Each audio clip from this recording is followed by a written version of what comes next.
My grandma's. Ugh. Don't worry, ma'am. All of your stuff is in okay hands. Just okay? Well, they don't give 2.5 stars to just anybody. Here you go. What's this? It's your piano. Hold this for a sec. We don't have a piano. No. But the neighbors do. Just okay is not okay.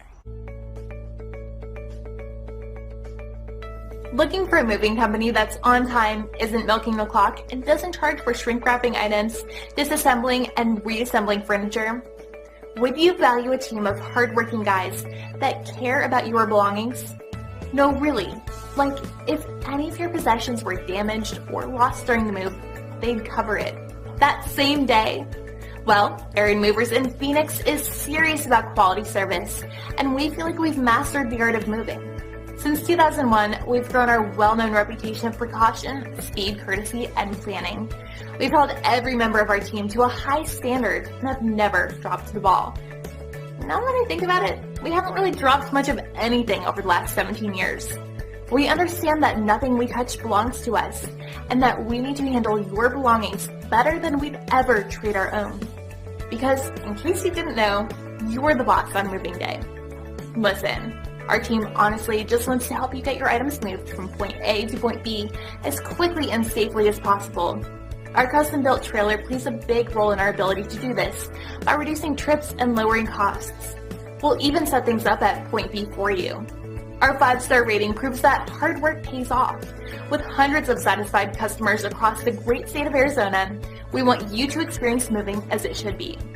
Whether you're moving into a new office, transporting items out of the state, or settling into a new place to call home, Aaron Movers wants you to focus on what you'll be doing once you get there.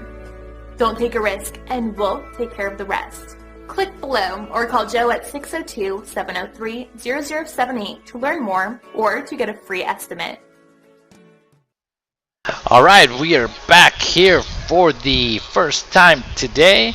It is now a first game of 10 ball. It is Joe Avila against Kurtis. Larkin, they are going to go to 9. And then this will be the first time that Kurtis is actually playing here. Joe has played here for the 3rd time. So they are good to go, and they are about to lag. So we are ready to go. So again, if you guys are tuning in, do share away.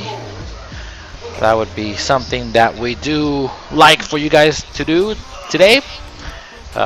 It is now going to be the first game.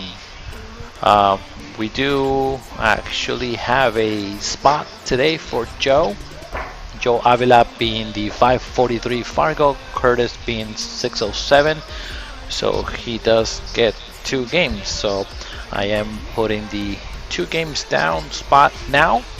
So you guys have not missed any of the action. It is the first rack, first game. Here we go. We are in Phoenix, Arizona. On this particular match, if anybody wants to do a sweat bet with me, let me know. Send me a personal message and I will take myself Joe on this particular game. He has been playing pretty good to my opinion, so I just want to do a sweat bet for this particular match. Alright, so first game. And here we go. Thank you, Carl, for coming back and watching from Kansas. I don't know if you guys saw earlier this today. We started doing the scratching of the map and actually posting it. So, because we hadn't done that yet. So again, if you guys are watching, do appreciate it very much. Share away. I might do something fun after this or during the match. It is a race to 9 best of 3 sets, so they will be playing for quite some time. That is a very good safety that Kurtis played there. That's pretty nicely played. So again, today, if we reach 100 viewers, I might do something. Maybe actually 100 viewers was last night, and there was a winner of $20 that was won. So maybe tonight, if we get to 150, I'll do something special. Again, we are trying to expand our fan base here in Phoenix, and of course we are promoting also as much as possible the pool community. So let's see how many viewers we can get tonight. Yesterday at one point we were at 118, so I believe we can get to the 150 mark. But again, I need for you guys to actually do share the stream for me, help me out, and let's get those numbers up so that this actually happens. And yes, the start of this set just started. Joe Avila, having a lower Fargo, is the person getting the spot today. We do like when the players do negotiate a little bit to see, because sometimes some people like playing for a little bit of cash, but some of the other Fargos are not within range, or they already played each other. So we like to make some type of negotiation. So Joe got 2 games on the wire in a race to 9 best of 3 sets. So thank you for watching. William, thanks for posting your question. I do really appreciate it. If you're watching on my personal page, please make sure to jump over to the K2 Productionz page, because I don't check my personal messages there that you guys leave on the comments. That's how we started before, and then that's what we've been doing, and we're trying to slowly transition from going 100% to the K2 Productionz page only. So again, if you guys are doing that, just jump over to the K2, go to my personal page, just click on K2, and the video should automatically populate for you, and you can watch the stream, commentate with us at the same time. All right, so now looks like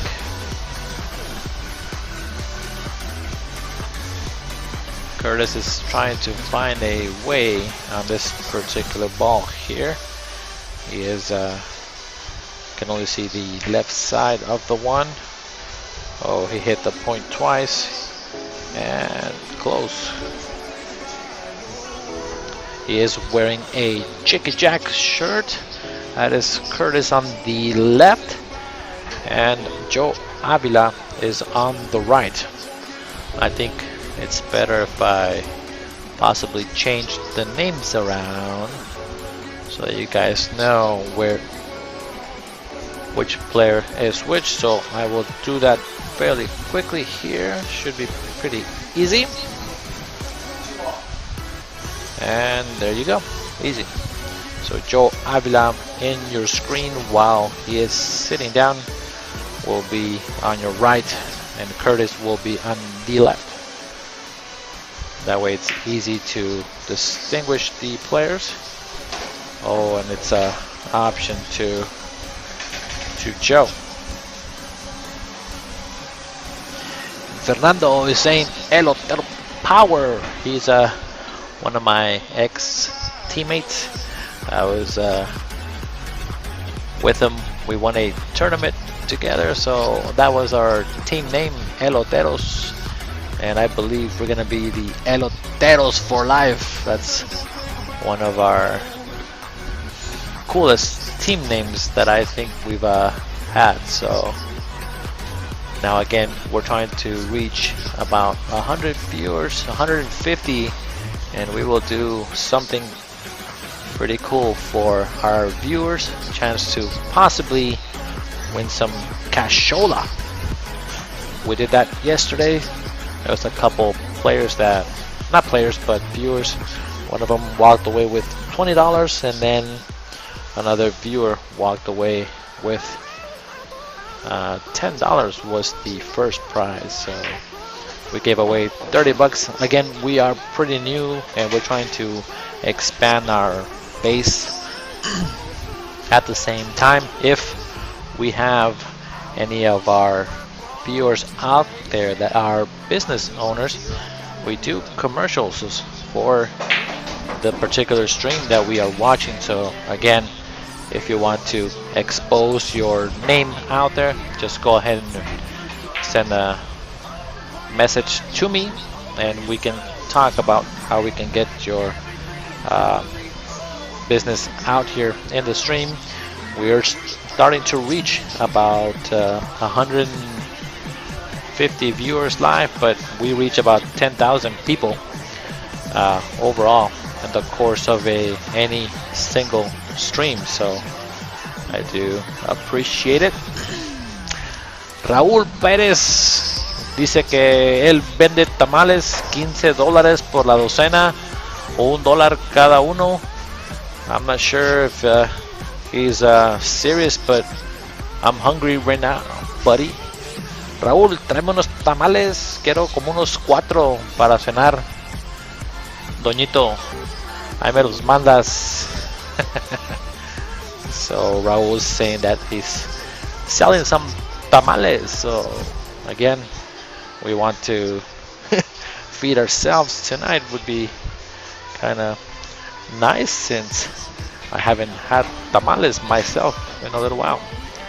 It's just making me hungry.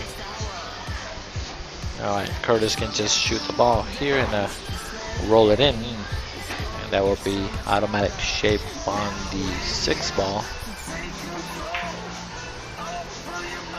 Oh, now they are playing on very tight equipment. The corner pockets are 3 7/8. Usually they are about 4.5 to 4 3/4 inch right off the production. So this was a modified bar box table to make the pockets super tiny, 3 7/8. I believe we have possibly the tightest pockets here in Phoenix when it comes to a bar box. I know there are some people out there that do have like 4-inch pockets, so you gotta play pretty dang sporty to be able to run out. And as you can see, usually on another table that would have possibly gone. Kurtis is partially hooked by the 8. He's not able to see it. He's taking a very hard look at it. So let's see if he can either decide to make it or not, or he can give it back.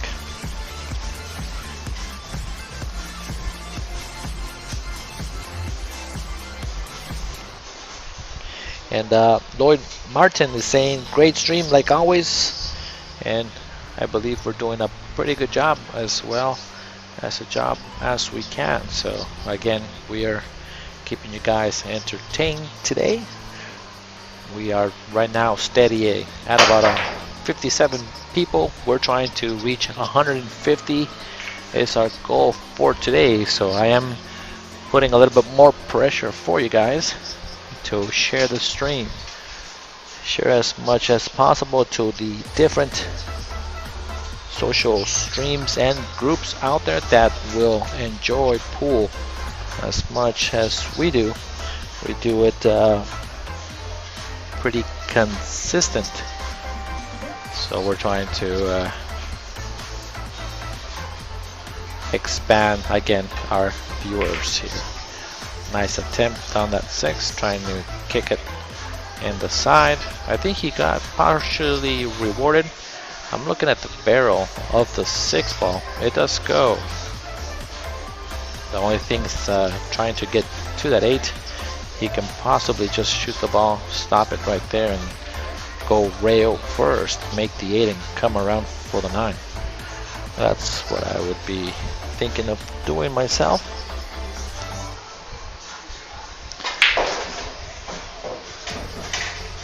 He opted to stroke the ball. It is pretty early in the rack. It is the first game. I know that the score says 2-0, but Joe Avila got a spot since Kurtis is a higher ranked Fargo player. So they are playing for 600 in the middle, and always getting the first game is always the toughest. So rack number 1 goes to Kurtis, and the score, it is,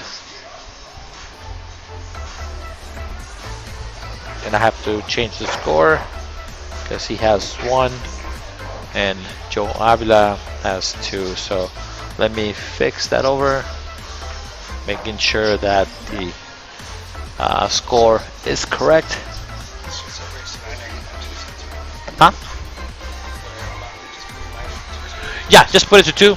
Yeah. So that's totally fine. Joe was just coming over to make sure that he can move his coin.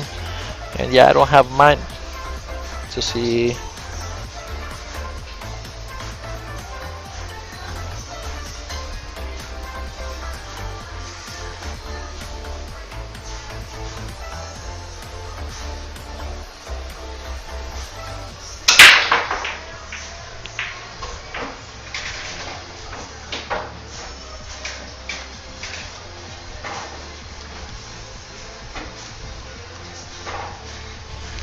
Alright, so Lloyd has actually started sharing. Again, we are trying to reach possibly 150 people today. So just to do that, we will do something fun and see if we can hit that goal. At the same time, we almost gained about 100 viewers yesterday, and also about 100 new likes, along with some subscribers as well. So we are trying to reach to 1,000 before the end of the year of this great pool that we are offering you guys. So if you guys have or can do me a favor, go ahead and share. Again, we can do something fun for you guys so that you guys are also the viewers being entertained. And Raul is also selling some tamales, so if you want to buy some tamales, make sure you hit up Raul. He is in Phoenix. Oh, he really swung his arm on that shot. He didn't need to hit it that hard. This cue ball that they're playing, it is the red circle, so to my knowledge is that it does travel quite a bit. So, and Willie, what's up, local? How are you doing? He's watching from Surprise. Thank you for tuning in. Hopefully, you guys can enjoy the stream and keep watching. Not only this match, but a few matches that we have for the rest of the week. I know with this whole quarantine that happened, a lot of the players have not been shooting at all, so they're trying to, or they've been trying to get into this particular venue at K2 and reserve their spot to come and play some pool. This is gonna be a good shot. He's trying to spin it with right-hand spin from your screen. Oh, he just overspun it a little bit. He came super close to hitting that ball.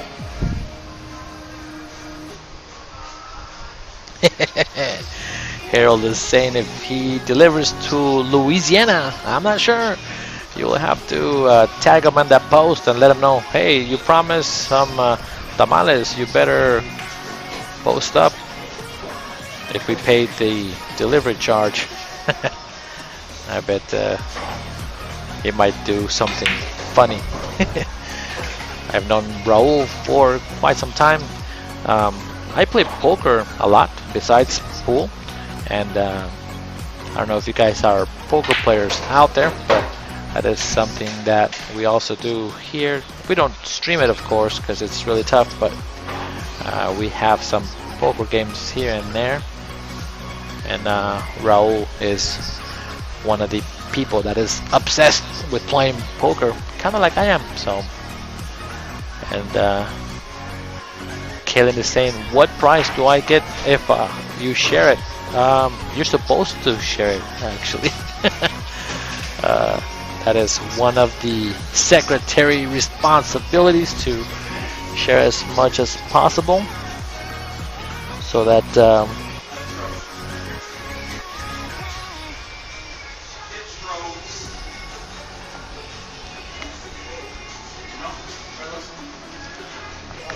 let's see if this 8-ball is frozen. They're trying to make me look.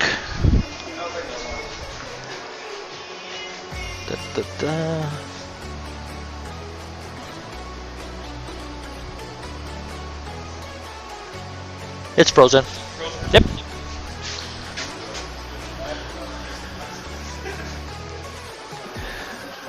They were just checking to make sure that the ball that he's gonna shoot and do something with is playable.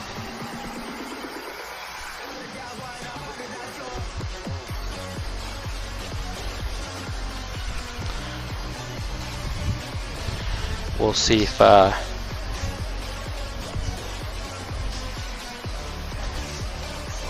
he is gonna try to cut it. He's calling the corner pocket. So let's see if he can, as you can see, he's putting massive spin. Nice touch on the ball. That was a good shot. Now Kurtis does play out of, he says, the east side. He just drove from Maricopa, which is about 30 minutes from here. So he made quite a drive to come and play tonight. So far he is shooting pretty sporty, and he hasn't actually well, maybe he's more getting into stroke. It does take me myself a little bit before I can shoot my potential, but after him shooting that ball down the rail like that, that was pretty crazy. So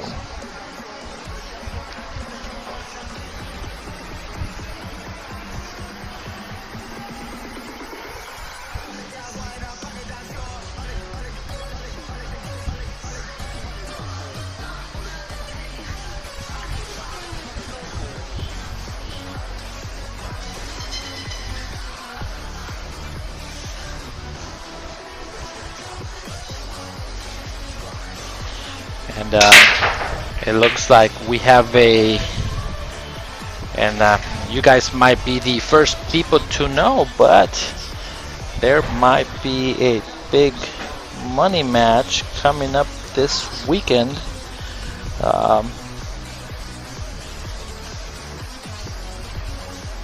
And it looks like there's a couple of people that want to play on a big table this weekend, and if it's a go, we will let you guys know tonight.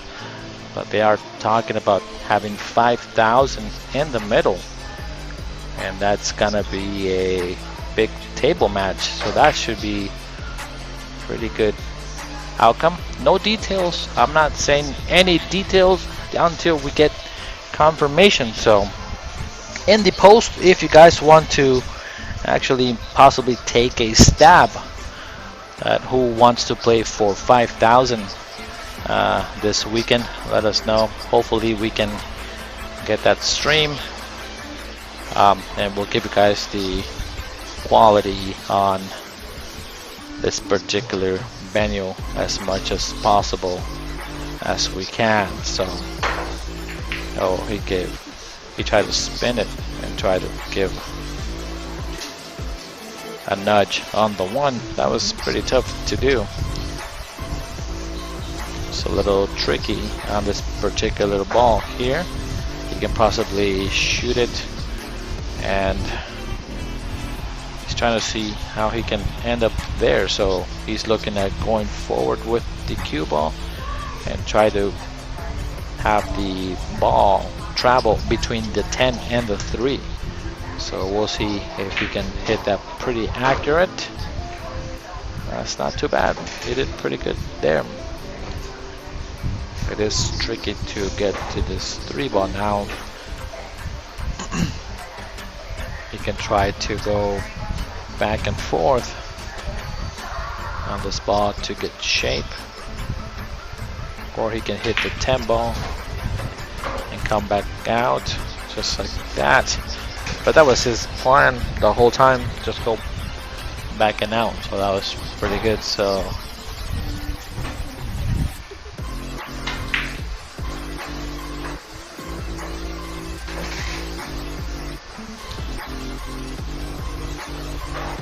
again, if you guys are watching the stream, does anybody know who will be playing possibly tonight for, not tonight, but Saturday night at 7 o'clock? $5,000 in the middle. So that'll be a great sweat match. They both have the same Fargo, and it is over 700 Fargo. So this should be a really, really good match to watch.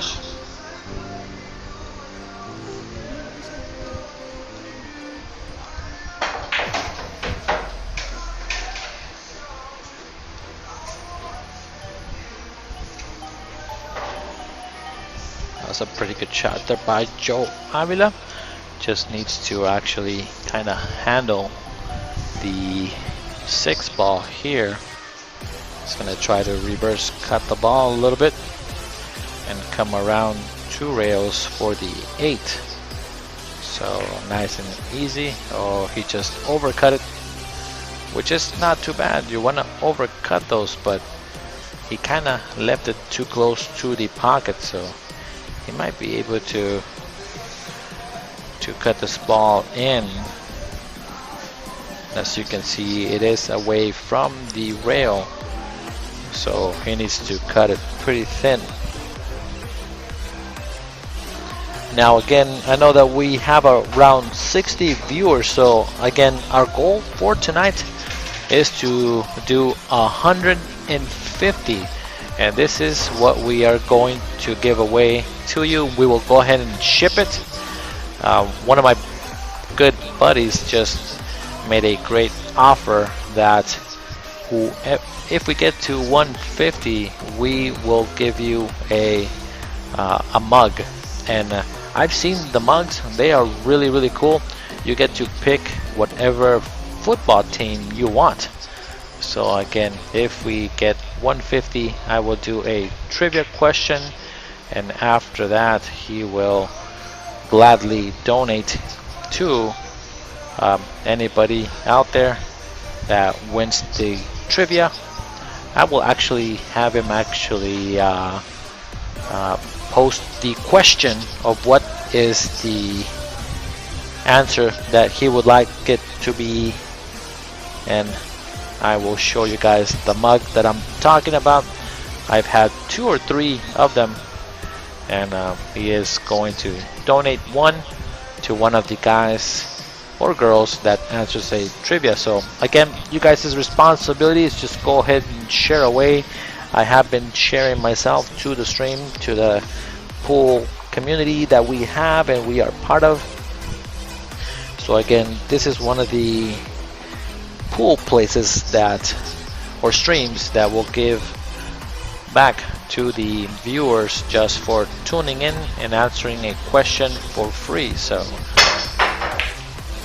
he tried to get over that ball and ended up touching the 10 ball, so it's ball in hand to Kurtis. And Joe Avila is saying it's option. Option. So again, please share away. The winning person will get a free mug, and possibly after this rack I'll go ahead and possibly get it, so that you guys can see what type of mug we're talking about. Let me see here, one more second, and I'm still sharing myself as well. And the score is now 3-2. Kurtis is ahead at this time in a race to 9. So let me go ahead and get it really quick since it is between the rack.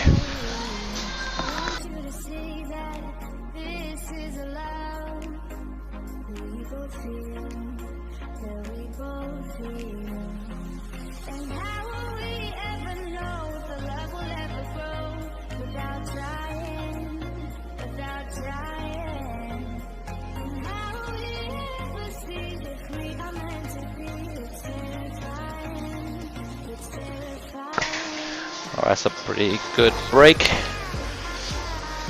from Kurtis, hitting the balls pretty square, leaving that cue ball in the middle of the table.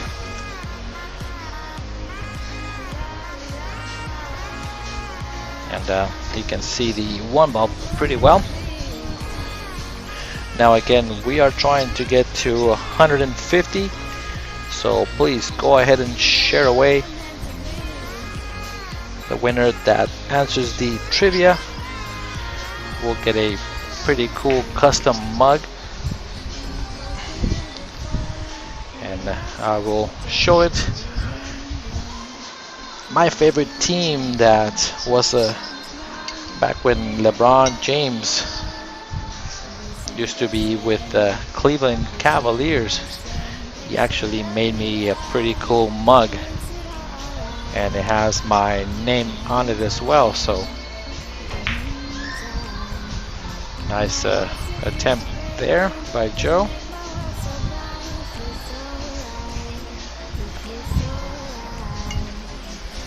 And I'm gonna see if I can give you guys a pretty good picture of the mug if we get to 150 tonight. So again, please make sure to share it away. Alright, Joe has the option of kicking it from behind. And since we're talking about the possible matchup this Saturday night, there is they're both over 700. One of them is about 725 and the other one is about 705. So if you guys have a idea of who the players are, let me know. Kaylin says that Jessica Gwynn knows who the players are, so I think right there is at least one of the players that is going to play this weekend. Again, they're trying to play for 5,000, and if that does happen, it will be a great match to watch. We will provide the stream. It looks like we just got confirmation. It'll be at 7 o'clock on Saturday. But again, Kaylin, can you make sure that I am saying this correctly before it is not correct? Good shot there by Kurtis to get on the 6. He just needs to now stroke the ball a little bit. Needs to go to the side and try to get straight on the 7. But actually, he's kind of a funky angle. He might need to go up and down on this particular shot with a little bit of outside. So he put the wrong spin. I like putting right hand spin, so by putting the outside, he wanted to make sure to make it. So he's gonna reverse bank this ball and try to make it in the side. Nice shot. And now he's gotta play another bank or play safe. I like playing safe behind the 9 if possible, splitting the balls. But I'm not sure. I'm not sure if he gave him the edge of the ball. Let's take a look at this angle. Oh yeah, you can see the full ball. Alright, so nobody has even tried to see who's playing. I don't know if you guys saw that Chris Robinson not too long ago played Tyler Steyer. And Tyler Steyer and Chris Robinson went to play in a race to 100. Chris Robinson ended up losing by like 25 points. The score was 100 to like 75 or so. And then Joe hit up the 9 ball with his cue, which ended up blocking the view. So, and since they are playing at the 9-foot tables, we will have to take our equipment over there and stream it. So again, one of them, it is Chris Robinson. So that'll be a great match to watch. Oh, I would have bet money that Kurtis was out. Joe has a chance to now come to the table and run these last 2, put them on the board. And yep, Hopo Gestes, Nick DeLeon versus Chris Robinson. That's gonna be a heck of a match. Nick DeLeon is a local player here from Arizona. He is, I think it's like a 712 Fargo. Oh, don't do it. Oh, he's smiling at me. He's like, I just did that. I can't believe this. So, he's just making sure that he's not making Kurtis shoot. But, Junior wants to know if Joe and Kurtis are playing even. No, they're not. Joe Avila got a 2-game spot against Kurtis. Joe just a little slow off the start here. He had I think 2 chances at least to get to closer, or at least get 2 games. So now it scores 4-2.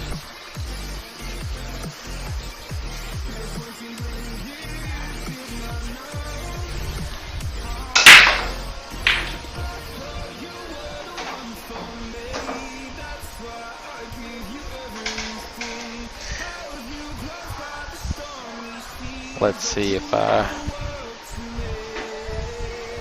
Kurtis can run this one out. He's playing pretty good. He's actually breaking pretty strong and getting shape on the one every single time, so that's kind of tough, because if he figures out the table during the process, he might put a couple of break-and runs together. So Joe needs to kind of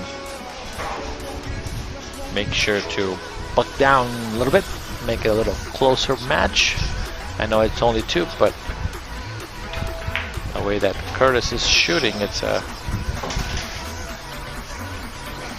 be kind of a tough climb for Joe.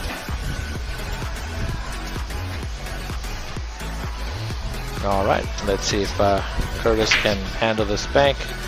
Came a little short, and I've been hearing this, that the red labels does play a little short when banking. So I have noticed, even when I'm shooting as well, sometimes the balls are a little more springy off the rail. The table is a little fast, not extremely fast, as I've played on other diamond tables before, but it is a good table. It does take spin like it's supposed to. The felt has been used and worn like it's used to, and that plays pretty true.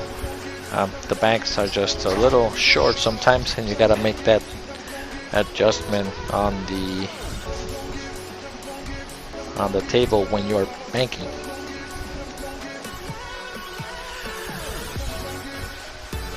Good try on the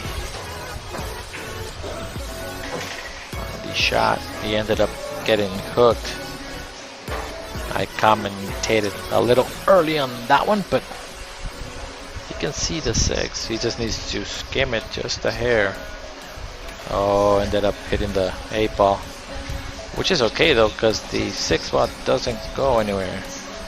Avila is having a hard time. Even when I was seeing him practice just a little bit, I could see that it wasn't the same Joe that was playing a couple people before Kurtis, so he needs to just again get going.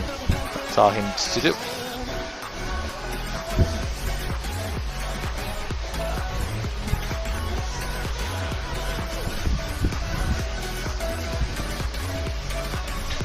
I like actually playing safe and having the 6 spot go to the top of the rail, which is the left side of your screen, and then have the cue ball go and get itself glued on the 8 instead of banking this 6 ball. So again, it's a hard shot, and if you don't make it, you possibly sell out the entire rack. So I like to play the safe and forward roll d6 and put the cue ball behind the 8, so that my opponent has to do something with the ball. Now again, I know for you guys who are still watching since the beginning, I am doing a giveaway for free if we hit 150 viewers today. I do have a custom mug that is going to be given to the winner. You get to pick any football or any basketball team, and it'll have your name as well. And I'll show you guys the mug after this run is done. But again, I need for you guys to actually share the stream as much as possible, all to the pool players and the pool groups. Possibly put it in your own personal page to get as many people to watch. And if we can reach the 150, free mug to the winner. Oh my god, he's just he's kind of shaking, winging it a little bit. And I said chicken because my name is Chavez, so there's a big sh on my name. It's kind of funny when you hear yourself talk, and the little things that you say really stick out. This might be a over game already. That was a unfortunate error by Joe. He should have been out. Okay, so let me guys show you the mug. So check this out. It is a Cavaliers mug that I have.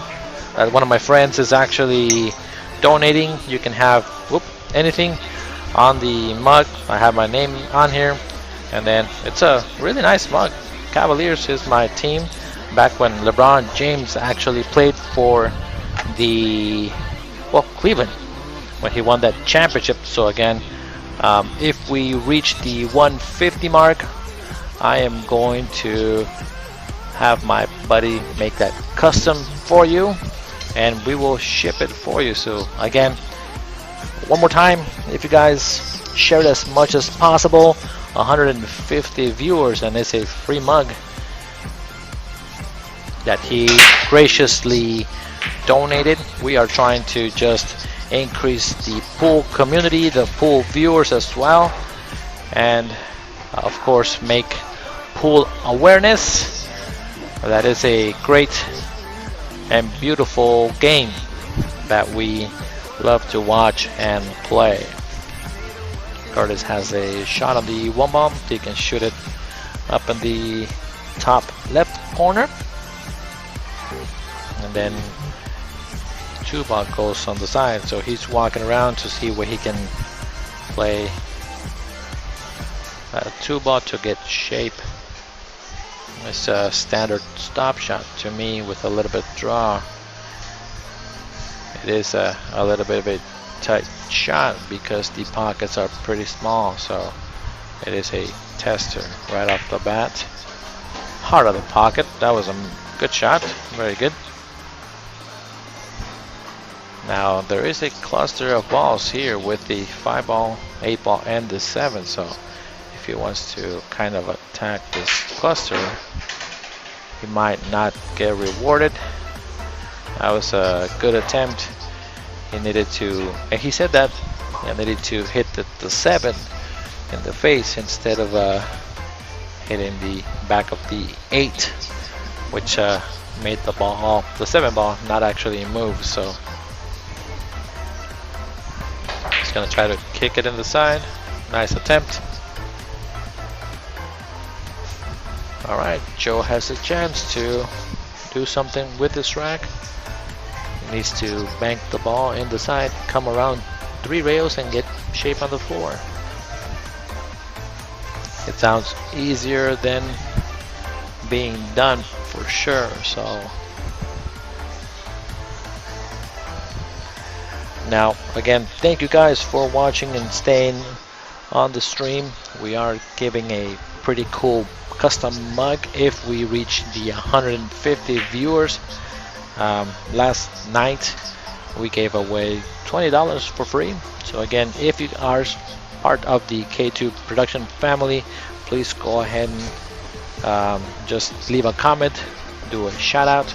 If you are not, go ahead and subscribe to our channel, start following and liking it. We do also have the available feed on YouTube. So and Joe is over there scratching his head saying I can't get a roll, but he did have a couple chances to run out. So I think the pool gods are kind of punish him a little bit for doing some uncharacteristic mistakes. He was playing pretty well before, so he just needs to kind of bear down a little bit. And he's calling the 5 on the side. He's coming from behind and try to kick it. This will be a great shot. He's coming around the 10 ball. Very creative if he can hit it. So nice try there. Good lead. Got away with it and a good hit at the same time.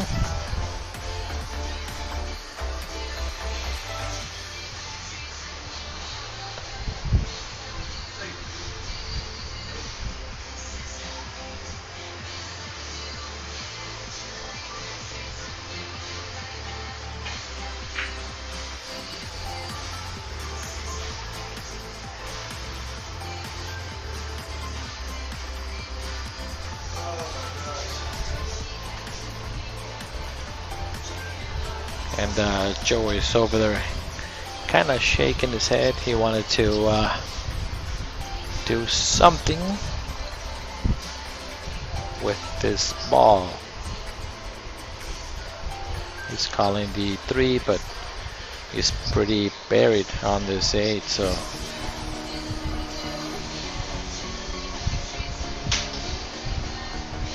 it'll be a really good touch if he can. Oh my god, that was close. That was a great attempt. That was really good from where he was at. He came that close. I didn't think he was even going to be close. That was a nice attempt.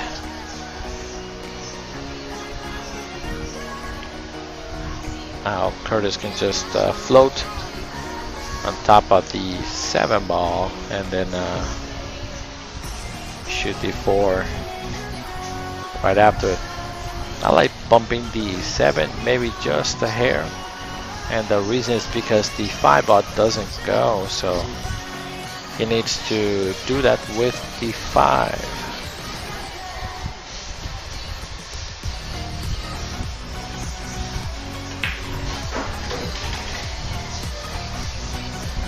Alright, giving himself an angle. He's gonna try to come into this 5 ball now. Spin it with outside is what I like. Maybe shoot it kind of soft and see if he can actually get to the 5 ball all the way down, or if he overspins it, maybe he gets shape on the 5 on the side or in the same pocket as the 4. That was kind of interesting. I think he can he just got a little strange right off with ball in hand. Good shot, however, by Kurtis, not leaving Joe a shot anywhere. Joe's gonna try to kick the 5 ball in the side. Now again, if you guys are watching, please make sure to stream away along with me. And when I say stream, I mean share. So go ahead and share it out. If we get 150 viewers, we will go ahead and give you guys a free custom mug that you can put any particular team on there along with your name. I did show it a little bit ago, so again, please go ahead and share away as much as possible. Get people excited about the stream. We are trying to do our best to give you guys great quality here when it comes to pool.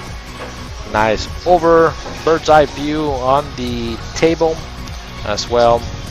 Having good camera angles. We do have replay for the players if they need it, and at the same time we try to be as professional as we can as well.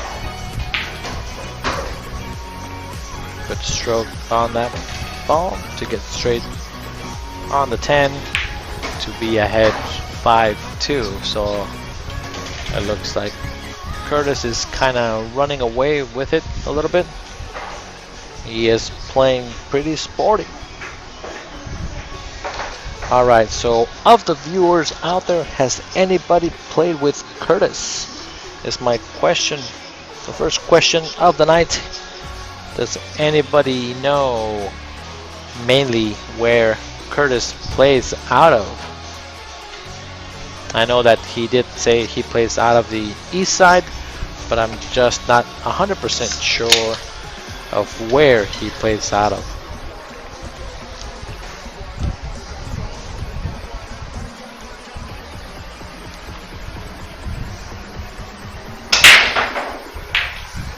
Pretty good break. And this time, 5 ball maybe, corner pocket, nope. Ball is hung on the pocket. Joe has a chance and can see the 1 ball. Just needs to pot the ball and get shape and try to run out as well.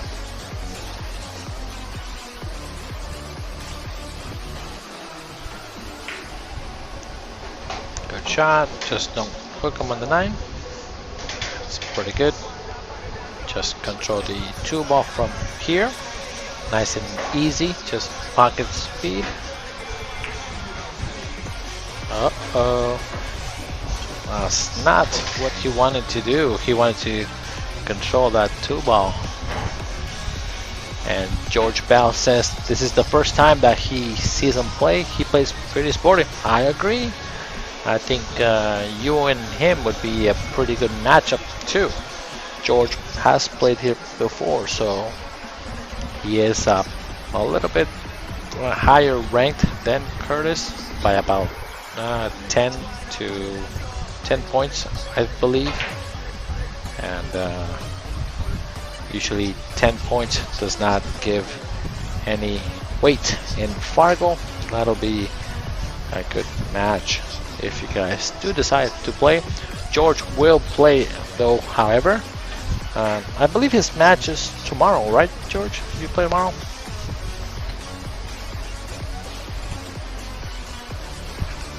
Nice shot there by Kurtis.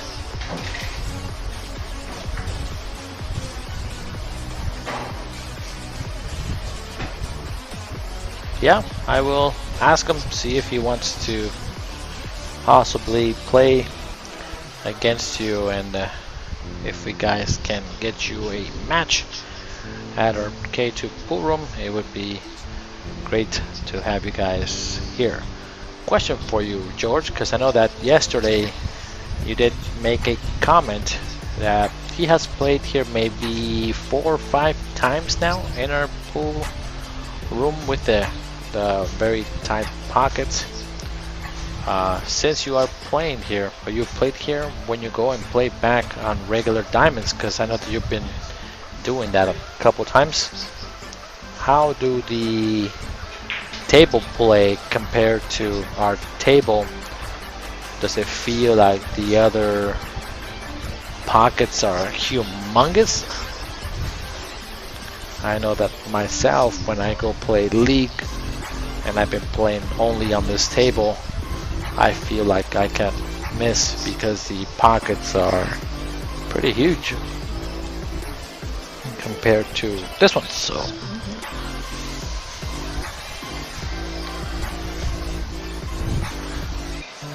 one rail kick on the 3 ball, trying to get shape. Oh my god, look at that. Oh, I thought he was gonna make it. Got a little fortunate. He got a roll. That was pretty good.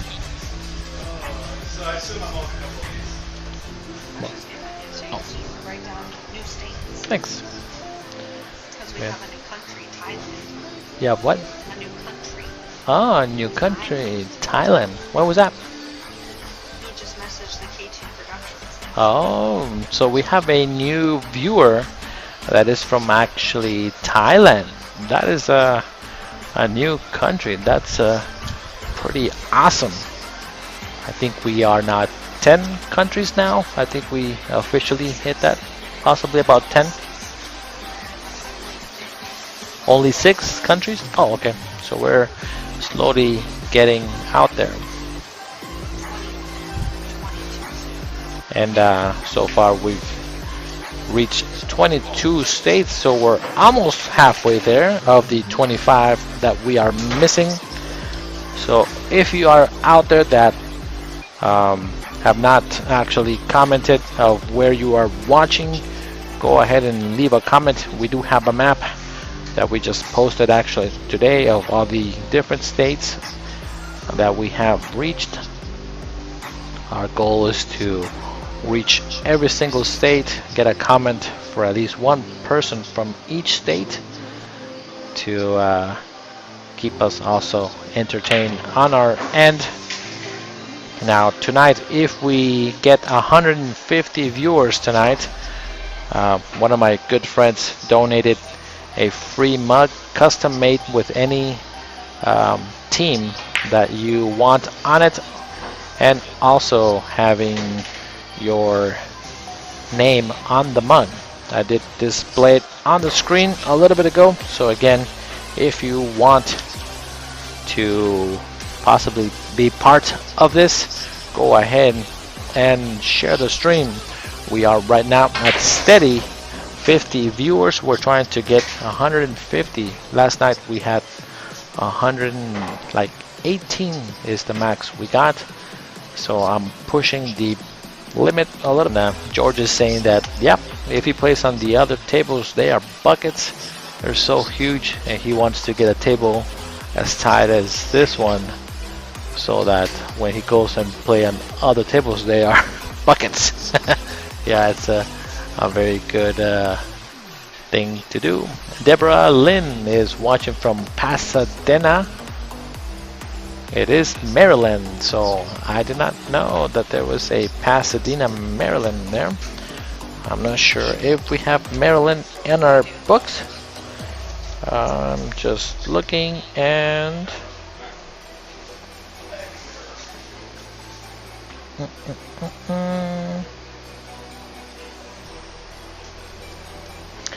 yep, somebody has actually scratched off Maryland. So Deborah, thank you for watching though. We do appreciate it. Make sure that you subscribe to our channel so that you can keep as well watching. Ricardo Mendoza, hola, hello, how are you doing? Thank you for watching. Hopel is always watching from Scottsdale, Arizona. I love Hopel. He's a pretty nice fella. He loves to play pool as well. He does actually bring some pretty cool cues actually from the Philippines when he goes over there. I've seen some of his, not his work, but some of the cues that he brings over from overseas, and it is pretty awesome. So I like to see that.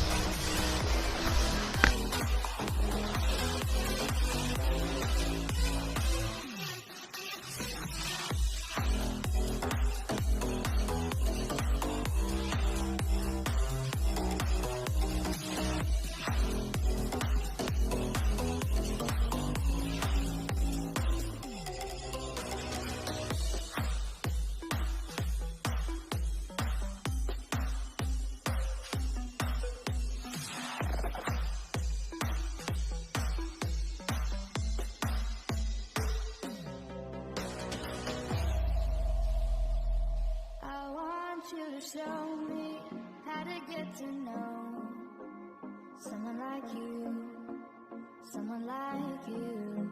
I want you to know me, 'cause I know then you'll see we can be true, we can be true. I want you to see what I see. Oh, that's not good.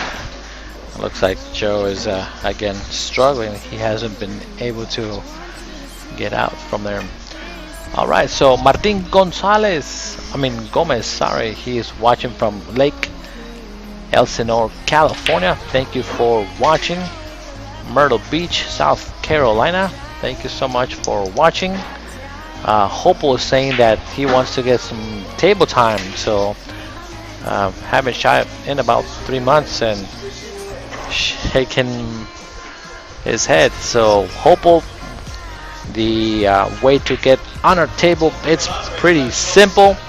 You just go ahead and post it on our page, and then we go ahead and actually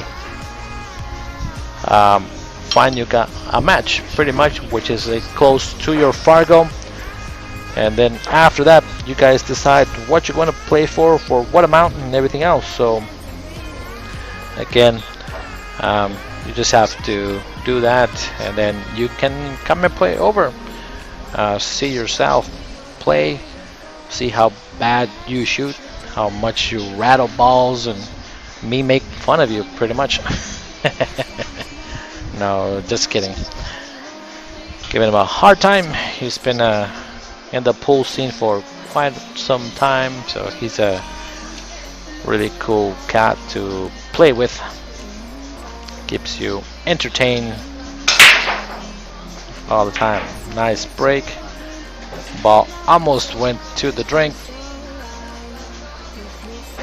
He does have a shot on the one. He could see it. So that should be pretty well.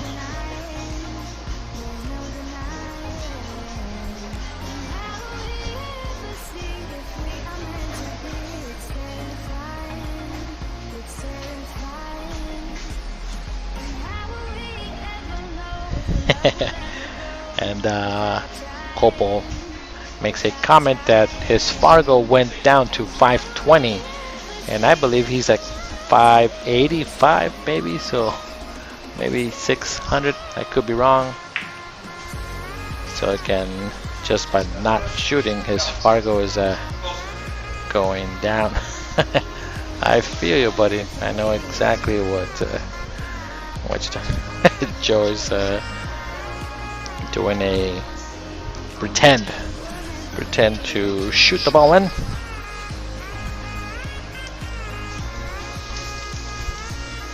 So again, from you guys, go ahead and share the stream as much as possible.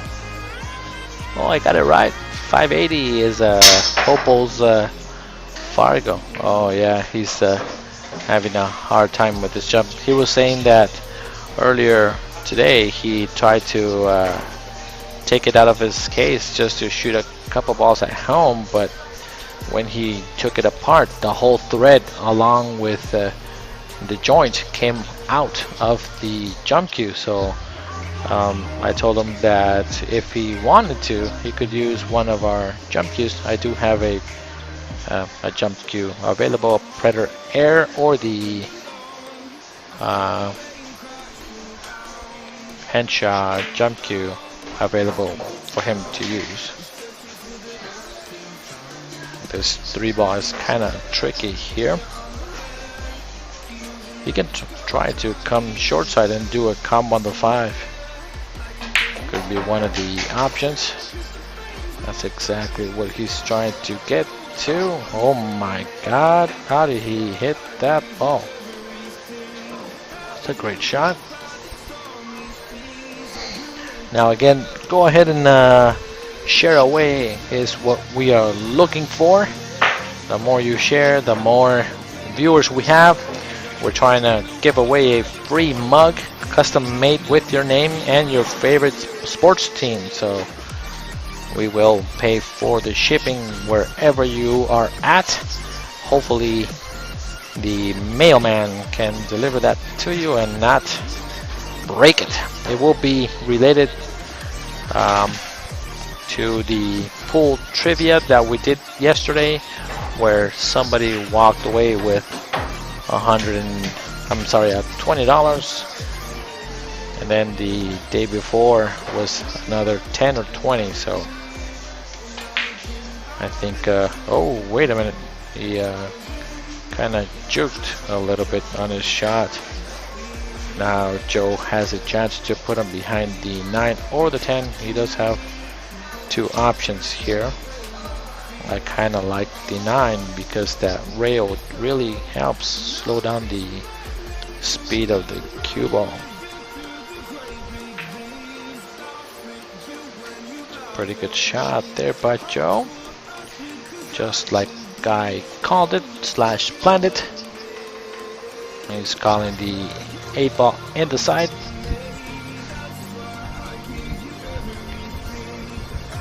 And Virgo saying that she's watching from the Philippines. Thank you for watching. That is pretty awesome. That's another country that we can now say that we have reached.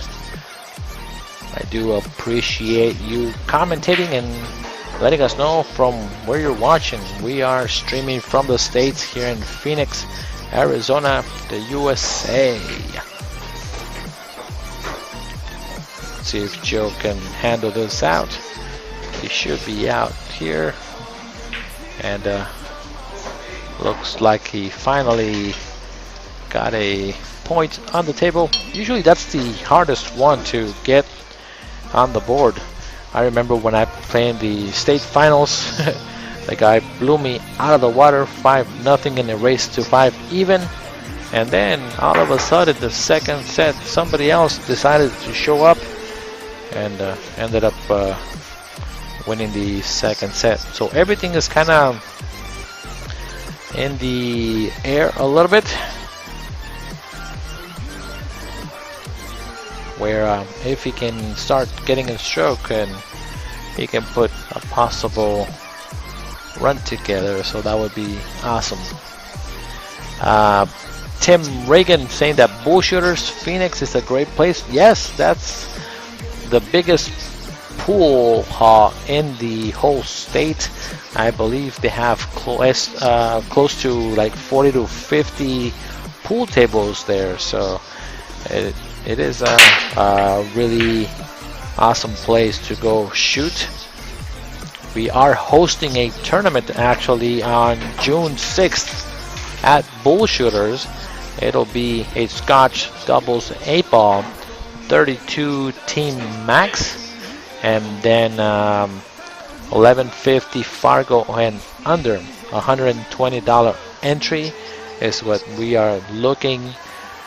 Scotch doubles 8-ball. You can coach from your chair, stay in your rotation, and at the same time, $120. First place, we're thinking with a full field will be the payout of a little bit over 1,000 for first place. So that should be a pretty good event.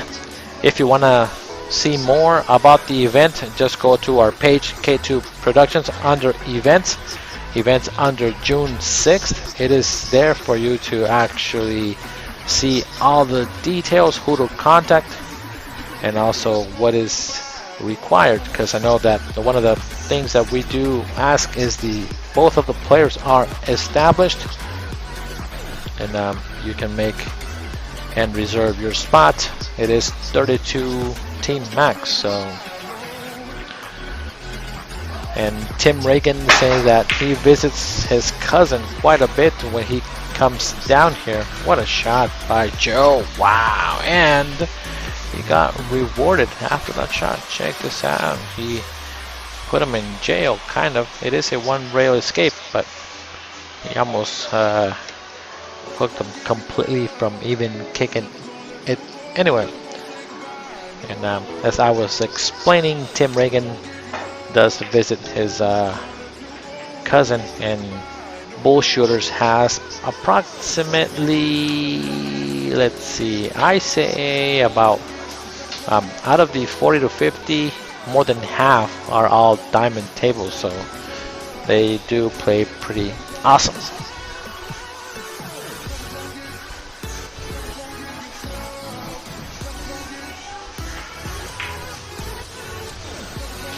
Nice hit there.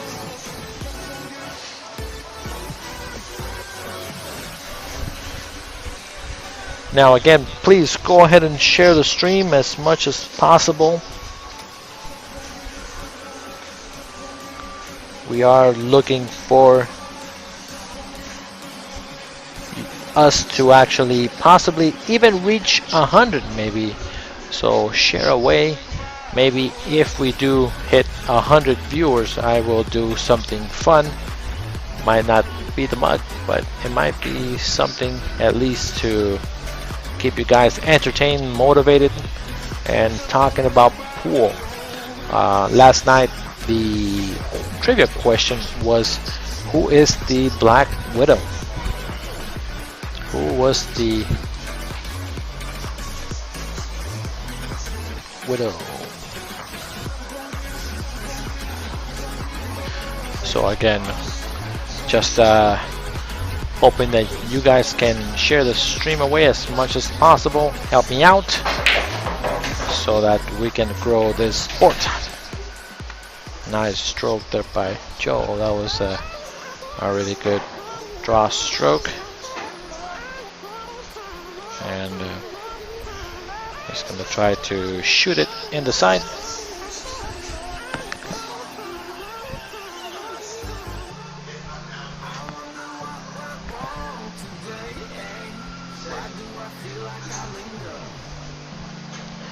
Now again, we are trying to get to 100 viewers, so we're steadily at around 40 to 50.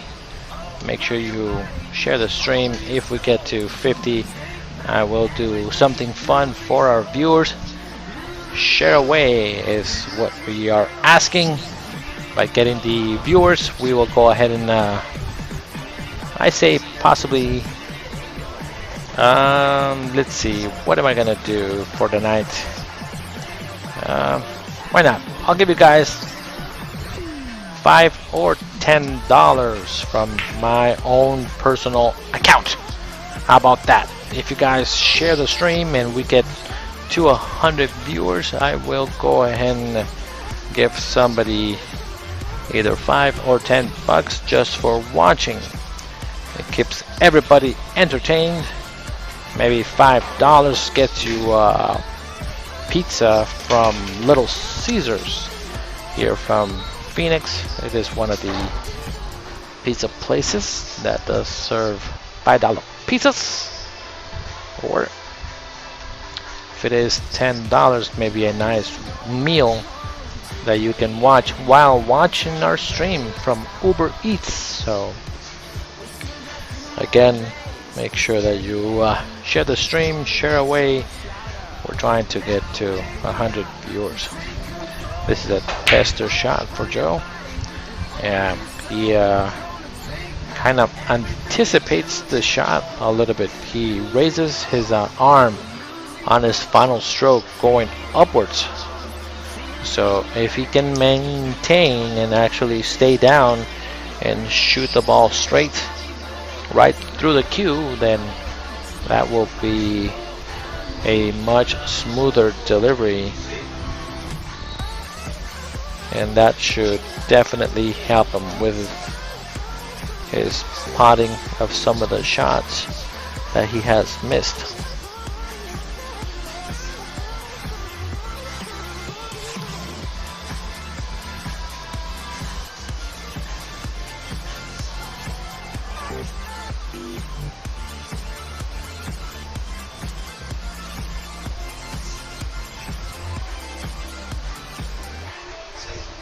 And Joe's calling safe on this shot.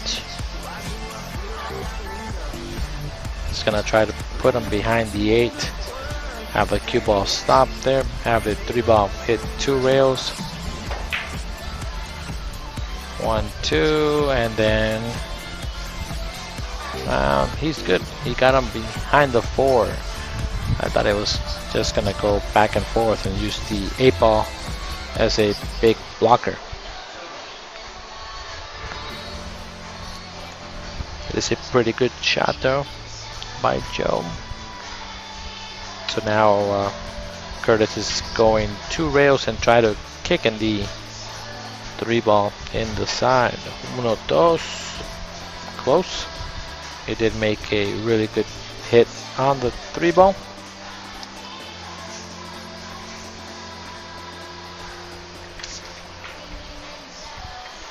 Where are you guys watching from if you are not in the state of Arizona? I want to see if we can scratch more states off from our map. We are currently at 22 different states. Have now checked into our K2 Productionz and our comments. We are just trying to expand it. Let's see if you guys can help us out to reach every single state, hopefully before the end of next month. Nice shot. If he gets off the rail, he's got a very good potential to run out. I like shooting this ball with draw, coming back at least to the middle of the table. Good stroke, good shot. Not too bad. You can just walk in to see where to leave the cue ball for the 8. And Fa Umpano is saying that she's watching from Thailand. That's awesome. Thank you for watching. That is so cool. It's another country that we can cross off and add to our mix. Chad Merce is watching from Colorado. Thank you, sir, for tuning in. And Hopel is talking to Chad. I believe that Joe is oh my god, what happened there? I think he took his eye off the cue ball, ended up missing it.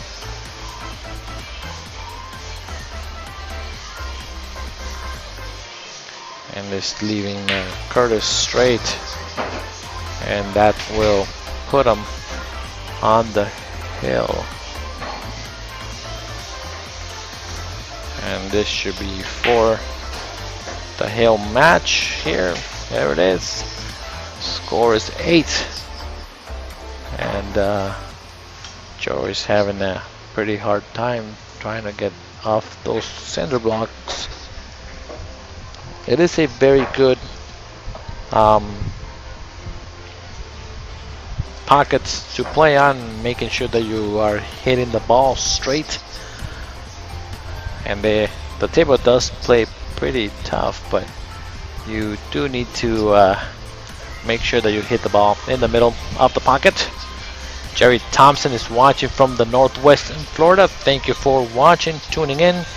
Make sure that if you are not part of the K2 Productions, to go ahead and watch or go into our K2 Productions, subscribe to our channel, be part of the K2 family, so that you can get notifications of our streams. And at the same time, we do give giveaways during the streams during the week. So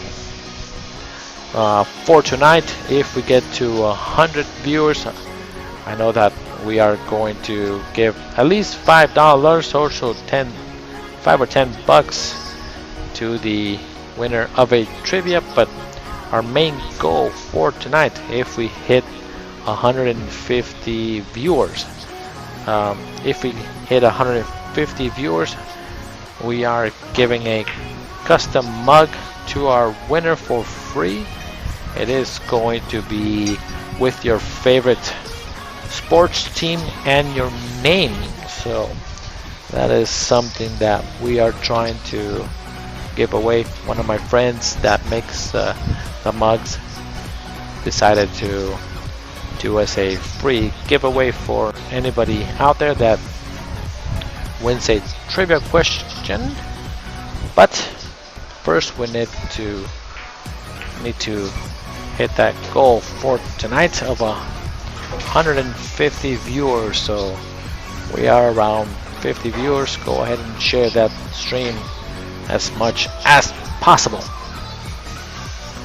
Alright, so now we have Kurtis here with a decision to make. I kind of like playing safe and putting the ball behind the 8, making sure that he doesn't hit the 8 ball at all. So he is trying to he told him, I'm playing safe. And Joey's saying, no way. I don't like calling safe, because I know that I'm going to miss the shot, and unless the ball is kind of close is where I say safe, just in case I do make it, especially in 10 ball. So what do you guys think though? Do you guys think that when you're playing safe you should always call safe, or just go ahead and shoot and whatever happens? Because it doesn't matter if it's a safe or not. If you end up missing the ball, then the other player comes to the table. But if you are shooting at a pocket and you're thinking of playing safe instead, isn't that the proper way to call a save then? So, or do you just out of instinct always call save? That's my question for you guys. I'm not sure what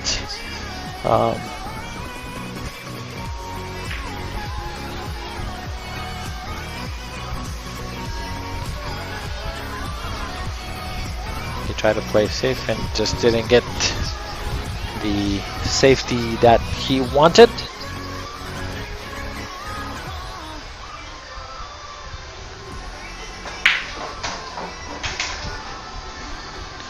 And my friend is saying here that he does have some teams available if we get to the 150 viewer mark that he can send away without having your custom name on it. So if we get to that point, we will go ahead and let the winner decide what he would like to have. But again, what we're asking, go ahead and share the stream as much as possible. We do appreciate you guys for tuning in and staying with us tonight on a Thursday. And Hopo wants to know, what's the trivia question? Well, it's easy. Start sharing, and then once we get to that, we will let you know. Pretty easy.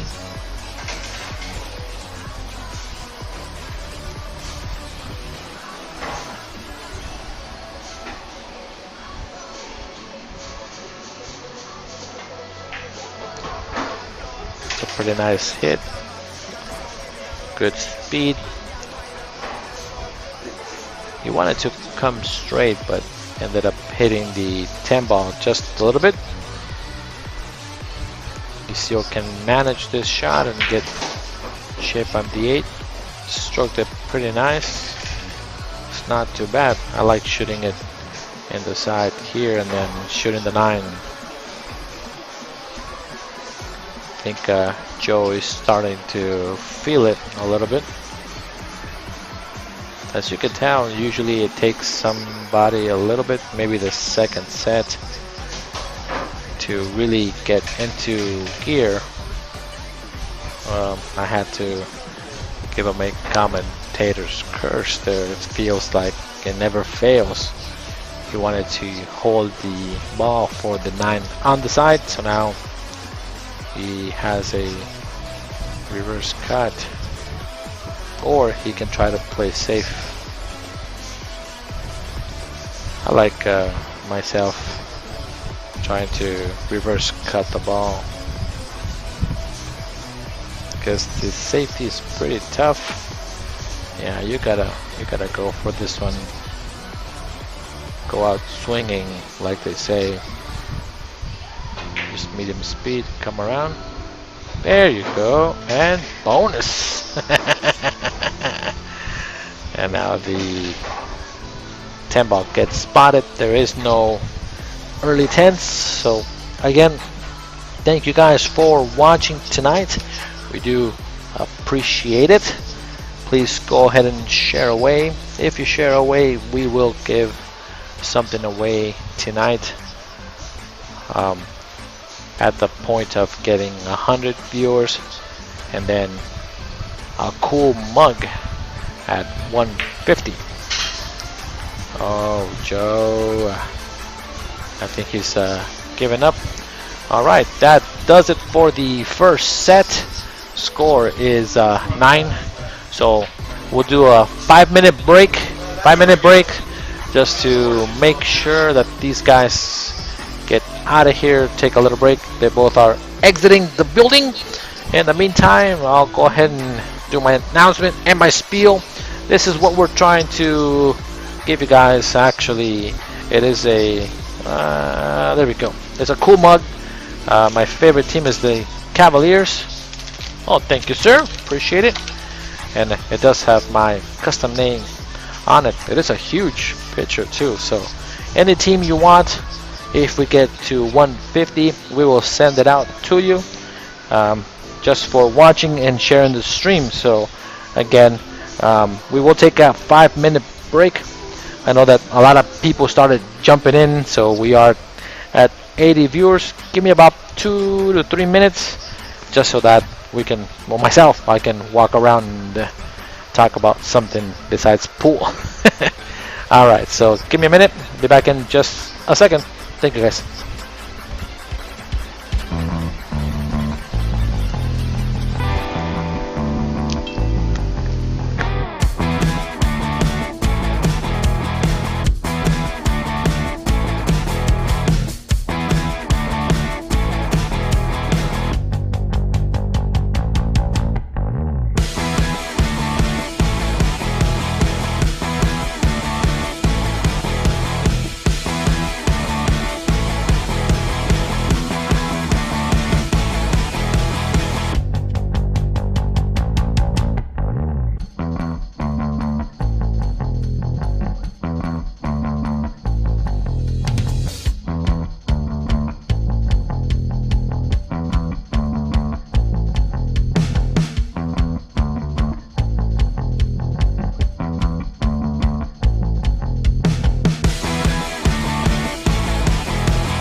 Alright, that was a pretty quick break, and now we have the second set, and they are going to lag one more time, I believe, for the second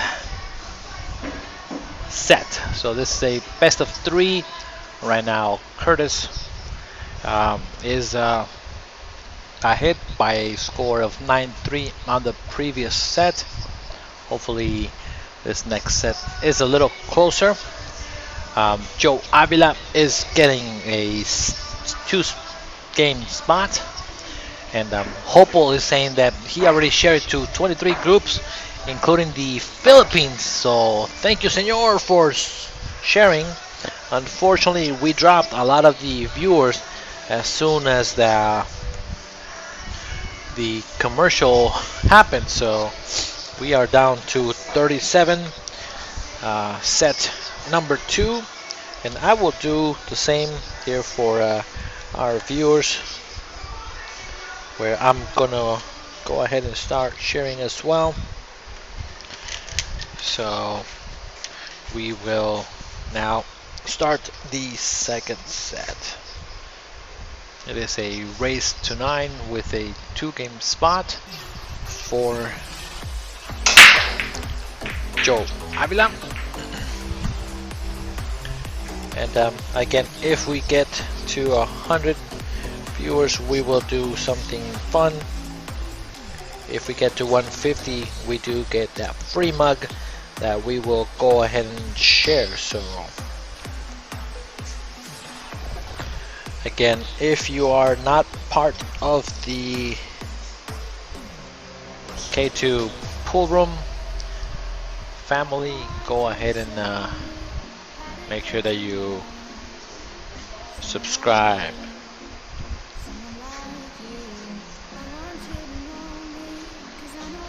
So safety that he played on this ball. Let him see the entire one. I think he's gonna skim the lower part of the one, shooting it up table, just like that. That's a pretty good shot there by Kurtis, not giving Joe a chance to reply with a return to safety.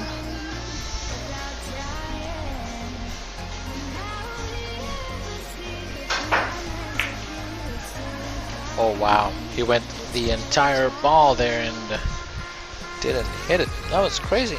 Can't believe he did that.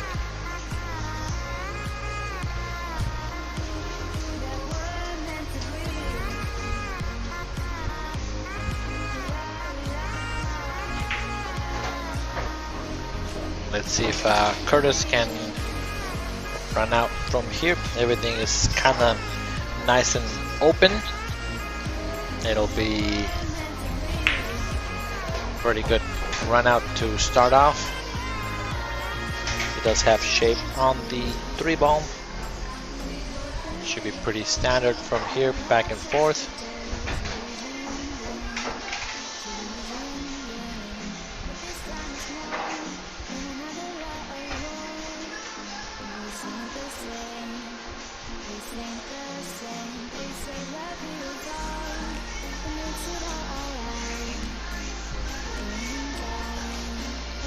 Just gonna shoot it possibly into the side and bump the 8, or he can shoot it all the way down, just like that. The only thing is that he actually gets to be stuck on the rail. He needs to do something with this ball here so that he has easy shot on the 6. He might go all the way to the top of the screen. Gives him a little harder shot, but if he makes it, it is manageable, which is exactly what you want to do all the time, having the shots as easy as possible if you can, but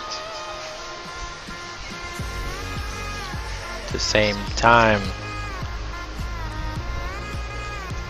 it does take a good shooting to handle the shots. So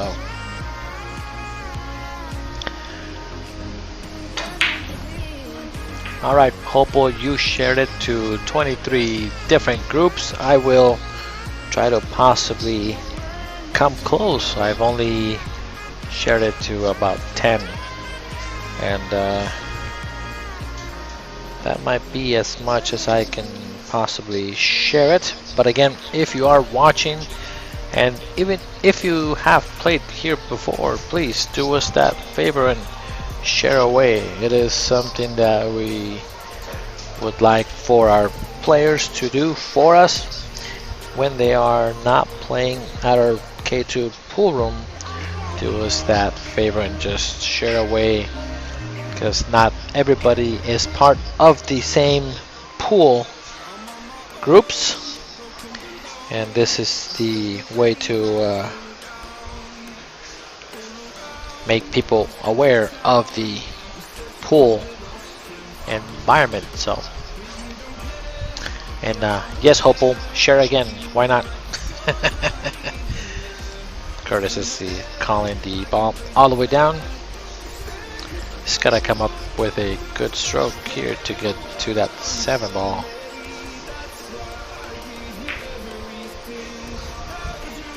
Oh, okay. I didn't think he had that much of a full hit on that one, so.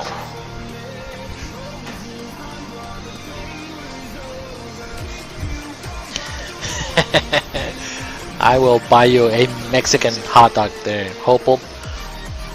Once everything is open and we have a little bit of time, I will take you to the sacred place of Mexican hot dogs. I'm wondering if you ever had one, so That is oh, nice. It's a little funky on the 8, but he can reverse cut it. Just looking at the angle here to see if he can possibly make that cut. Kind of thinking it is a funky shot. Alright guys, we are at 50 viewers right now, so we are trying to increase that number. So from your end, go ahead and share the stream as much as possible. Alright, he's going cross corner with the 8. Smart shot to come short, put him behind the 9. It's a pretty good shot, no risk taken. That was good. Yes, it will be a good Mexican hot dog and authentic, I promise.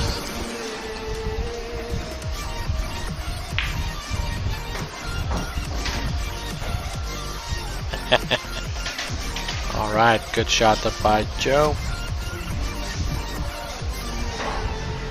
I'm running on Filipino time. 60 viewers, just jumped to 70.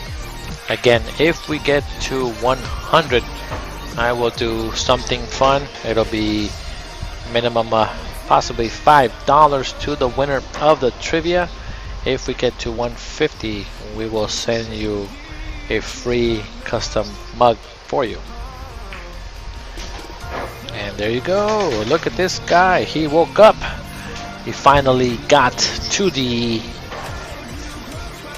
starting blocks. Last time it took him a little while to get going, but it looks like at the end he's now playing a little bit stronger as we speak. Again, we are at 75. If we get to 100 viewers, I'll give away $5. If we get to 150, I will send you guys this particular mug, which is this one right here of your favorite team, and it will have your name on it as well. So again, we're only trying to keep you guys entertained. It's a free mug for hitting the 150 mark, and I will give $5 because yesterday we hit 100 and I gave $20 to a winner yesterday. So for tonight it'll be 5 since it is something that we already reached, and it does fluctuate between 75 and 67 and 60 and 50. So if you are tuning in, just go ahead and get that out. And it is a pretty good mug. It is a, I don't even know how many ounces you can fit on that thing, but any type of drink that you can think of, you can fit in there. So alright, so now Kurtis can shoot this ball and it's gonna run into the 10 ball. Got fortunate with the leave. Should be okay there. Cutting the 3 ball. Just like that. Ball comes down. And Joe kind of jumped off his seat because he wasn't sure if he could see the 3 ball. And yep, I saw 85 as well, Popo. It looks like your Filipino friends keep jumping in and out, so I do appreciate you sharing the stream as much as you do. Let's see if Kurtis can get out. Nice spin shot. Just don't get hooked behind the 8. That's perfect speed. What a shot. That was really good. He's got the table speed down, so that's a huge advantage there, because if he can control the ball coming 2 or 3 rails like that, that's a very nice confident move by doing that from Kurtis. And I think I would have put just a hair more top to make sure that the cue ball gets all the way down.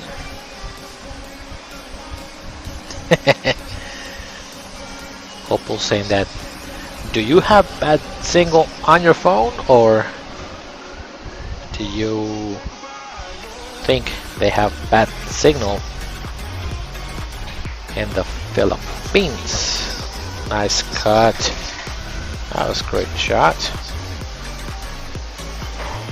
And now he's pretty straight in on the 10 ball.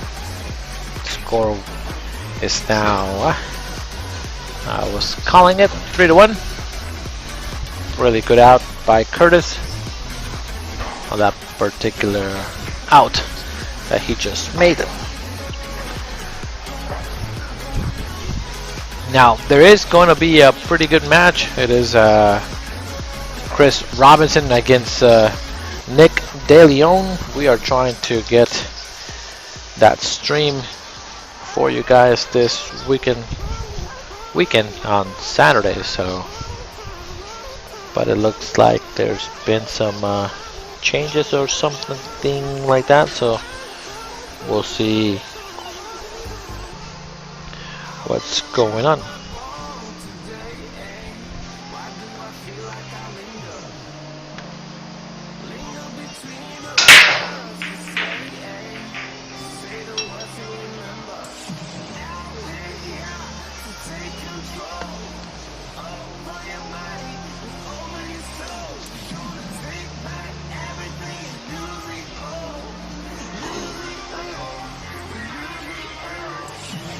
Let's see if he can play safe and put him behind the 2 ball here.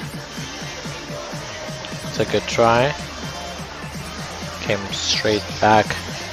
There was no spin. I believe they're playing at bullshitters from my understanding, so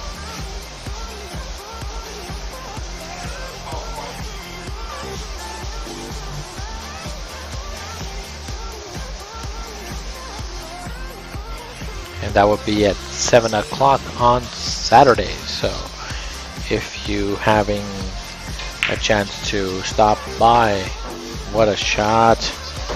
Who is this kid? He's a great shooter.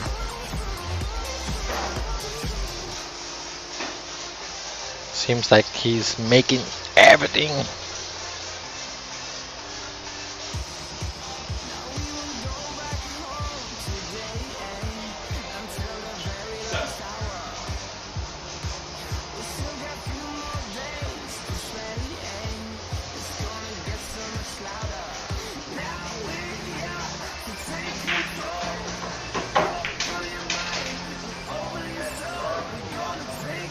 Oh, he got hooked. Can't see the 2 ball, so now it's gonna be a tough shot to actually hit that ball. So we will see if he can manipulate the angles somehow.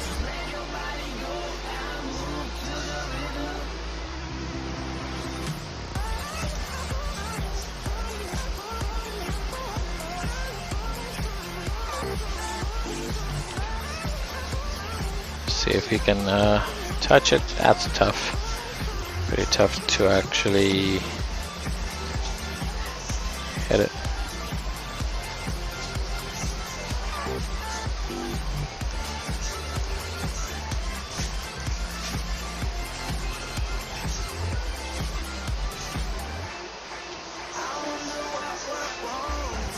Can fit the cue ball. Pretty obvious. Good shot. And now he can just shoot it and come up.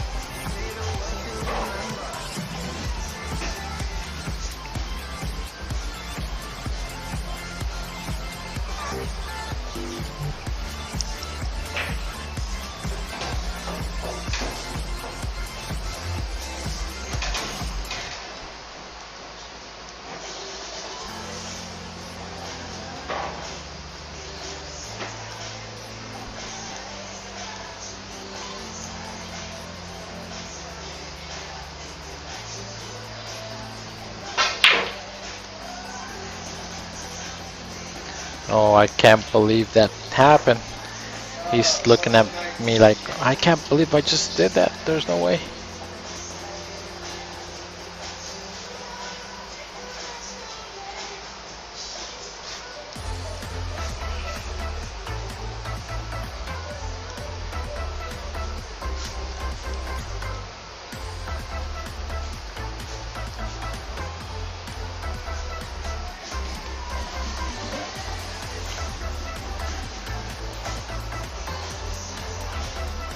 Let's see if he can possibly hit the ball and come around. Because I know that he was going to try to hit the fly ball. Try to make it in the same pocket. Oh, it just ended up coming too wide. He needed to put just a hair more spin on the ball and try to get shape.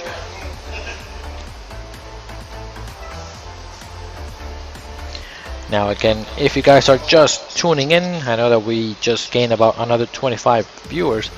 We do appreciate you becoming and stopping in the K2 Productionz family. If you have a chance, please go ahead and subscribe to our channel. If we do hit 100 viewers, I am going to go ahead and give away $5, but our main goal for tonight, it is 150 viewers. Once we do, we get the 150, we can go ahead and give you guys a free custom mug for you to have. We will ship it after a answer to the trivia that we will be doing.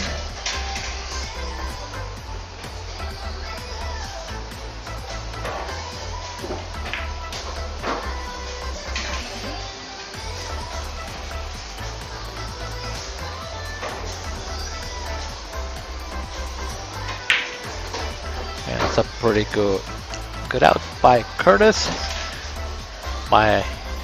After Joe making that mistake on that 4-ball where he drew it all the way back.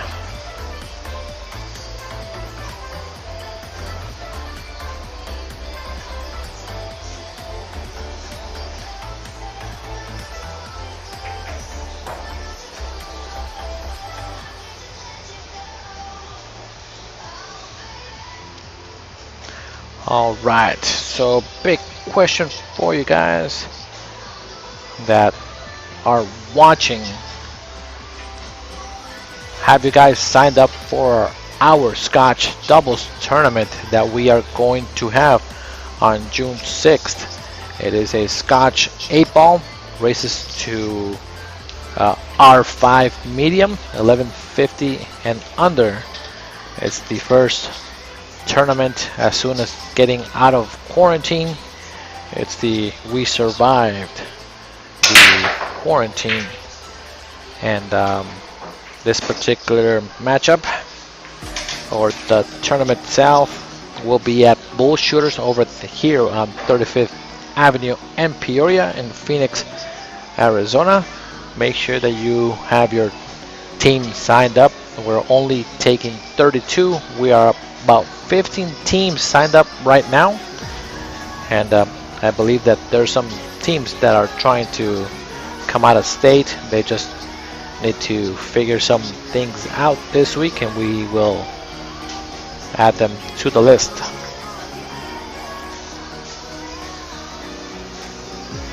So make sure that you guys sign up your team early. It is a locked Fargo, so even if your Fargo goes up between now and then, you will still be eligible to play.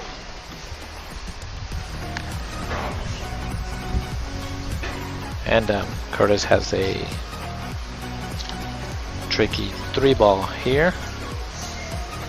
The 3-ball's not gonna go too far after making contact.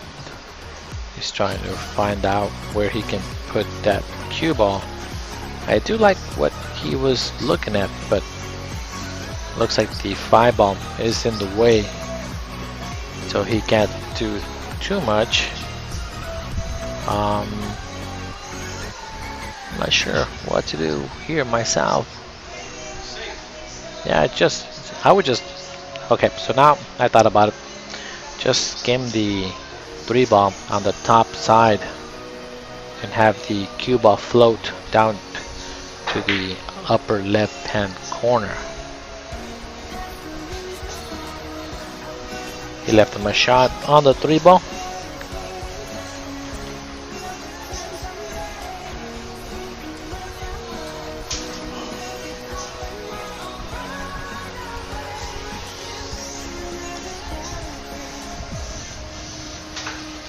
Let's see if he can handle this particular shot. Shooting it all the way down. The only thing is that after the shot, the 3 ball will come in play. He might have to go and do something with this 4. There was no reward in making that ball, so you gotta make sure what you'll be left with after shooting. So that is one thing that he needed to do, and didn't walk around the table to kind of see what the reward was with the 4. Now he's trying to massay around the 8 ball. It was tough. It's a lot of distance to try to do anything, and if he gets a ball in hand, it is a kind of a run out. As long as he can get to the 6 ball. So I'm gonna step out. My battery just died on one of my PCs, so I need to go get it. And since he does have ball in hand, I'm just gonna take a quick walk. Be back in a minute.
Alright, I'm back. That was a very uncharacteristic miss by Kurtis there. I didn't think he was going to miss that ball after getting great shape.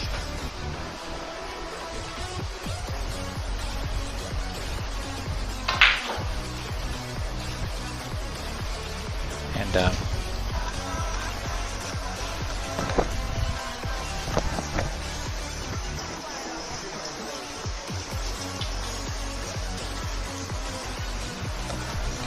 looks like Joe is just having a bit of a hard time Trying to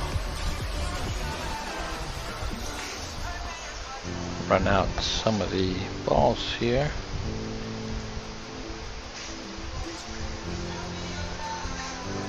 There we go. Just had to get some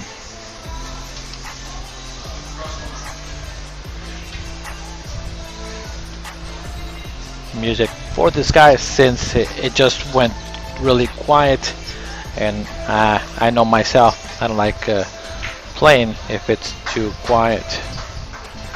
Oh my god, Joe was clapping. He thought the ball went in.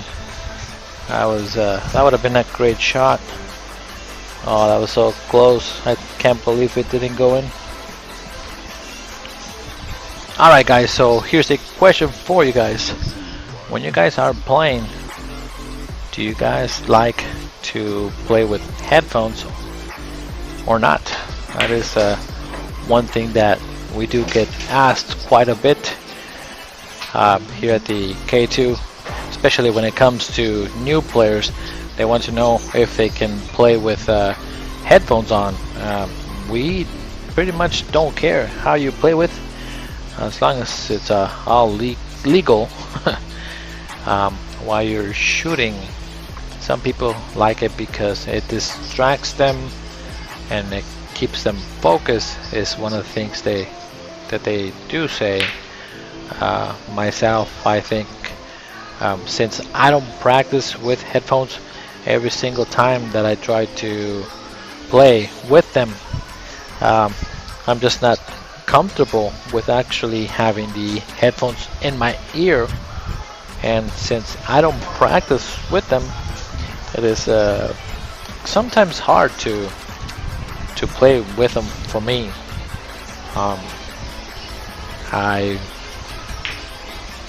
think myself, I like shooting just the way that I practice, and since when I practice I just have the regular music going on, it's much easier to play. But the other thing, I know that when there's a specific type of music, like heavy metal or screaming kind of music, it gives me a headache. That's just something that happens to me. I'm not sure if it's everybody, but at the same time, it's not my favorite cup of tea. So I then really try to either play with headphones if possible, or just try to ignore it. Oh man. Joe is saying that he thinks he has magnets on the pockets, though. He keeps scratching over and over.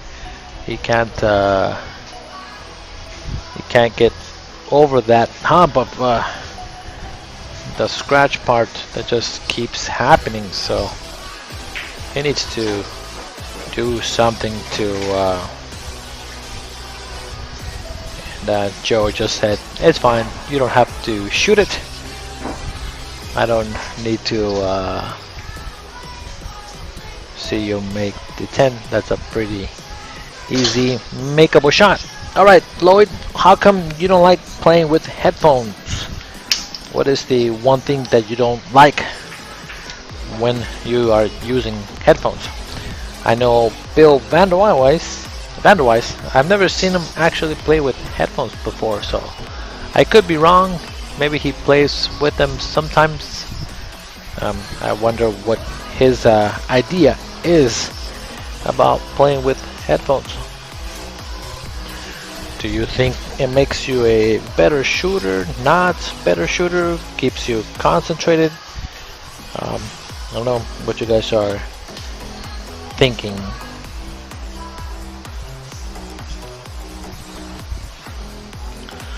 Alright, so here's Kurtis with the break. Now again, please go ahead and share the stream as much as possible. That's a fantastic break. 1, 2, 3, 4, 5, 6, 2, 4, 6, 7. 3 balls on the break. Cuba in the middle of the table, and he can see the 2. So that was one of the best breaks I've seen myself live here at this table. So again, if you are watching, make sure to go ahead and share the stream as much as possible. It is something that we are trying to promote. At the same time, we do give some kind of giveaways just for watching.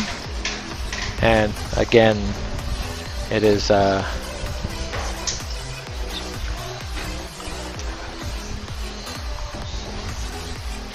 what? He's about to shoot. Don't move.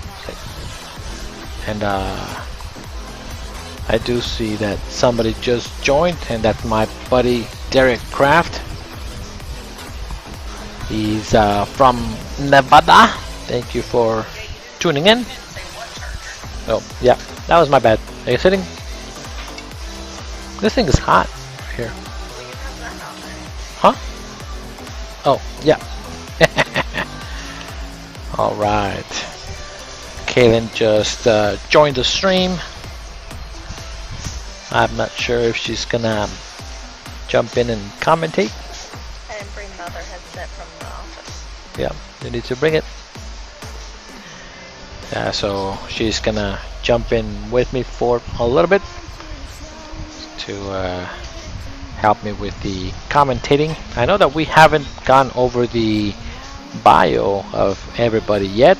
We still have that to go over, and once this rack is over, since it is going to be kind of close to midway point, I think it's a great time to talk about the players, what they play with, who is their favorite player, what their nicknames and hobbies are besides pool. And we'll go over them in just a little bit.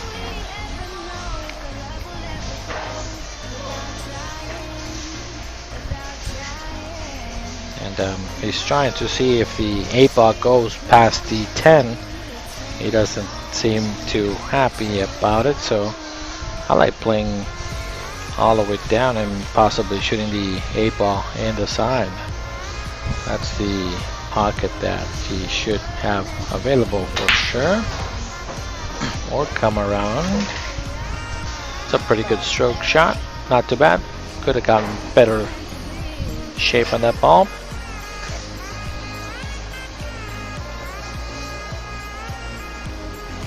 And Lloyd is saying that he doesn't want to think about actually anything else but the pool table.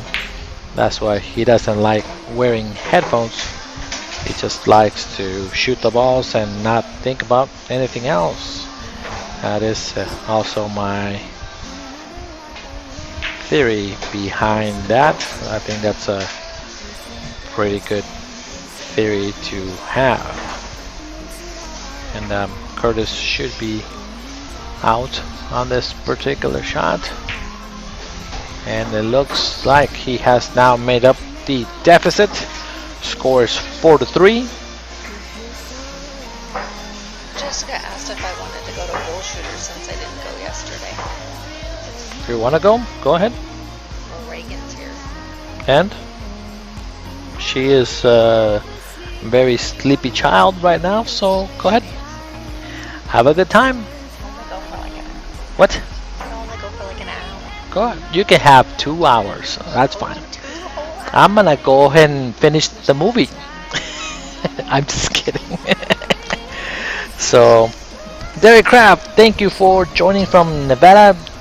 Yes, as you were actually tuning in, I was summoning the dragon.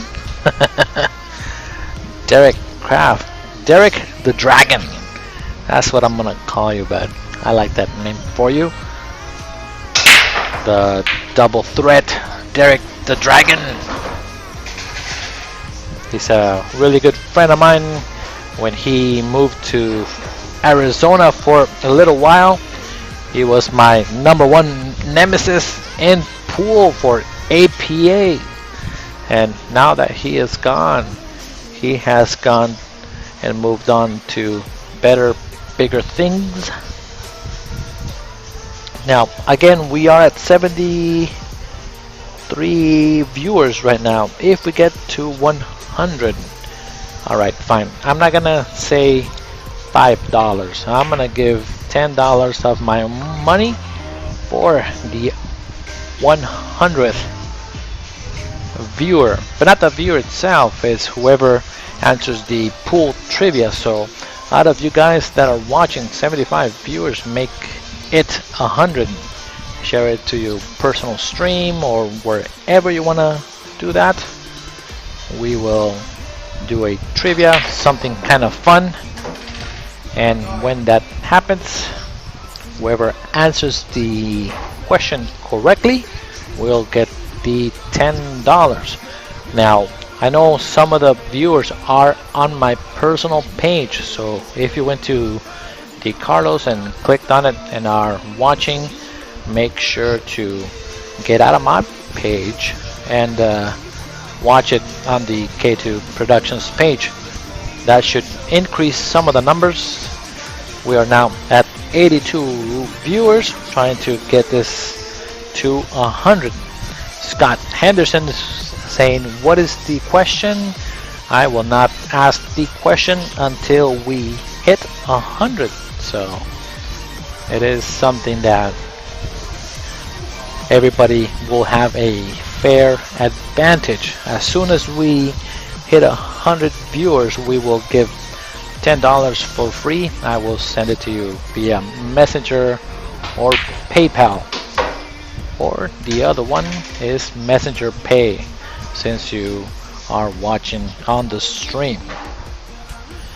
Now, please go ahead and share away. We are looking for 100 viewers. Oh, that was such a bad roll. He hit the ball pretty well, but he wanted to bump the 4 and at the same time kind of like kill the cue ball off the 4, and ends up kind of giving him a free run out. And we are at 84. Gilbert Duran is saying 88. Marcus Taswez, how are you doing, buddy? Thank you for watching. We are trying to get to 100 viewers is our goal for tonight. We will give $10. That might buy you an hour of pool at your local pool hall. $10 or something. So Matthew Gagne, ¿qué pasó, vato? Thank you for tuning in and watching. Do appreciate you guys.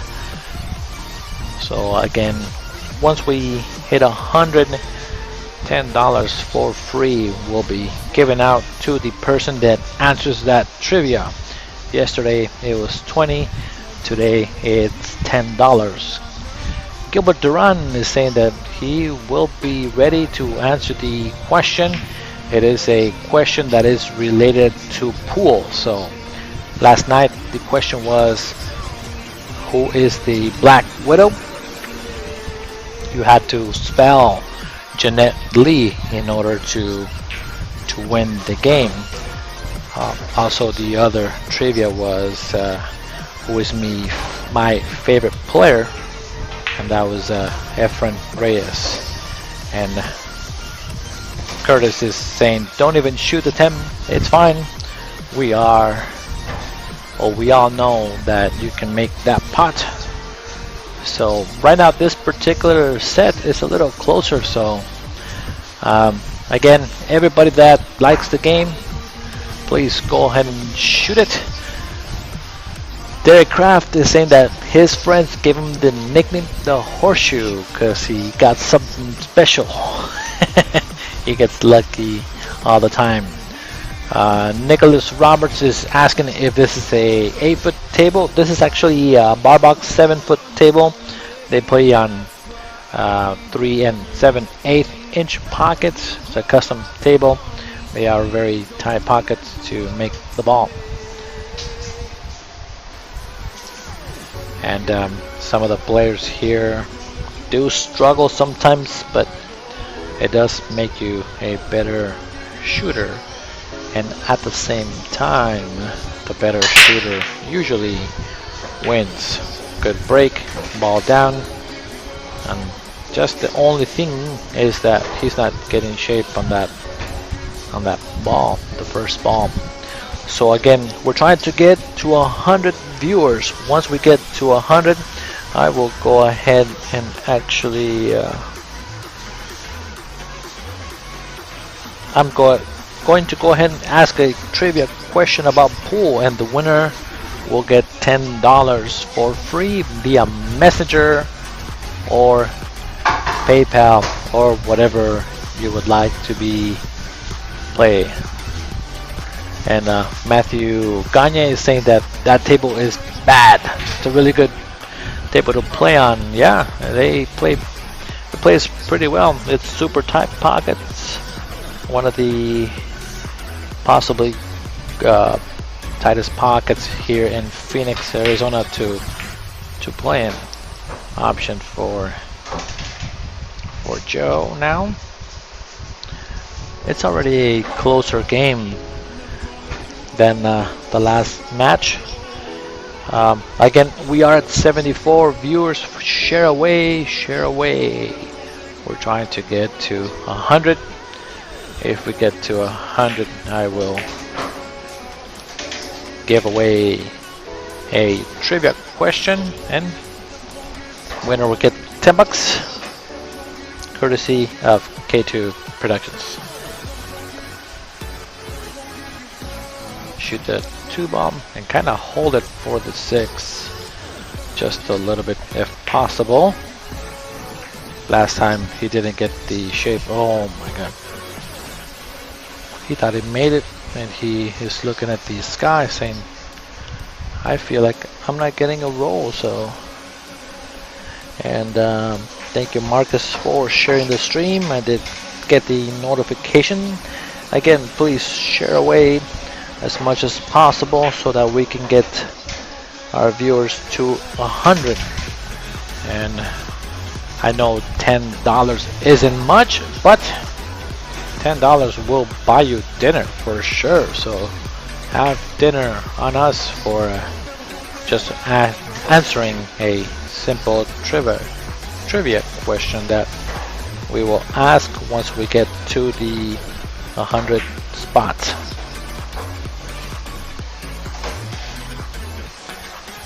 Yeah, Nicholas, I feel the ouch as well. He should have made the ball and gotten out. Now we are at 75 viewers, trying to get to 100, and Joe Avila waves that off, saying that Kurtis is ahead. Score is 5-4 in a race to 9. There is $600 in the middle.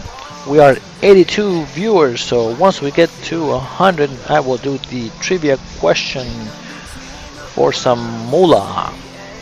That's what we're looking for. 100 viewers, get some cash, cold cash, deposited directly into your account at the end of the match for answering a simple pool question.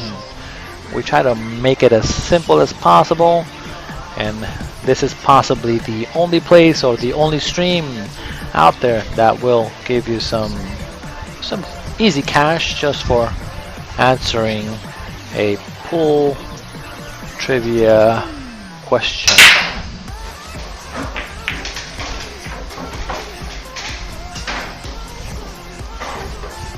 Now again, so you guys just need to share away.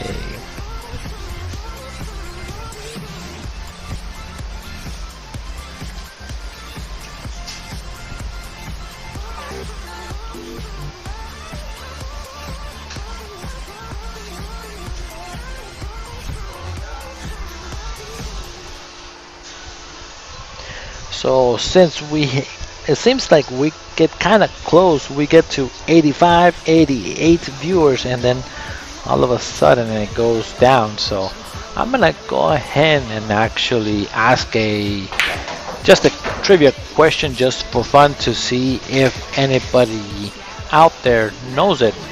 And this is kind of cool trivia that just to get you guys to start in that mentality of trivia regarding pool. So Willie Mosconi, he's possibly the best. Well, now with John Smith actually beating his record not too long ago, Willie Mosconi had the longest straight pool, pretty much the record without missing 14.1. But his dad did not want him to play pool. Can you believe that? That's crazy.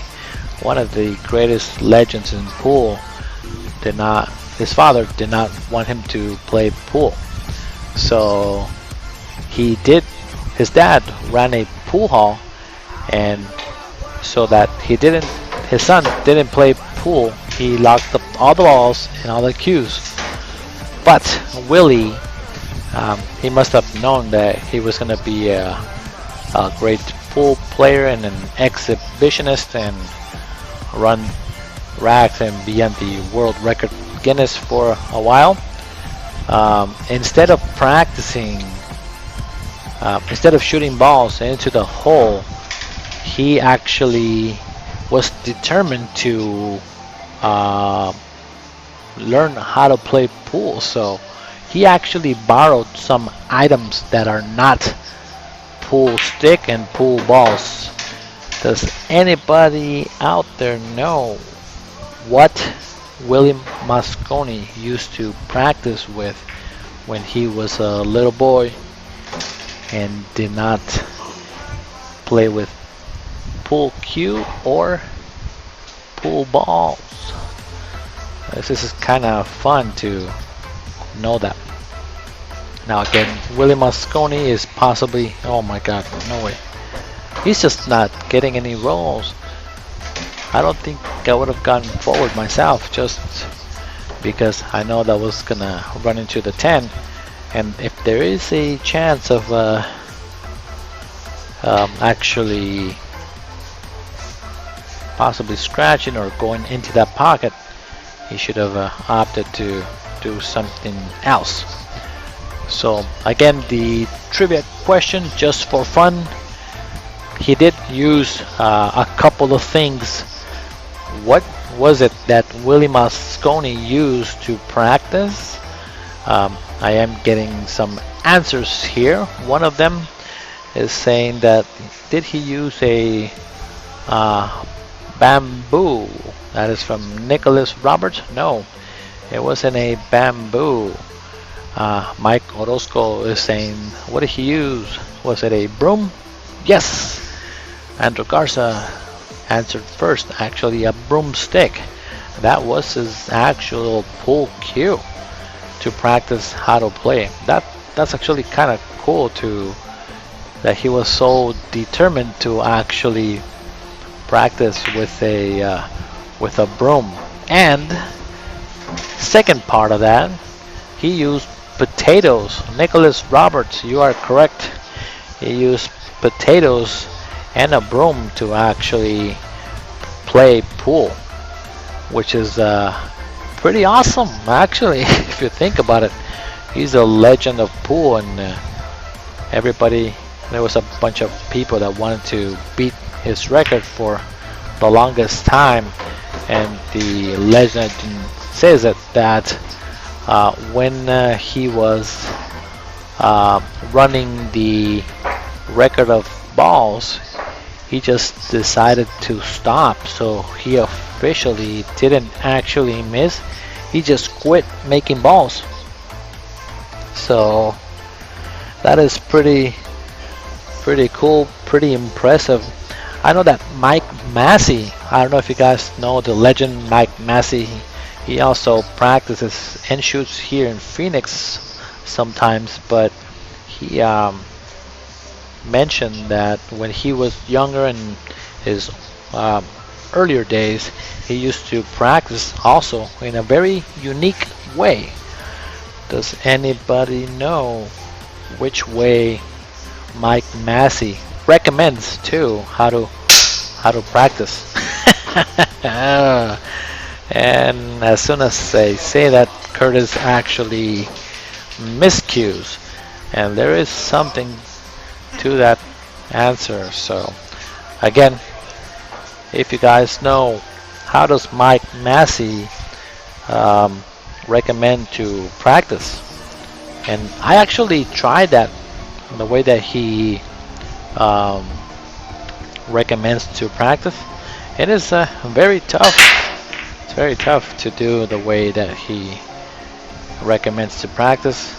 I kind of only tried it out for about maybe a day or two, and I'm like, nope, I'm gonna go ahead and try something else. I don't want to practice that way.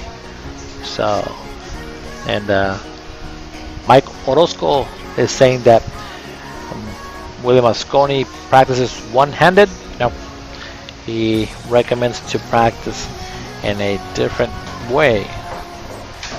And the reason I know this is because he plays out of Phoenix sometimes, and anytime that I see an amazing player like, well, I even asked Efren Reyes how he practices, and that's a different story.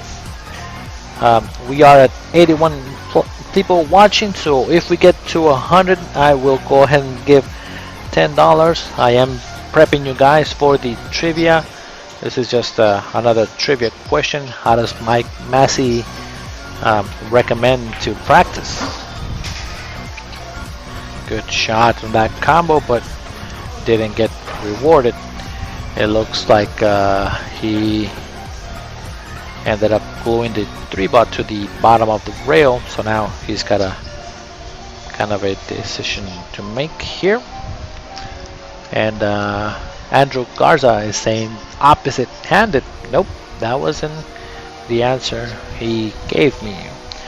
So again, how do you think Mike Massey recommends to practice?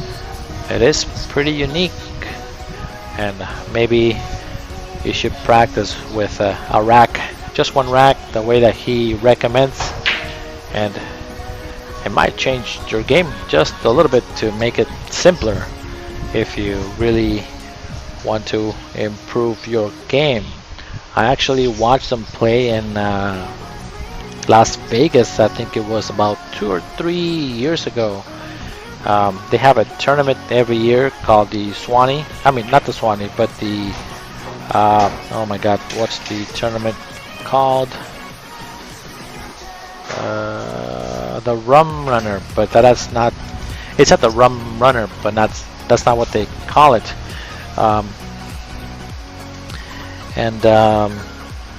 What they what I saw is that Mike Massey actually ended up beating Shane Van Boning on a Hill match, which was really cool. So he plays really good. He is a world trick artist champion in many disciplines for many years, so it is kind of cool. Raymond Lee says, with your eyes closed. Oh, that's another kind of good way. I actually, when I do a little bit of commentating, not commentating, but doing a lesson, I do kind of show off a little bit, but tell them that if your stroke is good, you just close your eyes and then stroke through the ball and try to make it. That is a pretty cool way to make sure that the ball goes in the hole. So it is a pretty cool, unique way to shoot and make sure that your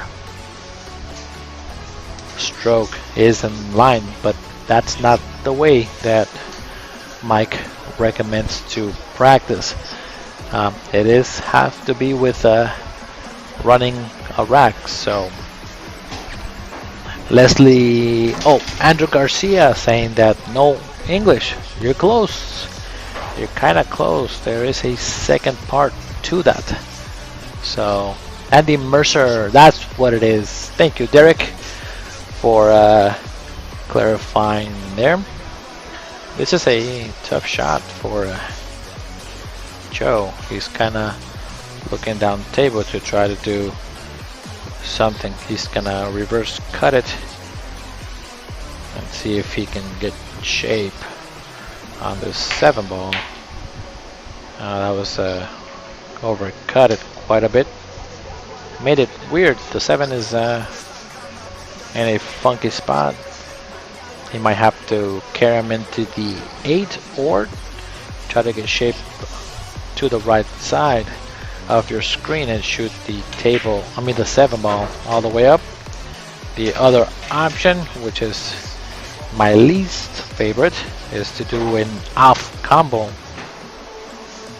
The reason is because the 8 ball actually travels into the other side of the pocket, and you have to control the 7. So he did get a funny angle on this ball. And Austin Rodriguez says that he told him to practice center ball. Well, pretty good.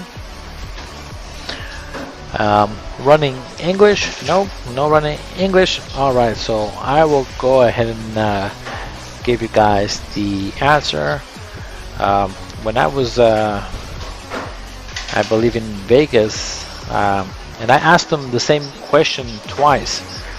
What is the way that you really recommend to practice? And he said center ball, but no chalk. Take your chalk away completely from your cue and try to run a rack with just pure cue, no chalk. That is I tried that and I miscued so many times in the beginning, and it got a little frustrating. I mean, why do you even practice with no chalk? But at the end, it just makes your game a little bit simpler. You hit the ball a little bit more pure, and makes you think in a very simple manner. So if you practice with no chalk on your cue just for a few days, according to Mike Massey, he says that it will definitely improve your game. So Austin Rodriguez is saying that he was close. Yeah, you were super close, buddy. Very, very, very close. Just take your chalk and throw it in the trash for a week and use well, how about this? Since Willie Mosconi practiced with potatoes and a broomstick, use that for a little while and make sure that you don't chalk your broomstick. So if they shot with nothing but crazy things before and they were so good, I think maybe we can learn one thing or two when it comes to those great pool legends of the game that as kids we like to watch and see him play. And as I say that, he miscued again for the second time. If he was practicing with no chalk, he would have possibly made it.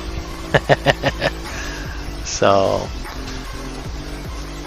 Austin Rodriguez saying that he can't do that, but yeah. Now again, there was a point, you guys. We got to 91 viewers, so we needed 9 more, and we would have been at 100. I would have given the trivia again and given you guys a chance to win $10. So again, share away. We are trying to get to 100. If I see 100, I will go ahead and give you $10 to the person that answers the question first when it comes to trivia. But again, I'm just giving you guys some questions just for fun, just to make sure. So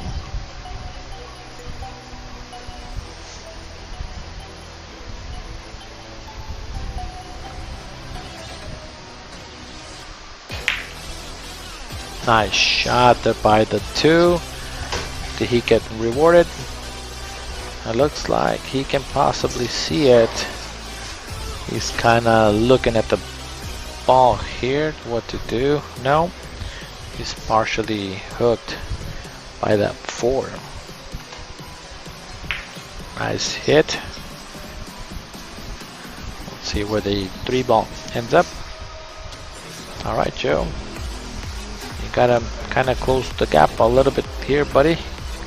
Cut the ball in and play, or try to play safe for the bank.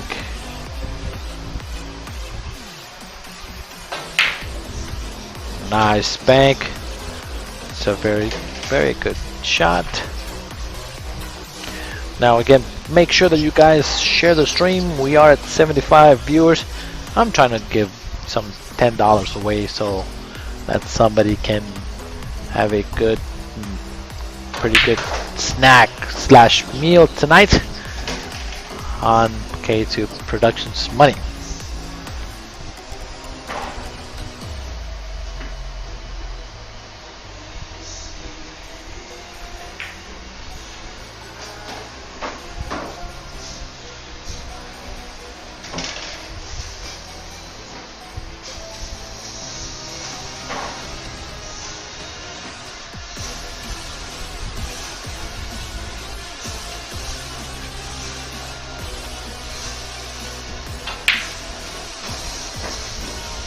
It's a pretty good run there by Joe. He's about to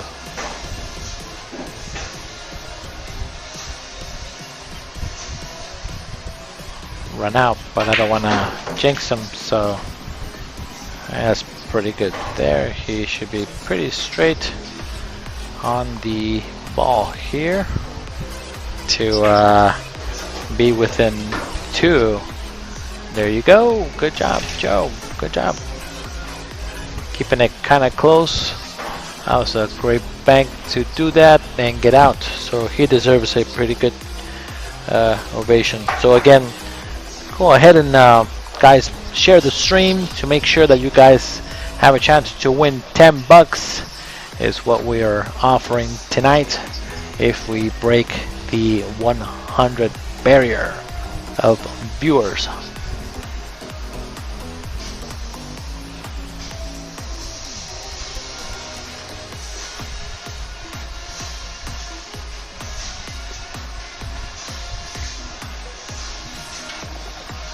So here is one more question for you guys. Hopefully you guys don't look it up on Google, but here's in 1933 there was a championship game that Willie Mosconi won, and he was offered a job in the Better Billiards program. So what company, which is right, I think they're still the leading manufacturer in tables, hired Willie Mosconi at $600 a month back in 1933. So that's a pretty penny if you think 1933, a pool player that won a tournament. But again, we are trying to do some commentary and get you guys some trivia about pool while these guys are actually watching the game and playing the sport. It's a good shot there. He can drive back into the side just like that. Alright, so let me go back. Looks like Joe's now trying to catch up, which is good. Just don't hook him behind the 7. Yeah, he put spin. He just needed to come straight so that he wouldn't get hooked. All right, so what is the leading company that manufactures billiards table? I think even up to date, and they offered Willie Mosconi a job at $600 a month. So which company is the one that hired Willie Mosconi in 1933 after winning a tournament? Holy cow, that was a great shot by Joe.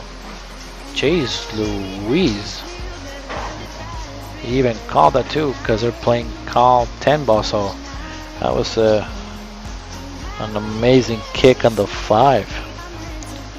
And good job, Andrew, the first person to answer at the K2 Productionz. It is Brunswick. That is correct. Good job, buddy. Good job on knowing your pool trivia.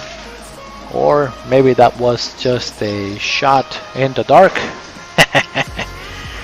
I know that sometimes I kind of do that myself.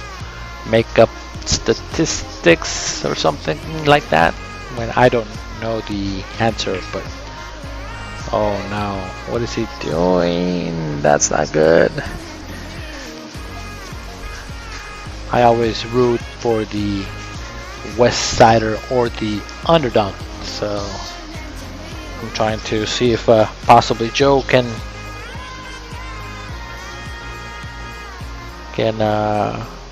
make it a little closer.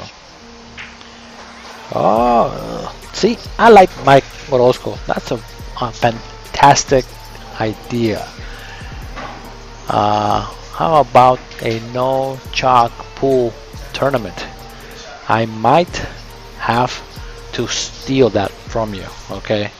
So I might do something like that where there's no chalk on your cue. All the chalk is thrown away, so that nobody can sneak in some chalk. I wonder if how you can actually possibly do that though.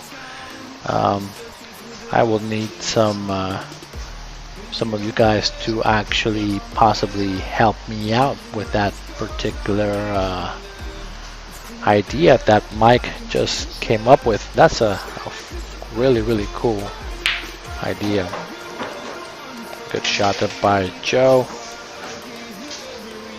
I don't know if you guys just noticed, but he really moved his arm on that one, trying to steer the ball into the hole. So part of it is that he's anticipating the shot a little bit. So now again, we are 88 viewers, so if we get to 100, I'm sorry, 91, 9 more viewers, and I will do one trivia question, and the winner of the trivia will get $10 given by the K2 production company.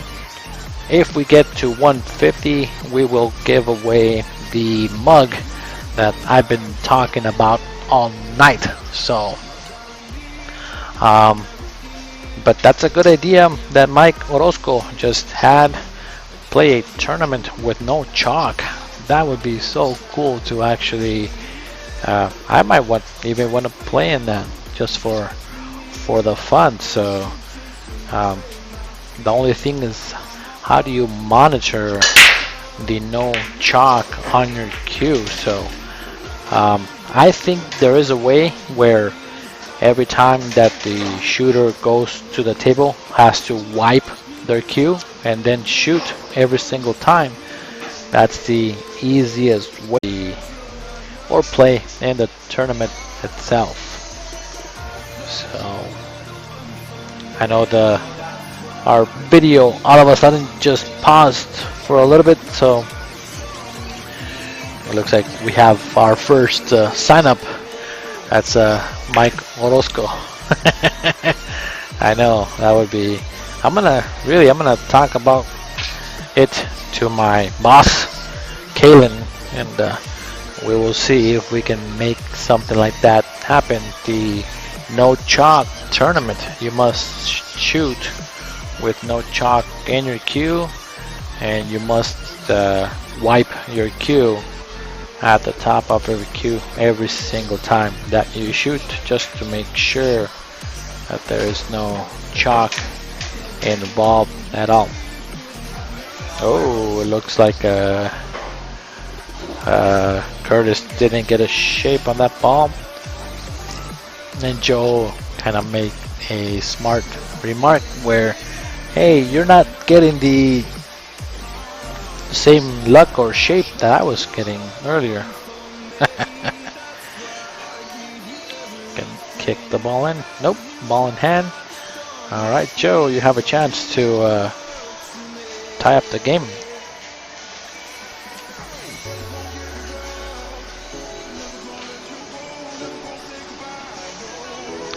Now again, please go ahead and share the stream. We were trying to get to 100. We came really close. We were up to 91. We needed just 9 more viewers to do the trivia, and then give you guys a chance to win $10, and that would have been directly sent to you from the K2 Productionz.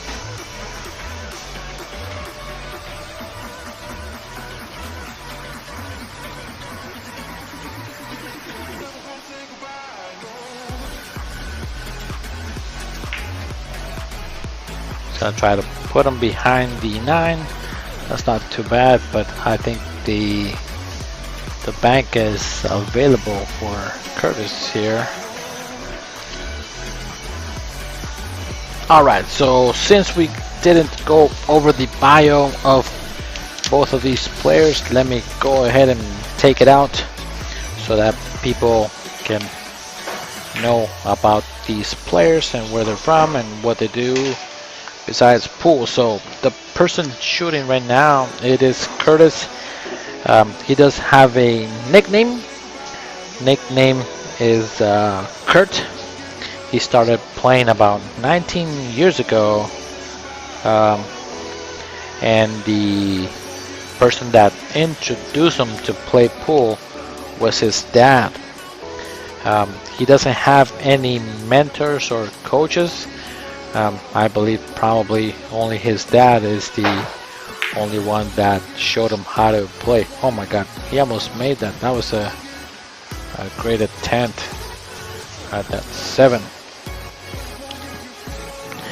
And does he play league? Nope, he only plays cash money games. So that is another person that doesn't like to spend the whole night in a league and just play for cash, which is kind of cool to know, because again, here in Arizona there's people always asking, so how do I get in the action? So if you guys know Kurtis or want to hit him up and play him for some cash, we would love to host another match. Favorite player is SVB Shane Van Boning. He plays with a Peach Hour 314, and he has a player's break cue. He likes to play one pocket. And what is it that he likes the most about that game is that he's able to lose yourself while you're playing. So that is my sanctuary when I come to shoot pool. Sometimes I have a bad day or just not feeling like talking to anybody, or just not in a good mood, honestly. I like to get myself in that rectangle and not think about anything else but pool, because of course I want to be the best player I could be, and putting the time in definitely helps out. He doesn't have any other hobbies besides pool, so He does have a respectable Fargo of 607. So it is pretty cool to see a new face that we haven't seen. Now Mr. Joe Avila over there on the right hand side of your screen. Now left hand side. When did he start playing? He actually started playing about 8 years ago, and that's more like in a competitive time. And he's saying that Doc and Oz and Jose Gonzalez are the guys that introduced him to playing pool. So that is something that I know all of these players myself, and they all shoot pretty sporty, so they are also very respectable pool players that I've gotten to play. Does he have any coaches or mentors? It's Oscar Avila and Jose Gonzalez. Jose Gonzalez plays pretty sporty, so does Oscar Avila. He does play league at JJ's one time a week. His favorite player is Efren Reyes. The type of cue that he uses and has on his hand, it's a Josh Tradeway cue, and he has the Q-Tech breach for breaking. His favorite game is 8-ball. Nice bank. Commentated a little bit early because I saw the ball go in there. He can play safety and try to put him behind the 10-ball maybe if he shoots the ball into the bottom of the 8 and not letting it leak.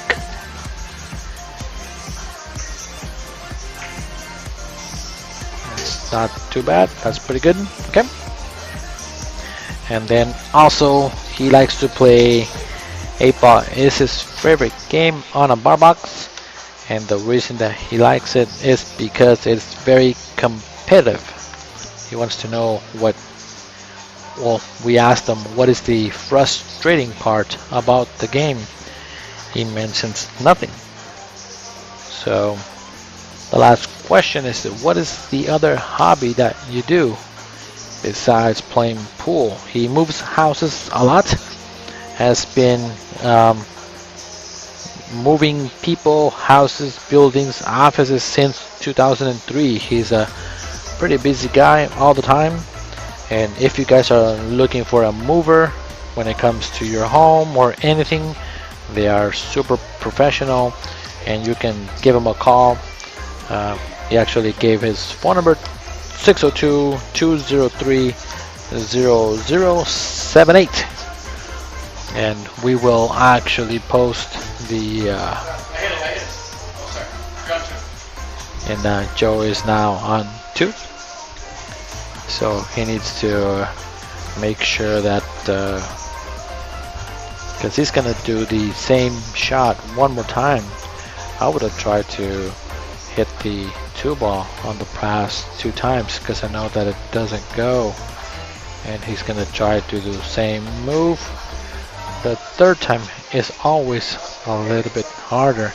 This time he can see the 2-ball, so worked out pretty nice there for Joe. And he's playing safe behind the 10 all the way down. Worked out. That was good. Good shot there by Joe, and good decision to not try to open it up. It paid dividends on that particular shot. Alright guys, let's do another trivia really quick before the end of the set. Let's see if I can come up with a pretty easy one that people can know. Because I believe so far some of the questions were pretty cool to actually answer and to know, especially about Willie shooting with potatoes and a broom at home. I wonder how his mom let him get away with that. I know that if it was my mom, imagine me putting potatoes on the table and shooting them with a broomstick. She would have thought that I was possibly crazy, so she still thinks I'm crazy anyways.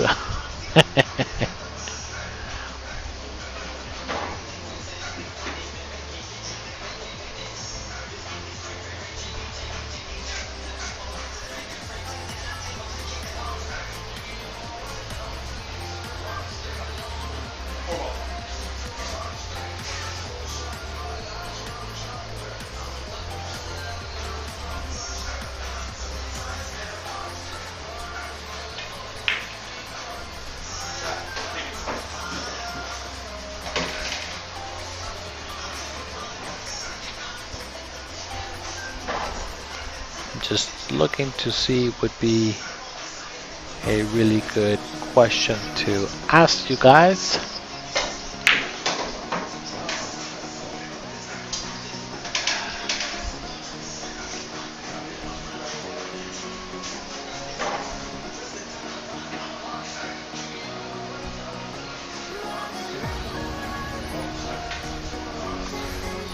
He's gonna try to kick it in the side. And if he makes this ball, he might end up perfect on the 8-ball to run out. Made a nice hit, but Joe, I might be able to see it. I'm not sure. He's looking at the screen to see if he can actually hit the ball. Alright, so here is the last trivia for the night. The scratch rules differ really big between two games, and oh, wait a minute, let me say that again. The scratch rules differ hugely between the two games. What is the difference? There is a difference between, it's the same game that is being played, but they are called different. We're looking for the two names of the game, where if you scratch they differ when it comes to the cue ball.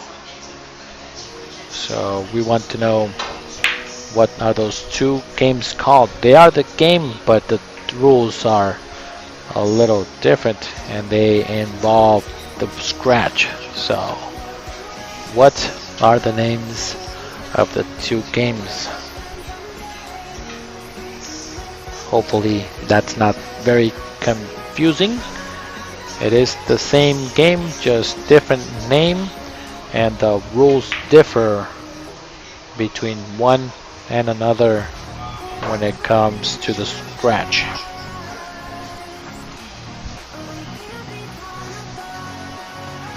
Michael Daly says 8-ball. They are called two different names, so we are looking for both of the names. What are they called?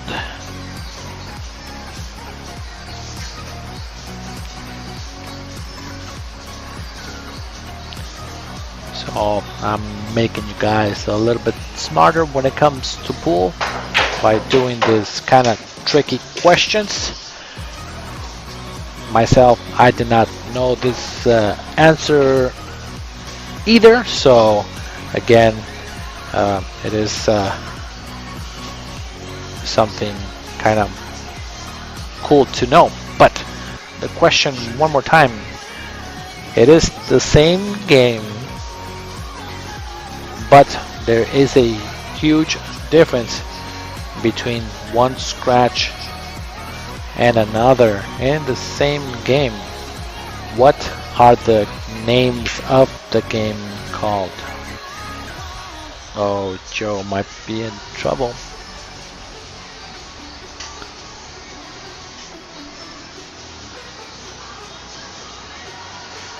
Fugi is kind of close. He says 8-ball and ball in hand.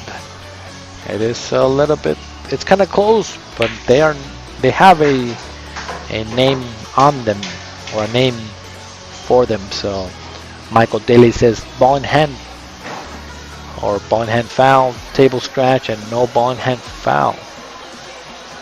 Almost, but they do have names for them.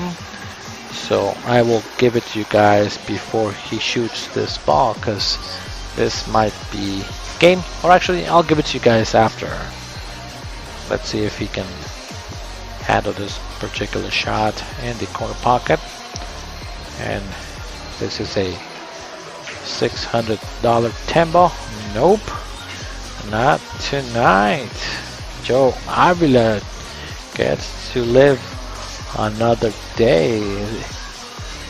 Score is 7-8, and Kurtis had a chance to close out the set. So now Joe comes back and has a chance to break and possibly make it hill. So let's go back to the trivia. Scratch and a hickey. Nope. Michael Daly, ball in hand and in the kitchen. That is what happens, but what are they called?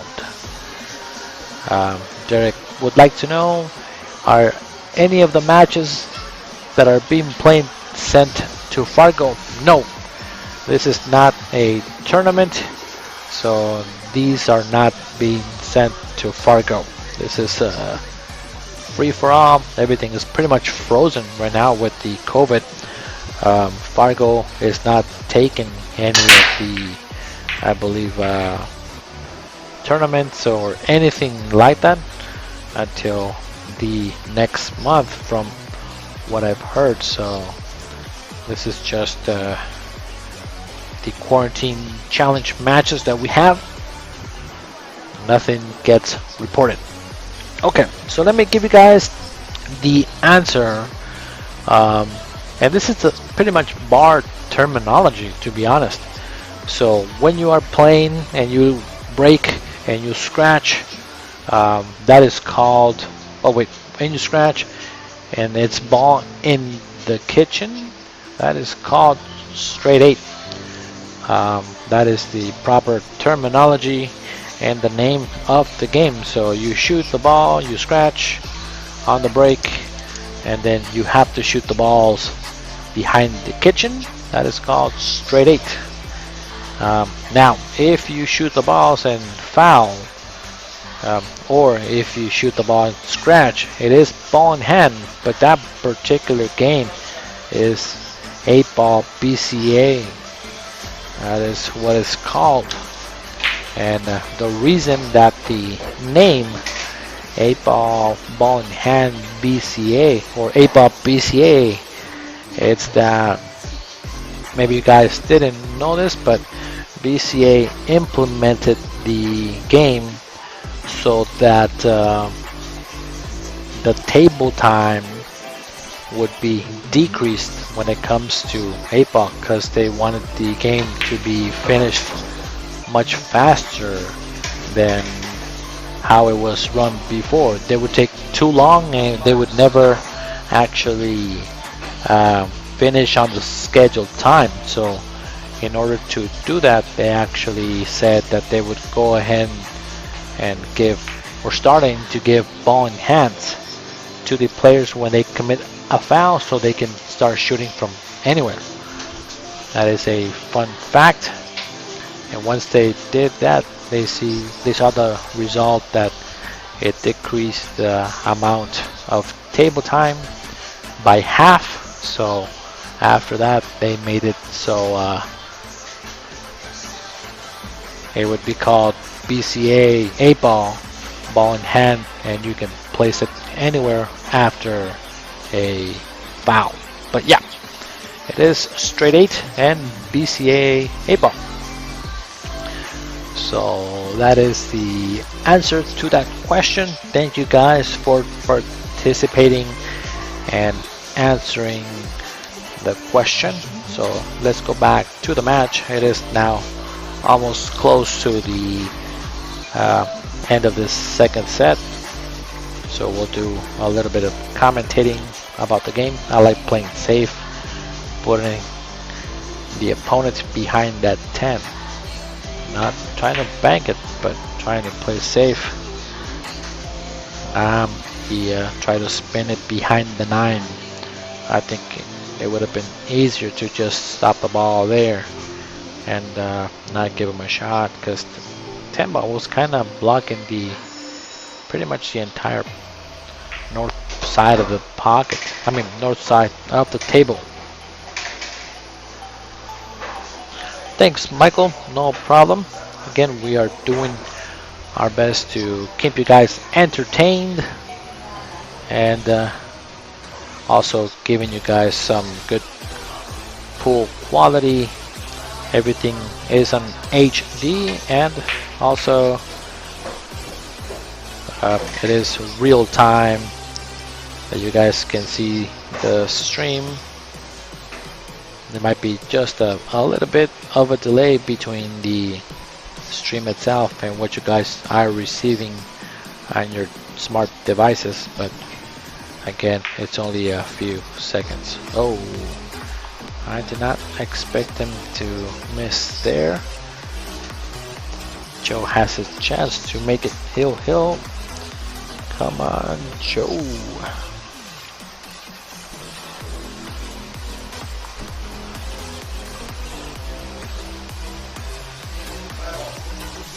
Alright, so he's coming at the 5.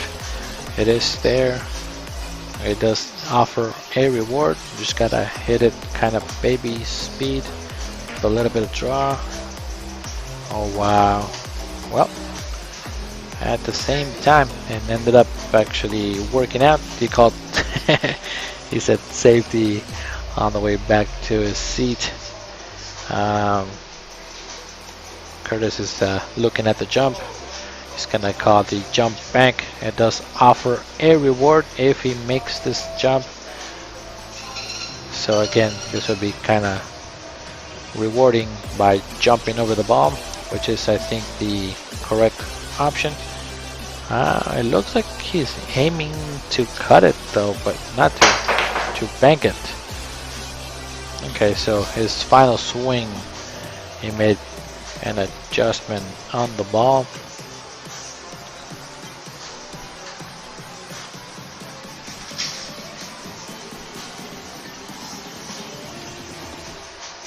Let's see if Joe can run out from here. He can cut it into the 5. Make sure, honestly, to control that 4 is the whole thing.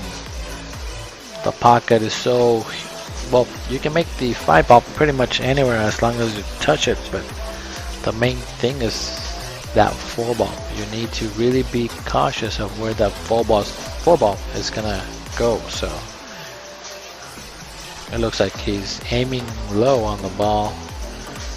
Might hit it a little hard, but again, you don't know where the ball's gonna end up. It would be so much easier had he just rolled it into the pocket, because you know that 4 ball will stay there. So just I think he's getting a little anxious and trying to make it heel, so his arm is not possibly communicating very well with his thought process. Nice shot. That was pretty good. That ball barely went. Worked out on that particular shot. Now just make the 7. Make sure you don't miss it. take your time and shoot it in the hole. You cannot hit any part of the point where it doesn't go at this angle. Out of the pocket, very good. Big bounce. All right. Don't hit that 10. So that is the main thing. Jack up. Try to avoid hitting that 10 ball and just come across. Just like that. Very nice shot there, Joe. This is a hill match, guys. Start sharing it. I'm calling it. Hill. There we go. Very nice. Hill match. Exactly what we wanted. That is something that all the spectators like. Hill match is all we always want to watch. Hill match on the second set. Let me start sharing it on my end. Hill. Winner chicken dinner. So let's do me a favor, share it to the groups that you have, please.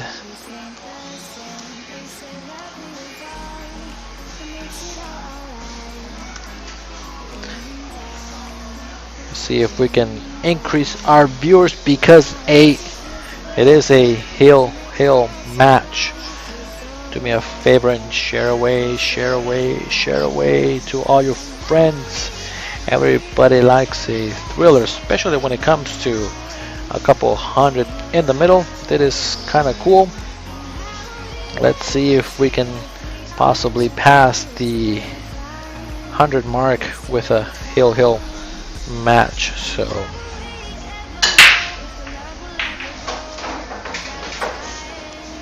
nice break, a bunch of balls down.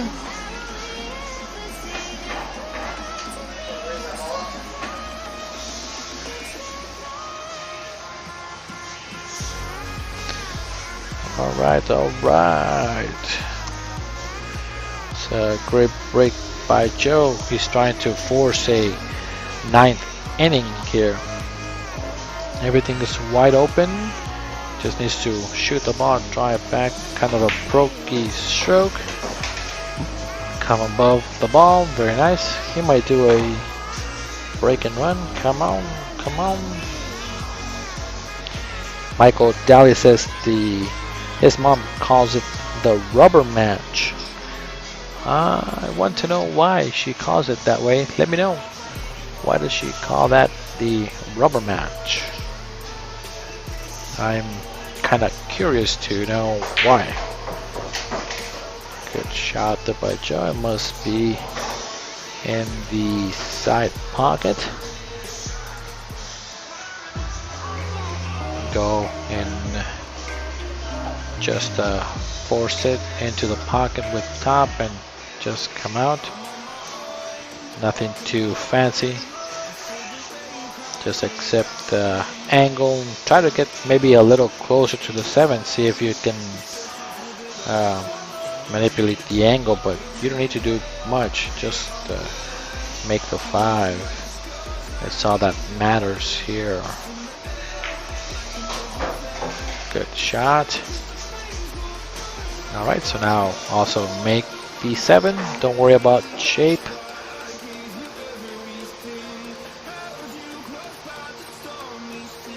Come on. Oh no, maybe he got a little fortunate. He's looking, and oh, at least Kurtis is coming to the table to try to do something with this particular ball. He does have to kick it. I do like when both of the players shoot at the final rack. So it is a kind of a safety. At the same time, he can use the 9 and the 10 as a blocker. That was a really nice developed shot. Joe is over there trying to see if he's gonna jump the ball. The only thing is that his jump cue is not, yeah, it's right there. He's trying to see if he can jump over the 9 ball to make the 7. He's been having some issues with his with his jump cue because his thread came out when he took it out of his case, so he's trying to possibly use the other jump cue that we have as a spare. This is a very crucial shot because if he doesn't make it, he might be selling out the set. Nice hit. Let's see. Let it develop like everybody says. Not too bad. This is a very good match, guys. Everybody's shooting at that ball, so please keep sharing this hill match. Hill, here we go. Hill. We are playing for some cash in the middle. It is best of 3 sets, but it is at least hill on the second set. The first one was a little bit that Kurtis got away with it, but now Joe is in stroke and they are playing pretty even. Wait a minute. Oh, good shot. Now he is a little funny on the 8. He needs to get a stroke to get to that 9 ball. It is all the way down the table, so now he needs to figure out how to get to that 9.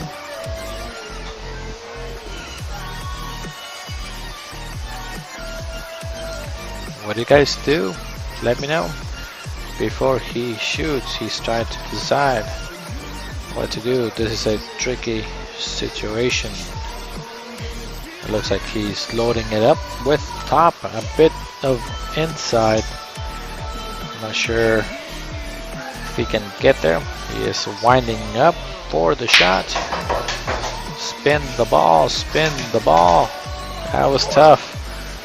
It was tough to get there. I'm not sure. He was saying short side. That was a great stroke, but like I say, he needed more S-spin.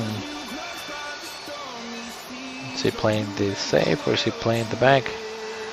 And oh, Joe has a. I think he can see part of it.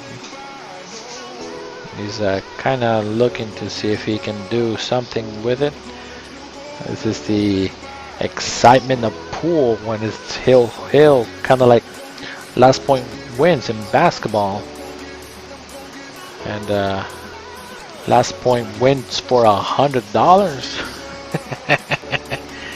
You never get to say that in basketball, especially when you guys are playing. So unless it's like a tournament or something. Oh, he went for glory. Did he get rewarded for his bravery? Yikes. Joe has a chance. Had a chance to do something. Now Kurtis needs to fire this ball in the hole. He is a little bit off angle. He is shooting with an elevated cue at a 3 7/8 inch pocket. Missed it. Oh my god. It's the pressure. It's the pressure. Nobody wants to take it. He doesn't want to take it. This is exactly what we like to see. They're both nervous. They don't want to give it up. They don't want to give it up.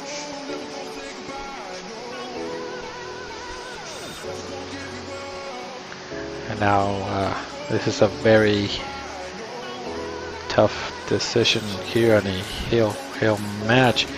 It is the same difficulty that Kurtis had, because Joe needs to also jack up and draw the ball on a hill match. Let's see if he can make that ball sink in the hole. Just like that. Very nice shot. And where's the reward? Oh my god. Oh my god. This is one of those damn games where nobody, it's not making it easy for anybody. Jesus, that's so crazy. He needs to reverse back cut it now. Ay, ay, ay. All right, here we go. Here's the reverse back cut on the 10. Try to avoid those scratch at the same time because that corner pocket likes to swallow balls. Oh,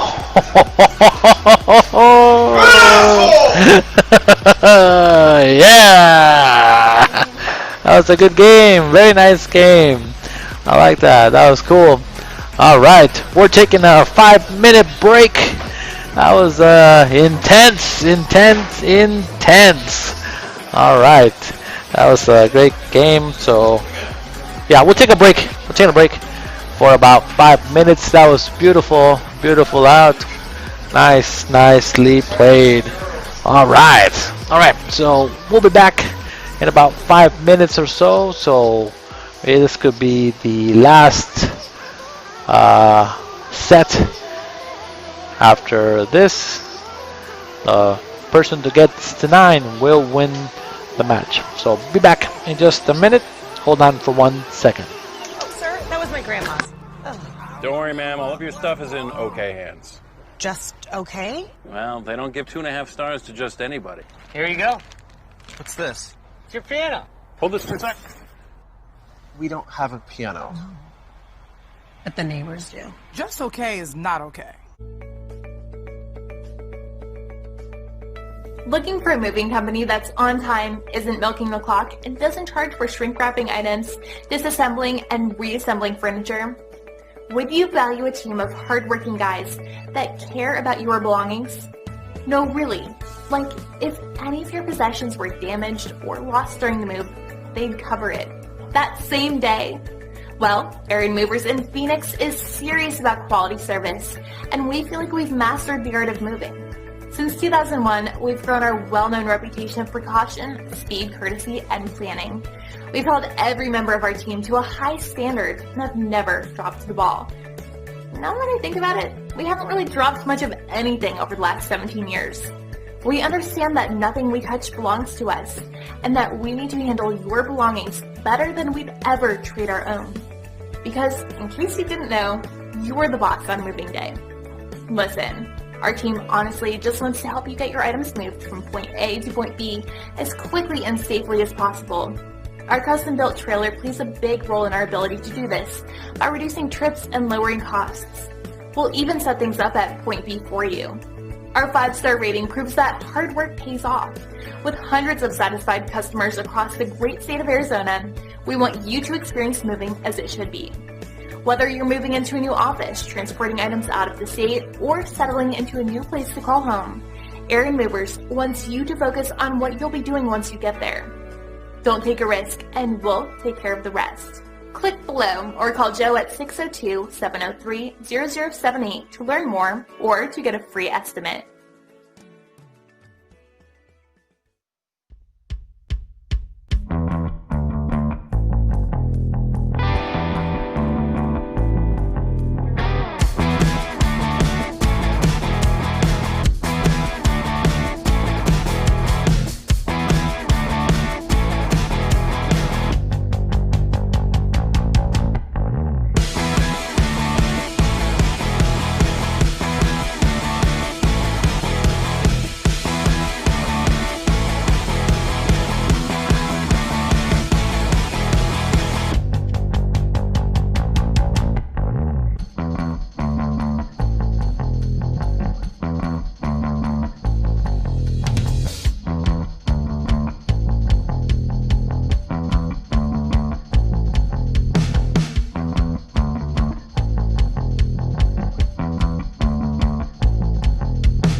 All right, we are back at the K2 pool room one more time. It is now set number 3. They're both 1-1. So this is pretty exciting. The last rack was it was a doozy. It was really cool to watch. So you guys are good to lag. Go ahead and go up there and lag it out. Lag it out, lag it out. This is now for the last set. Race to 9. There is 600 in the middle. And let's see who has the touch on this one. And it looks like Kurtis got the rack. Michael Daly says that he sent me a PM. He found a couple things why call it a rubber match, but he didn't even know. And he calls it a rubber match when it's hill. And when the one person gets to the hill, he's on the rubber. So I'll have to check it out, see what the rubber means, just to have it as my knowledge for future reference. Thank you, Michael Daly, for letting us know. Alright, so this is number 1, first rack, and we need to give Joe Avila the spot. He is the away team. He does get 2 right off the bat. It is a race to 9 with a 2-game spot. So we'll see how this goes. It's a great break. Great break there by Kurtis. Let's see if he can get this out. But if you guys did not see the last hill match, you can go into YouTube and watch the last one, the last rack that was played out. It was pretty cool, very intense, because both had a chance to close it out, leaving each opponent with some crazy shots towards the end. So it was pretty fun to witness. So go into a K2 Productionz channel and you can watch the last rack, and this is where we are picking off in a race to 9. All right, let's see what Kurtis can do here. Let me see if I can find something fun for our viewers, also to keep you guys entertained and also on board with our K2 Productionz.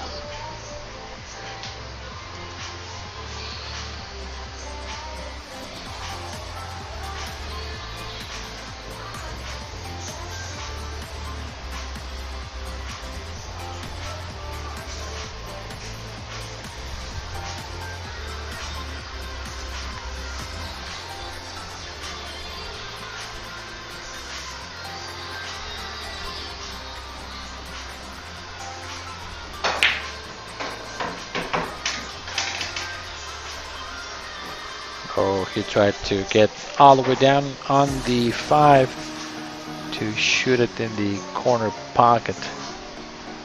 He just came a little short.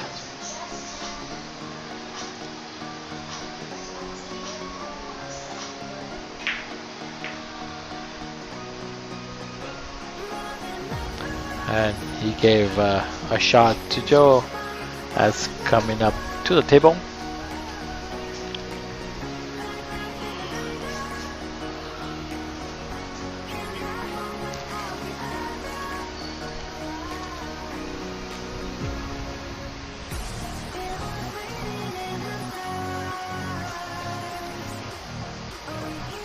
Sorry guys, I'm just trying to see what type of trivia questions I can give you. Good safety there, Joe. Puts him behind the 6.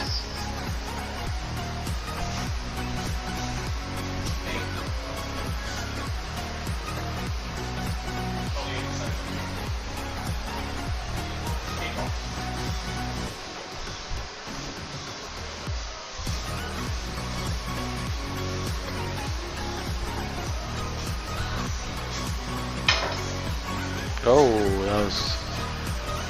kind of close.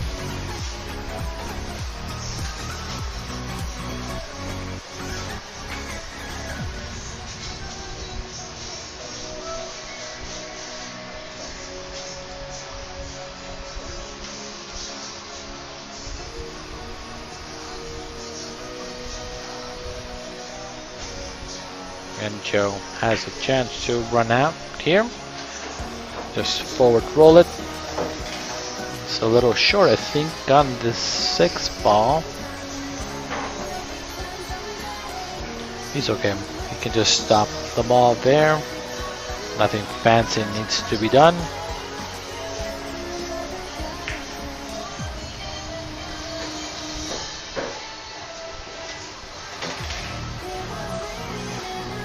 Just shoot it, come back just a hair.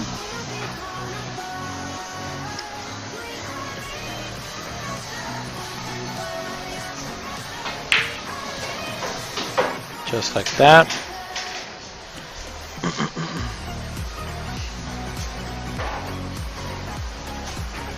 Now he needs to go forward and come around over by where the 10 ball is with a little bit of outside spin. And then he can try to shoot the 9 ball all the way down.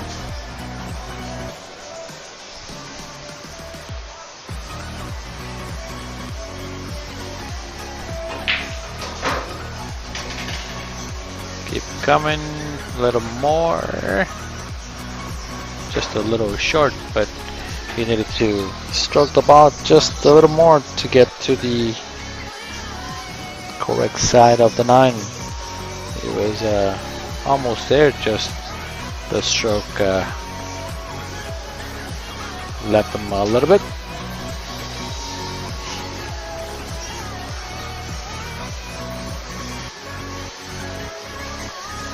He's saying that he wants to bank it in the corner, but it is so tough to get reward for the 10, so I like playing safe here because there's no actual reward. Just spinning the 9 and putting it over by the 10, because even if he makes it, he gets he did have a shot on the 9, but the 10 ball, but it is not an easy make. Myself, I don't like shooting it, but that's my preference. At the same time, he did get a fortunate roll. Ended up not scratching, and it might be a pretty easy out for Joe now, since the 9 ball is right there by the pocket.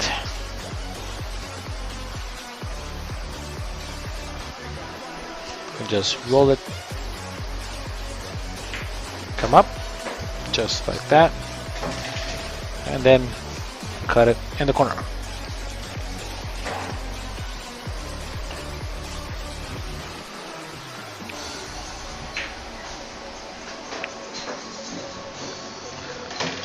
Alright, that's exactly what happened the last round where Joe was ahead. So let's see if he can continue his stride.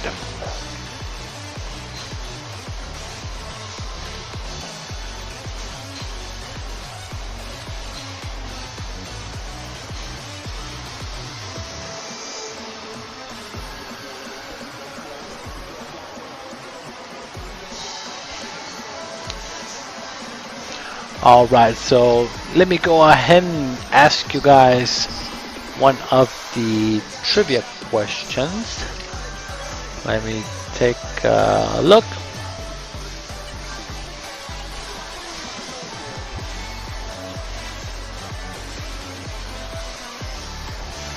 And in the meantime, Joe has a break, made a ball down, and just didn't end up getting shape on the 1 ball. He would have to possibly push here. I like pushing to the kind of like the bottom so that he can barely see the ball.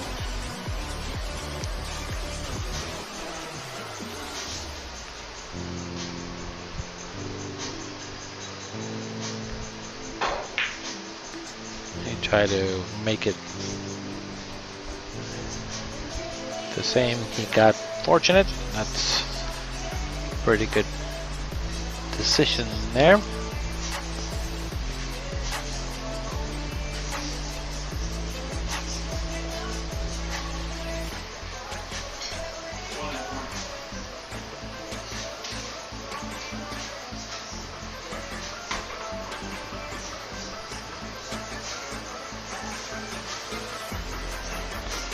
He's going to try to jump this over and get at the same time shape on the 2 ball. Just came around the ball.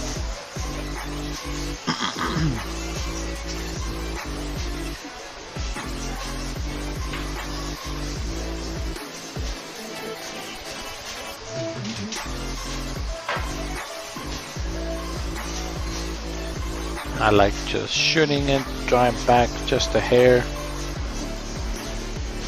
Kind of like where the middle of the table is. Just like that.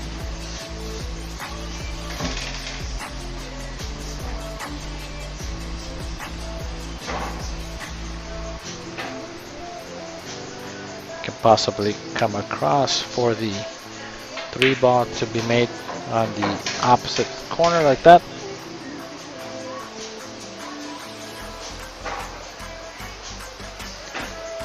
Now with coming across the 3 ball,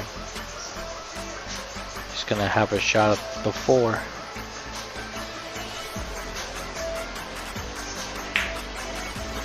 Looks like Joe is now warmed up and is starting to feel the speed of the table one more time.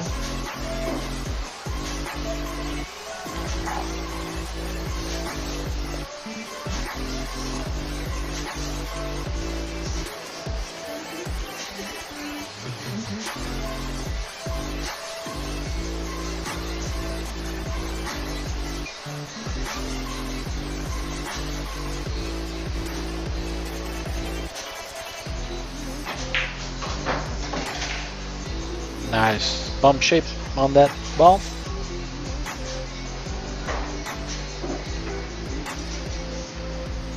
I like shooting this ball with a draw lag, so that it reduces the speed of the ball a little bit, so that when it comes off the rail it's not fast.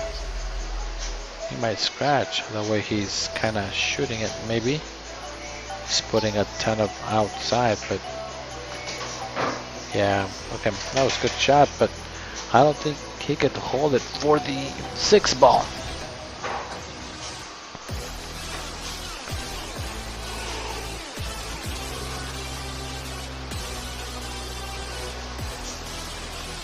So I try to bank it for shape on the 8.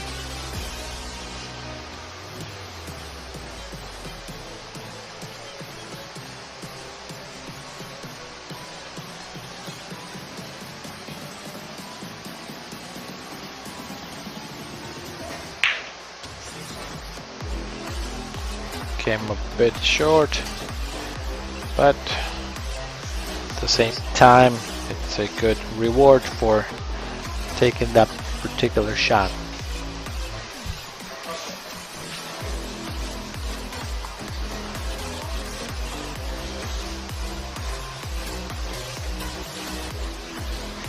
Can come around 3 rails with his bank. Oh, just a little bit outside. I've done that many times on this particular table now. I think when Kaylin and I last night, we were just practicing for a little while, and I think I hit the point like 4 times. It was a little frustrating, but you gotta hit the center of the pocket. Now we are at 82 viewers, so if we do get to 100, I will make a trivia question, and the winner of the trivia question will get free $10 is what I am offering tonight. So again, share away. We are at 84 viewers. We're trying to get to 100. We've been trying all night. The closest we've gotten is 91. So we were only 9 away. So if you guys are watching, please share the stream as much as possible to get us to 100. Easy trivia question, and you get $10. A chance to get $10 to win and have a dinner on us for at least one player.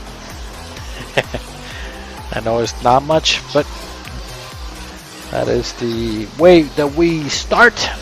Gotta start somewhere.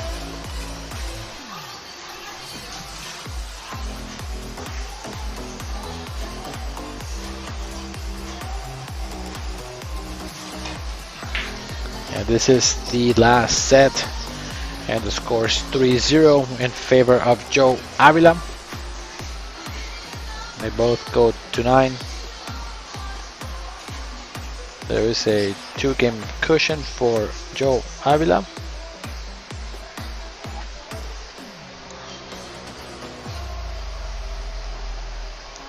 This is a tough shot because he is jacked up over the 8. I mean, over the 9 for the 8.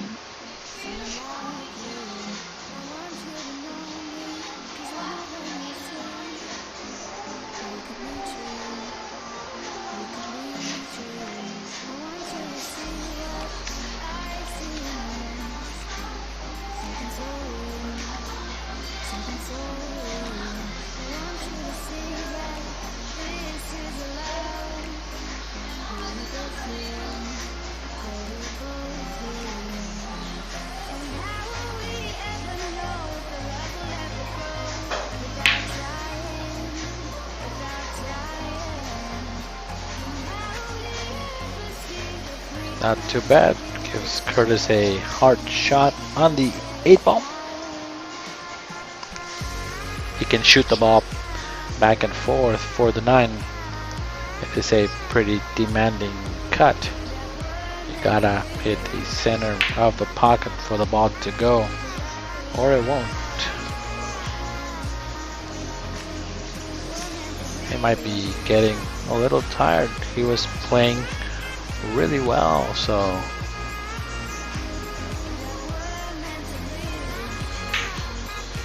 yeah, thanks Michael. It is something, and of course somebody can use it. So again, if you share the stream and we do get to 100 viewers, it is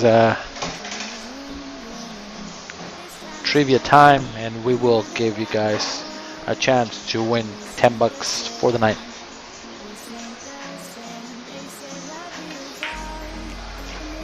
Look at Choco. He's kind of on a little bit of a run, because I think from the last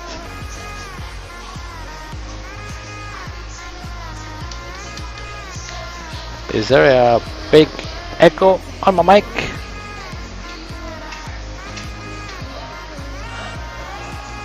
Maybe I need to lower the volume down just a hair so that you guys can not hear the background noise too much.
Now he's gonna try to kick it one rail, come from this angle here.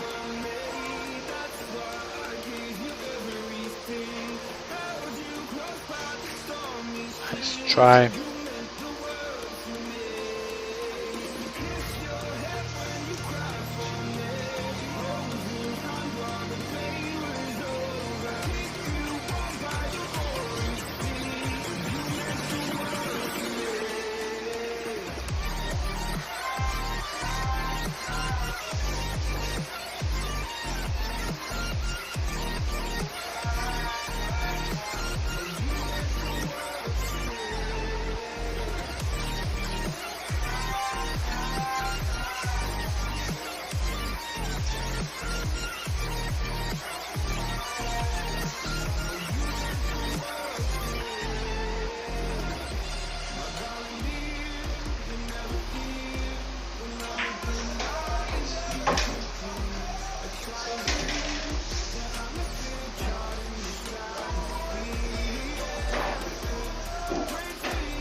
Oh, it just paused for a little bit. It's fine.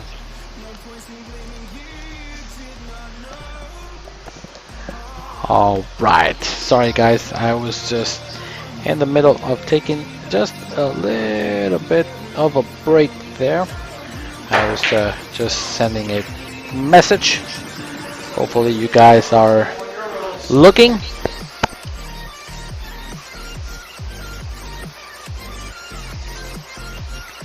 So let's see if we can get you guys back on this here.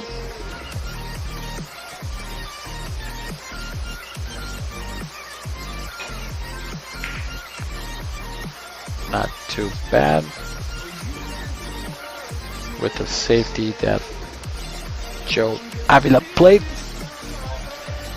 It is ball in hand to Joe. The 4-ball's kind of funky. We're trying to actually get the. There is going to be a. Well, let's talk about what we have already planned. On June 6th, we have a tournament here in Phoenix, Arizona. It is a Scotch doubles 8-ball. It is $120 buy-in. We start at 10:30 in the morning, and we will play all day. Maximum is 32 teams, 1150 and under. At the same time, if we have a full field, first place would be around $1,100 to $1,200. So if you guys have a chance to come out, please go ahead and like our page, and at the same time sign up your team. We have approximately 12 to 13 teams already signed up. We just released the info this week, so make sure to go ahead and sign up your team to play pool June 6th. It's Saturday. It will be played on the 7-foot diamonds at Bullshooters. So please go ahead and support the Bullshooters crowd so that we can go ahead and everybody enjoy the tournament.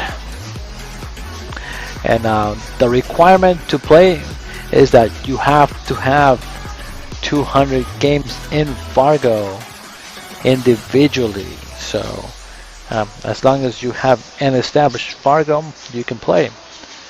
And that is the only requirement to play. You can coach from your seat. And again, if you're looking to possibly take a drive out to Phoenix and play in the tournament, one-day tournament, 32 teams, first place is around $1,200, possibly more. If we get more sponsors, we will be reaching out next week for people that want to, or businesses that want to support our stream and the tournament that we will have at Bull Shooters. So again, if you want any more details on it, go to our K2 Productionz page. We have it there. Nice shot. Holy cow, he called that too. And the details are under the events, under June 6th. At the same time, on that particular events page, you can see who is playing for the week. And if you are looking for an opening and you have an opponent, you can also message us letting us know, hey, I see that you guys have this date available, go ahead and lock me in, I'm playing this person, and then we lock you for that time. So that is how we operate, and how these guys and the other rest of the guys are able to play these matches. And we are booked for about 2.5 weeks, I believe. So these guys have been waiting, and as soon as Joe Avila found out what we or how we operate, he started reserving time. He's getting his airtime out there, and that's a pretty good out for Kurtis. Good out, buddy. Nice run out he just did there.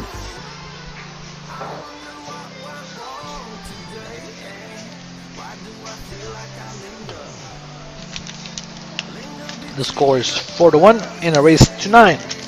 So it is pretty close here. Back in a second.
Now we won't go back home today, until the very last hour. We still got few more days to slay, it's gonna get so much louder. Now we're here to take control over your body and over your soul. We're gonna take back everything and lose it all, lose it all, lose it all. Feel it in your arms, feel it in your legs, feel it on your fingertips and feel it in your head. Just let your body go, just let your body go, just let your body go and move to the rhythm.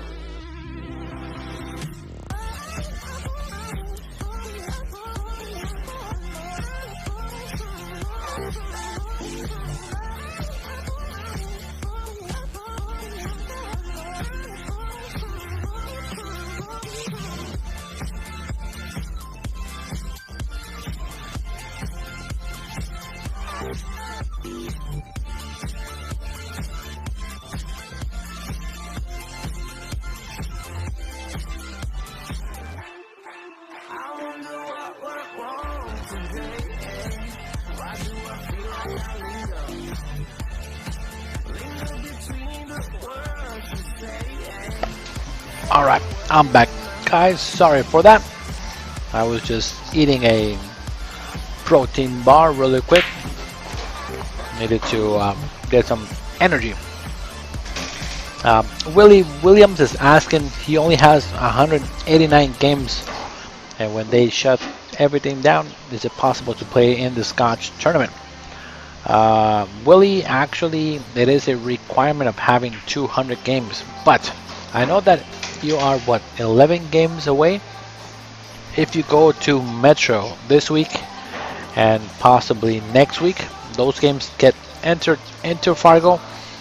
I'm not 100% sure if they will actually be there by the time the tournament comes around. So you might want to check with Metro, let them know, hey, I'm trying to get established. I'm only 11 games short if I play in this tournament that you guys have on Tuesday and Wednesday, and they have like probably about 3 or 4 times a week that will qualify you to play in the tournament.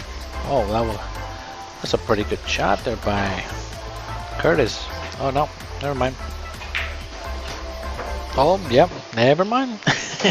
He gave me 2 different views because it looks like it didn't go, but at the end it did. So again, check with Metro Sports Bar. They do tournaments like that. Sabrina saying the pandemic pool league runs on Wednesday. We should join. Tourney Saturday too. I'm not sure where that is. So is that online or something like that, Sabrina? Thanks for giving us a thumbs up with our camera work and also our commentary. So I do appreciate it.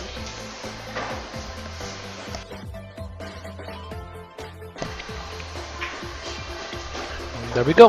Kurtis is ahead. I mean, not ahead, but closing the gap there, 4-2. In the race to 9, there is a 600 in the middle. So this is a pretty nice match to watch tonight.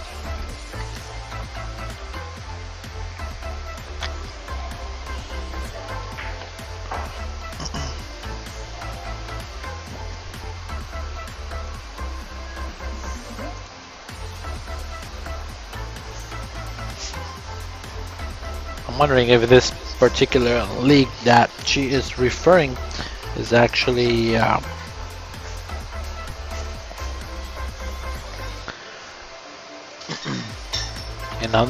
online league. Yep, Michael, technically they are actually tied, but with the spot,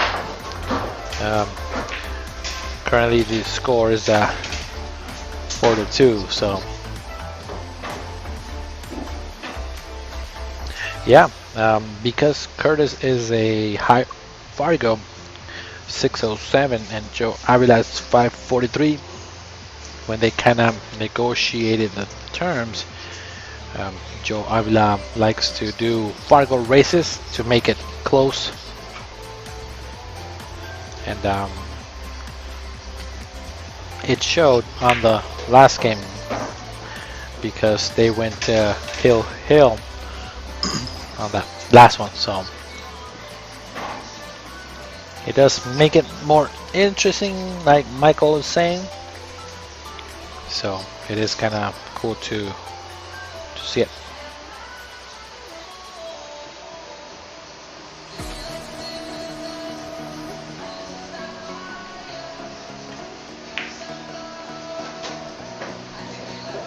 Not too bad, pretty good.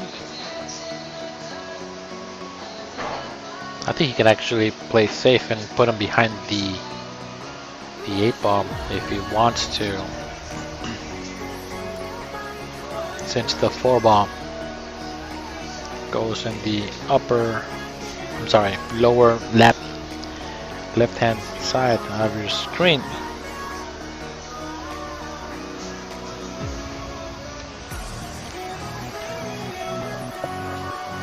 So again, thank you guys for watching the stream. Joe had to take a phone call over by the corner. He's calling and waving safe. Let's see if he's gonna try to drive back behind the 9. That's tough. It's a small window to hit their butt. He does have another ball of walls. Not bad. Wow, that's pretty good. I thought he was gonna try to draw it into the 9. That worked out really nice for Joe. Very good shot. Now we're trying to get actually Chris Robinson to agree in some terms to play this Saturday against one of our locals and having us stream the match. So keep tuned for that. See if we can get them to agree to be streamed at the K2 Productionz.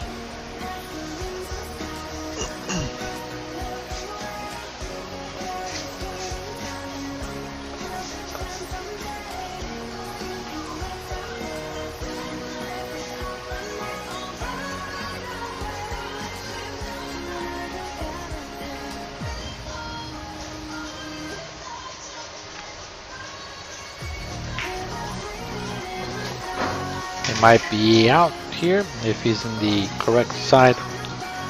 He overrolled it just a hair.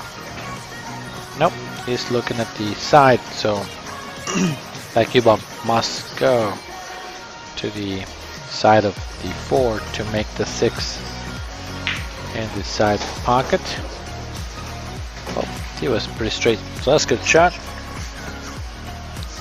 Come across for the 7. This is pretty much tic-tac-toe, as long as he doesn't get kind of funny on any of the balls. So good stroke. So far so good. Make sure that you don't get straight on the 8. It's the whole thing on this one. So no straight.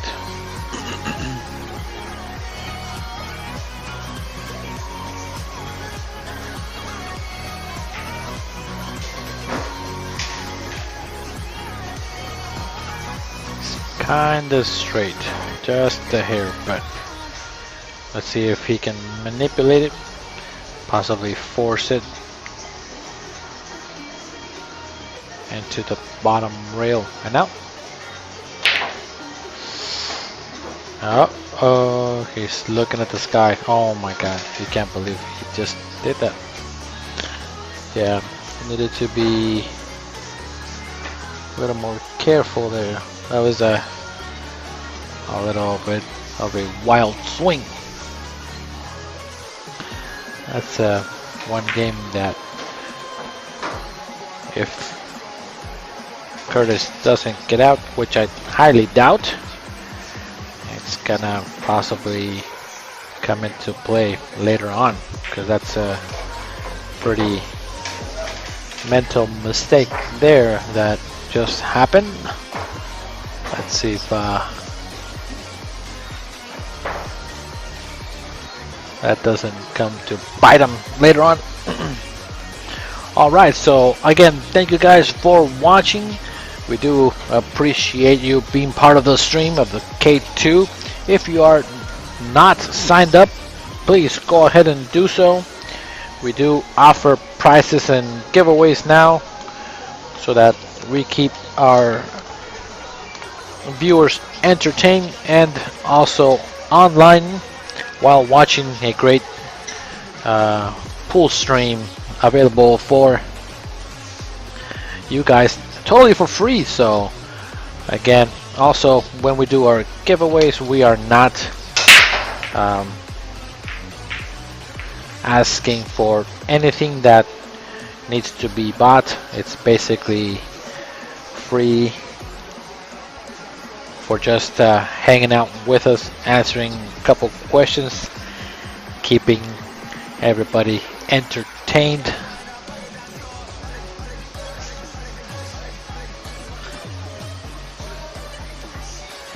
I think what I'm going to do possibly in the next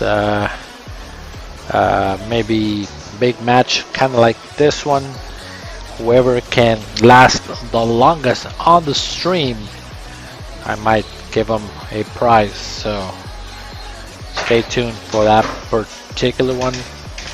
Something that I thought, or I think it's pretty cool, as long as the stream is up and we don't lose you and you are from the beginning playing, we will have you guys win a cool prize. Tom DiLorenzo is saying that he wants to play winner. Of course, you can play the winner. The only thing that you have to do is just post it in the K2 pool room that you're wanting to play these guys here, and then they will go ahead and get with you, and then you guys can negotiate what you guys are going to be playing for.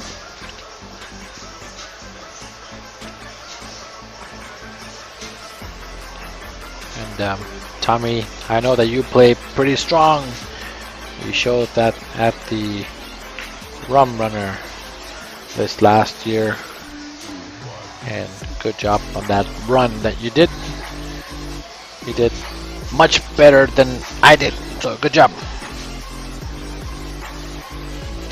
Dorian Larson is saying that he is watching from Florida and he does enjoy the stream and he's appreciating, so thank you for doing that for us. We do appreciate it. One thing that we do have, and I have not mentioned it, we have a map that we just actually posted today of all the states that have tuned in for us. So if you guys can do me a favor and let me know where you are watching from. So, and Larry McGovern, this is the one-armed bandit. Thought I'd give you a shout out. I would, any kind of shout outs would be greatly appreciated. Michael Daly also shared the stream, so thank you guys for doing that. Let me know where you are watching from so that we can scratch off your state. We're trying to reach every state, all 50 states, hopefully before the end of next month. We are currently at 27. So again, if you can pretty much let me know any state besides Arizona, because that's where we are from. Most of our viewers see that here in Arizona, since these guys are local players. So again, let us know where you are watching from, even if it is from a different country. We do have a few countries now from our belt. The newest one that was just added was the Philippines. So Larry McGovern is watching from Indianapolis. Oh, he tried to manipulate that 5 ball to get perfect shape for the 6 after the breakout, which almost worked out. That was almost perfect.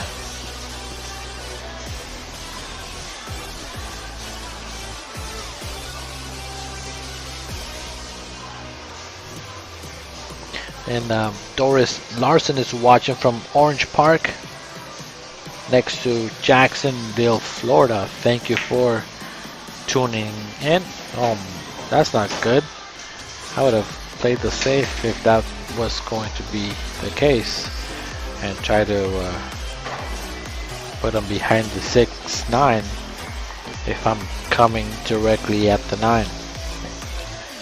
Did he get him? That's pretty good. Not too bad. It's a pretty good save.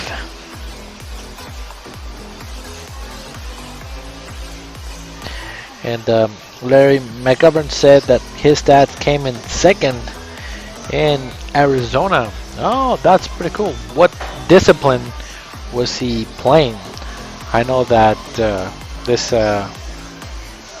past year I ended up actually getting first place, so that was kind of a accomplishment for me.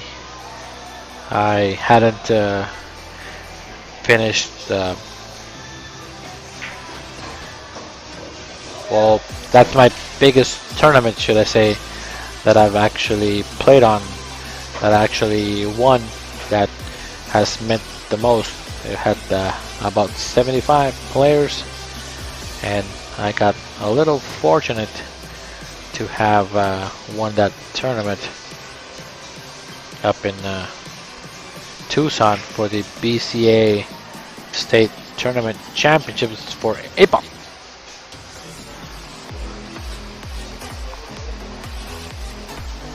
And he's checking to see if the 7-ball's frozen.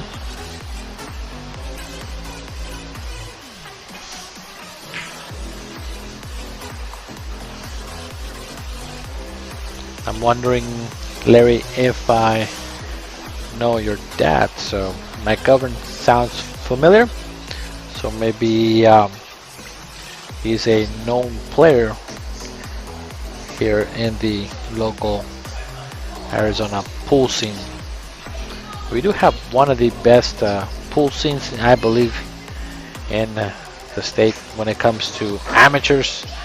I think we have possibly about 2,000 members in one of our pool groups, and what we're trying to do in our K2 Productionz is trying to get to that number eventually. I know that it'll take a little bit of time, but if you are a member of K2, possibly get you a lot of action, because we are kind of booked for a little while. So it is pretty cool how the pool scene does have a good time with our streams, and also people from out of town. I got ahead of myself there. I marked the game already before he ended up making that ball. So scores 5-3 in a race 7. They are pretty close. We're about halfway.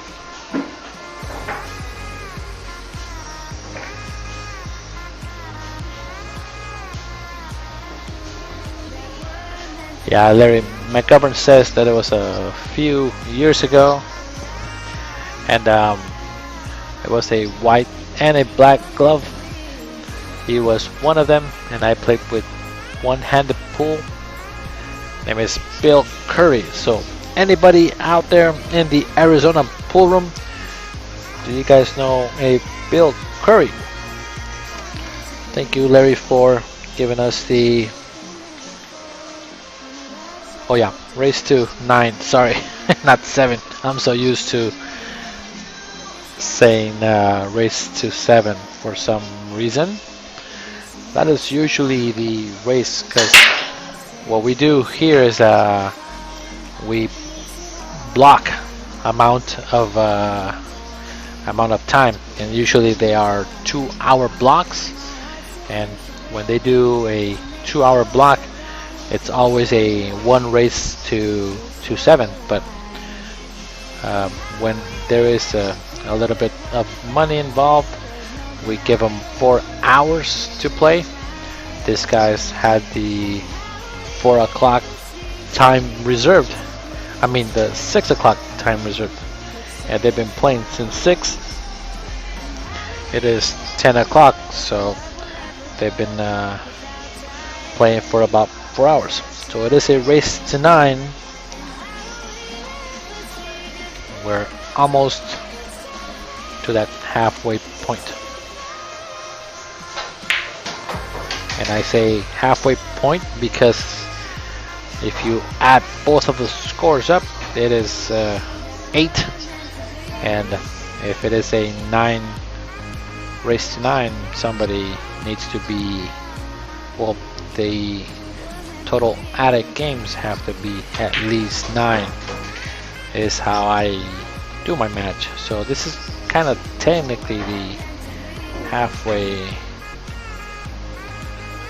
shooting mark that we are watching, because this is the 9th rack.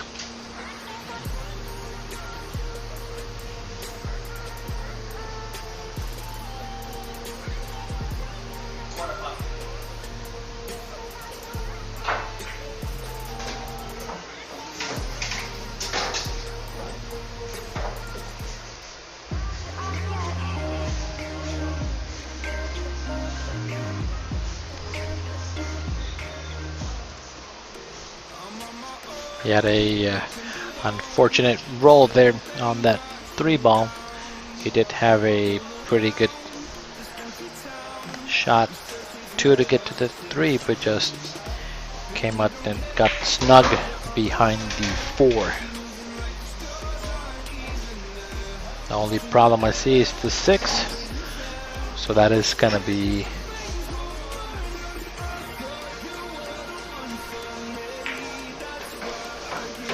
kind of funky to get to. Oh, cool, Larry. That's how he got the name One Arm Bandit.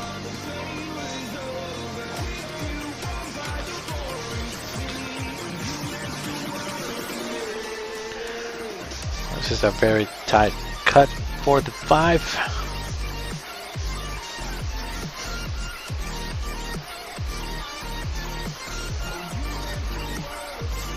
Try to play safety, put him behind the 7.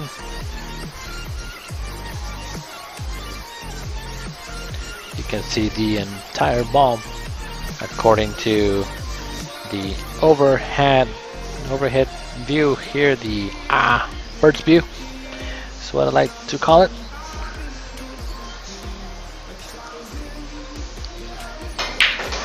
Nice stroke. Wow, good shot, but again, no reward. He wanted to come out a little more to the 6.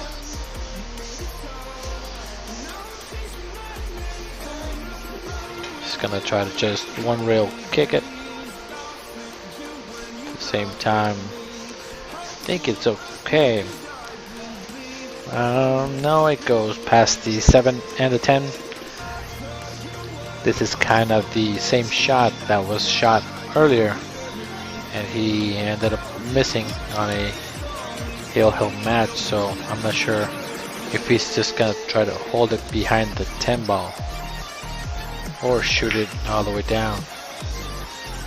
No, I don't like that. It's the point, and I think he gives him a shot. I like more like rolling forward and having the 6 ball just hit the bottom rail.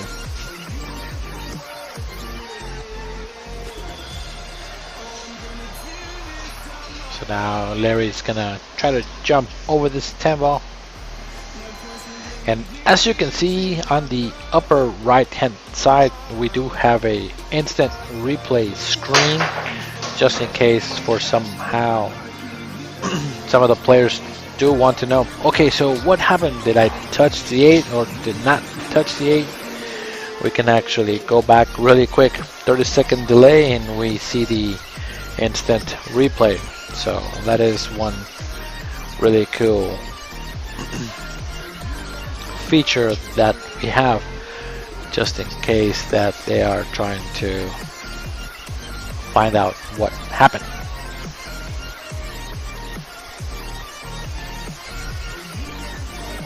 Calling the 7 and the side.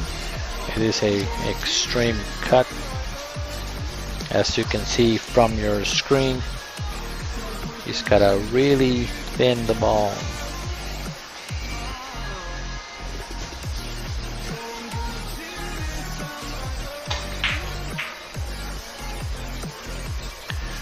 Nice try. He almost made it though.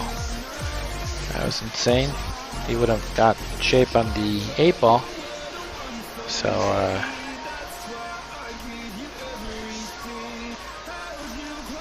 now Larry is saying here's some of the big names here in Indy back in the day.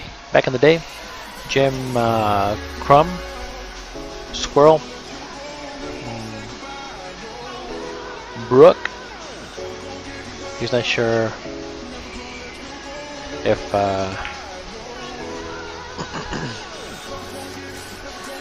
did he hook him on the point? He's not sure. He's looking, shaking his head. I think he did. He got him on the point. That's a one pocket safety. That's a really good shot. Good shot there by Joe. I've only seen that now happen one time. Very smart. Oh, he tried to go 2 rails. That was a good try. That was a pretty good safety, guys. I've never seen actually somebody successfully hook them on the point intentionally like that. So when it comes to one pocket, that is a very common shot. So if you guys are watching, that is a pretty cool point safety that does come if you are a one pocket player. When it comes in rotation, it's very rare that you get that particular angle and actually get to execute it and get safety at the same time. So kudos for Joe to foreseeing that particular safety. That's pretty good. Alright, so Kurtis is now playing safety here. You can just split the balls, try to put the Cuba behind the 10, and just a little bit too much. I like just splitting the balls and having Joe Avila trying to bank the ball. Got a little fortunate since he got hit the point on the 7. Ended up going and getting kind of funky on the 8, but that was a great shot by Joe. I've seen Joe shoot some crazy combos all the time. He's a very good combo shooter. I am horrible at doing those. I cannot make the ball to save my life when it comes to off combos. Oh wow. See his shoulder? That was so bad. He tried to steer it. That particular shoulder is so hard to not see that he needs to really get that stroke for that particular movement on his shoulder down and not come up on his stroke, because he's kind of anticipating the shot, and that's what makes it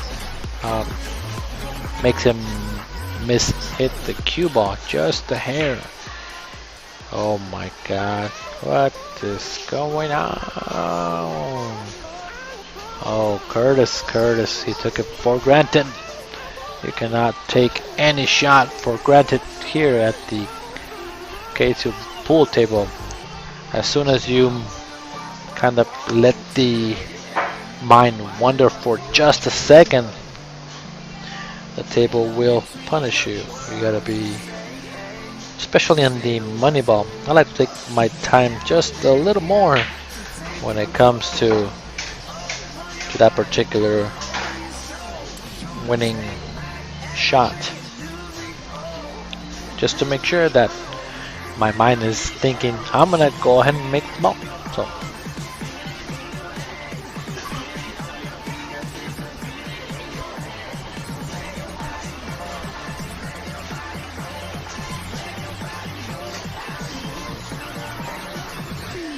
and Larry is saying that one time he ran a table against Jim Crumb in a tourney, and he told him that he better put 2 hands on the stick, because he played him one-handed to prove that he was good enough to play. That's pretty cool.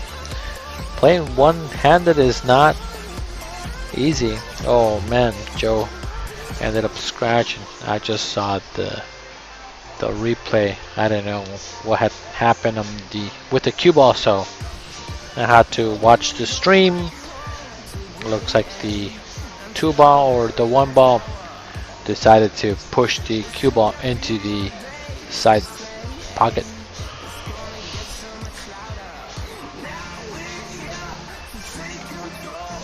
Now again, if you guys are watching, thank you guys for staying with me. I want to know who has been on the stream since the beginning when we started streaming. So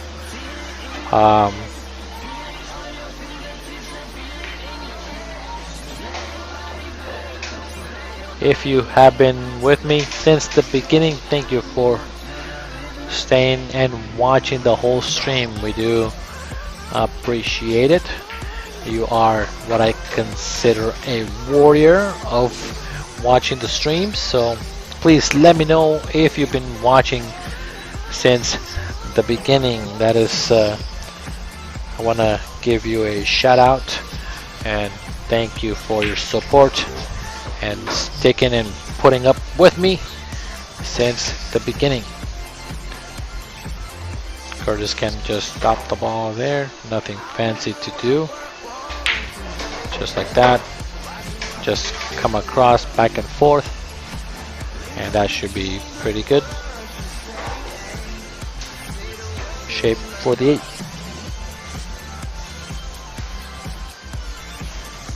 And Willie Williams says that he's been watching since the beginning. Thank you, buddy. You are the warrior of the day for watching the stream. We do appreciate it very much. I know that we tried also to get to the 100 mark of viewers, and it is tough to sometimes get Hopel to share to all his 29 groups because he just jumped in for a second. Oh, he's kind of funky on this 5. Not too bad though. I expect him to make it. It's a pretty good shot, keeping him within 2. So that's a pretty good out for Kurtis. They are both playing pretty even. Hopel says that he was watching a little while ago. Again, you forgot to share it to 39 groups, Hopel. We didn't reach 100. I'm gonna blame you because you started sharing when we were going to break. Now that we are not in break, please go ahead and reshare one more time. Come on, Hopel. Let's break us to 100. You said you had like 39 groups. Just go down the list and go share away.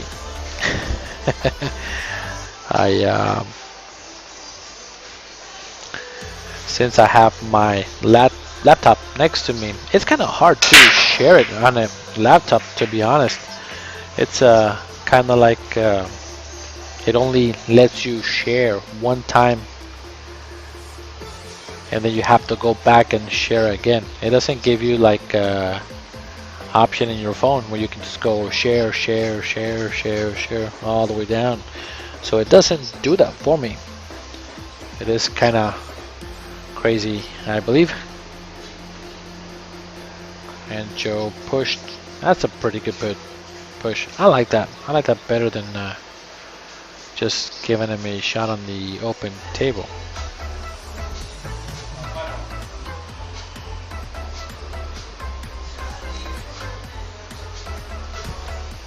Let's see if he can make this 5-ball. Yep, he shoots combo just like me. I am not very good. Those off and long combos, it's really tough. All right, Hopel, here we go. He says that he's about to share it to the different pool rooms that are out there. Now, if we do get to 100, I will give a trivia question for $10 for the night. I know that Willie has been waiting all night. So if we don't get to 150 viewers, Willie, I will personally send you $10 just for putting up with me all night, as a way of thanking you for being a warrior that you are tonight. So let's see if Hopel does his due diligence, shares it to as many streams, and we get to 100, and we'll see if we can get there. So I know that Willie is gonna be cheering that we don't get to 100, and that's okay, but we will try to get to 100, and if we do, then I will do a trivia. Winner gets $10 of that trivia question. All right, that's a pretty good shot there by Kurtis. Score is 6-4. That was a very long combo, and I believe that anytime that I leave this particular view here, the above camera, people that start watching the share kind of stick for a little while and kind of want to see what's going on. So I will leave this view for maybe a second. Nice hit by Joe. Now Kurtis is coming to the table. Hopel says that he just did 27 groups. I'm wondering how you even do that though, because when I try to actually share, I only get to share it to 10. So you must have some magical powers there when it comes to YouTube. Oh my god, nice combo. What a shot there by Kurtis. Here's a jump combo. I think this is the first time that I actually see a jump combo be made on this table. I know. So Hopel is saying that he didn't even know that he was part of 15 pool groups. Myself, actually, I think I just did that today. I joined maybe like another 5, 6, or 7 pool groups, especially when it comes to K2, so that we can share it to those groups. But it's really tough to do it if it's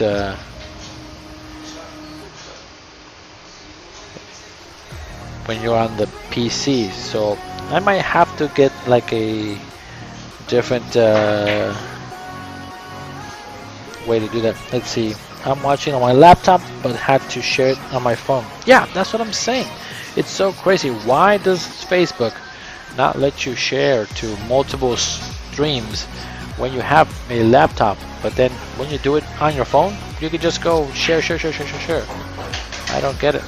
Well, there must be a way to actually do the same amount of shares like on your phone. So anybody that's tech savvy and knows about sharing to groups on a laptop, they might need a play-by-play to actually do it. Now, Hopel, hopefully you are actually sharing it from the K2 page and not from my personal page. I assume that it is the K2 since I can see your comments. It would only make sense to do that. Oh, he forgot to stroke the ball. He forgot to stroke it. He could have gotten to the 8. I mean to the 6 on the side. It was pretty open. Now check this out. This guy combos balls so good. I hope that he makes this ball. Let's see. I'm telling you, he's really good at combos. I am horrible at those. Those off combos like that, it's crazy. He hits them so good. I might need to get some lessons when it comes to combos that are off center. He's like the new combo Kalen. That was a great combo shot. Alright, Joe, how do I get to the 10 is the question. He's gonna dig really deep and try to hit it and draw it back to the corner pocket.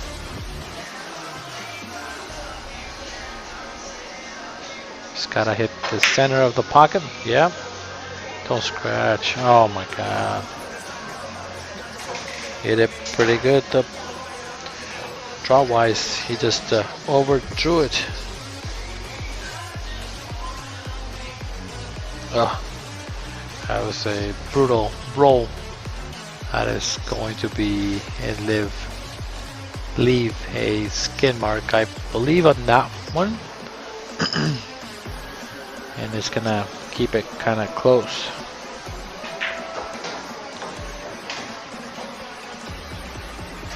Okay.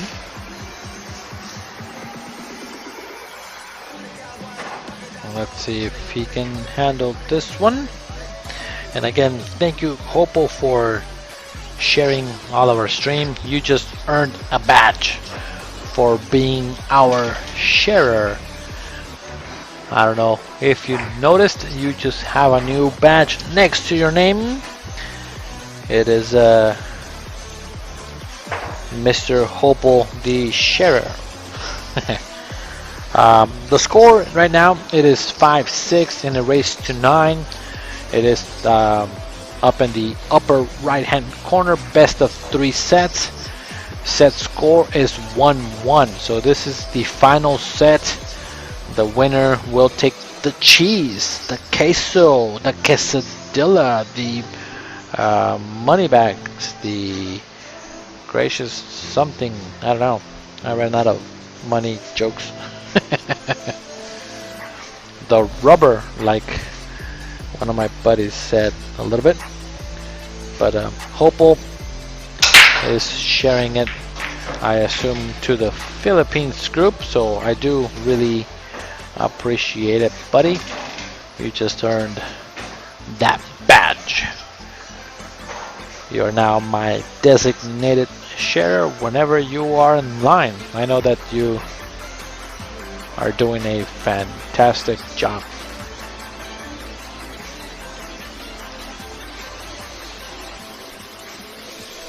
Alright, so now Kurtis needs to get to that 2 ball.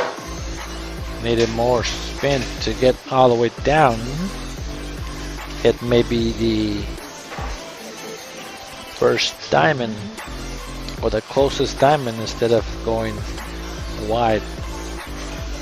Let's see if he can make a recovery shot. Nope. He would have, because he would have been perfect on that ball. Now Joe can shoot this ball with a little bit of outside if he wants to, and then get to the 3, possibly in the side, just like that. It's a pretty good angle. He doesn't have to do too much. Everything is pretty much tic-tac-toe at this point. Shoot the ball, come across, or shoot forward, then the 4 ball goes in the lower left hand corner. But I think he's drawing the ball. Okay. He didn't have to do too much. The low just dragged too long. He just needed to come across if he wanted to. Just with the pure center, he went too far down. So now it gives him a challenging shot on the 4. And he needs to end up being straight on the 5. He wouldn't have had a shot, so that is a bit tough for now for Kurtis.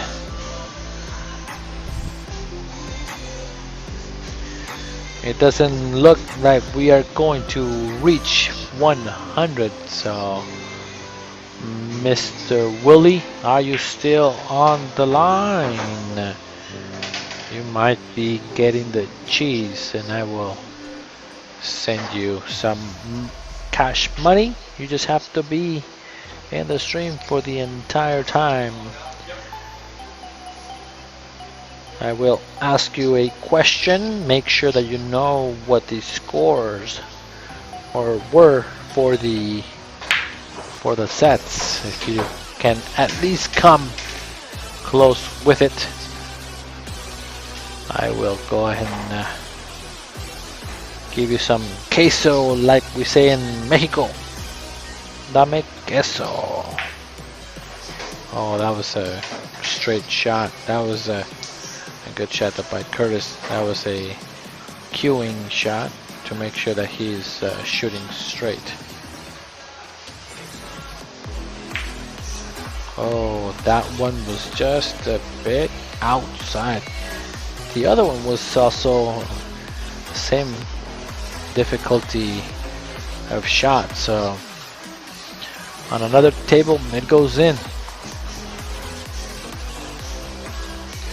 So Willie, if you are watching, I am just making sure that you are still with us. I just need for you to post a comment. You said that you've been watching the whole time, and this is kind of like the tester portion of it.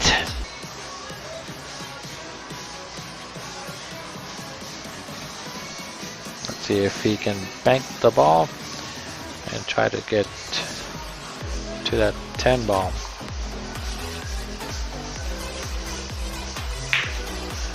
It's coming short, but he sold out. Seems like, yep. That puts the ball by the pocket. Yeah, sorry there, Hopel, it froze.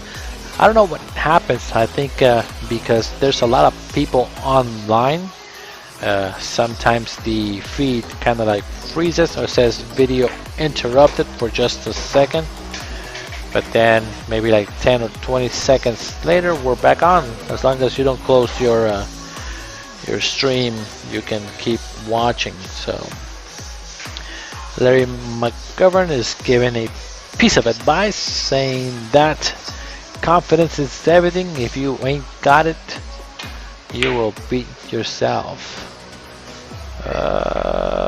Oh, just gave a pretty straight shot there for Joe Avila. And that now makes it 7-5. But there is a buddy of mine that says it's tied. So Doris Larson is saying congratulations to Willie Williams. Yes, I will be sending him $10 tonight at the end of the stream for being the warrior that he is and has been watching it the entire night. Now thank you guys for watching as well. We do this from the bottom of our hearts. We don't have any gain whatsoever. If you do decide to actually also from the bottom of your heart possibly donate to us, we will gladly take also some donations. We are at K2 Productionz. K squared is our PayPal at gmail.com, and if you do donate, we will appreciate it. We will give that money back straight back to pool players for future trivia or whatever. If you enjoyed the stream, of course, let us know. But for tonight, Mr. Willie Williams with a lot of effort from Hopel, trying to get us to 100. We got close, Hopel. We were at 91 at one point. So, but again, I think for just staying on the stream for this long, Willie Williams really deserves to get some cash, or how he said it, some cheese.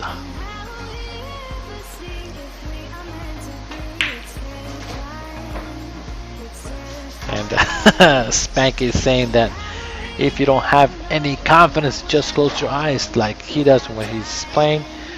And we have seen him play here at the K2 pool room a couple times already.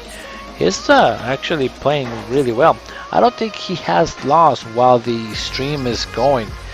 You might have to correct me there if I am wrong. So Spanky, you might need to do another comment to see if you are still currently undefeated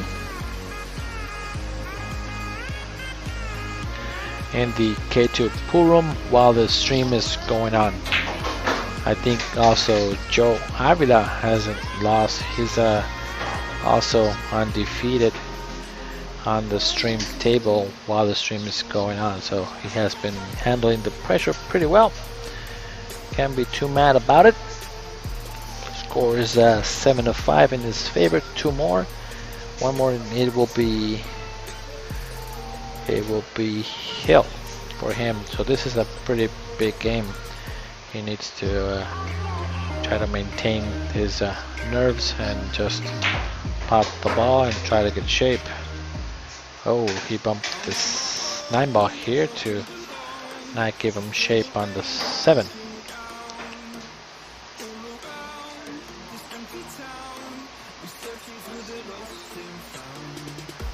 Yep, Hopel says that we gotta try and share early. We might have to try to do that. The only thing is because the stream is so long, every time that somebody posts in a group, it doesn't remain up top. So we have to keep on sharing and sharing. And it is pretty late on the East Coast, like he's mentioning. So, and Hopel saying that you will have to get. Nope. Oh no, I was wrong. So Spanky has lost on that double header, and I think he's 5-2 at the K2 pool room. Okay, very cool. I know that there's only like a couple of people that haven't lost at the pool room here, so Joe Avila has a chance to get ahead. Oh my god, that's good. Wow, he's still kind of shook. Can't believe he missed that ball. And now Kurtis has a chance to be within 1. That is a huge game. I was kind of thinking that Joe might be out. It's a big difference between 5-8 and 7-6. 7-6. So now Joe will be taking a quick break outside, and as you can see,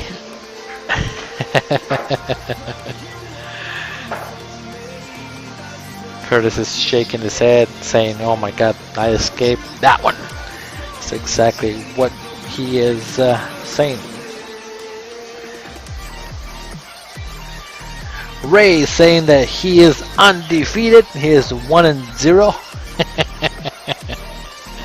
Hey, that is exactly what you need to do. So you might need to get a couple more games in here, buddy, so that you can increase that particular undefeatedness.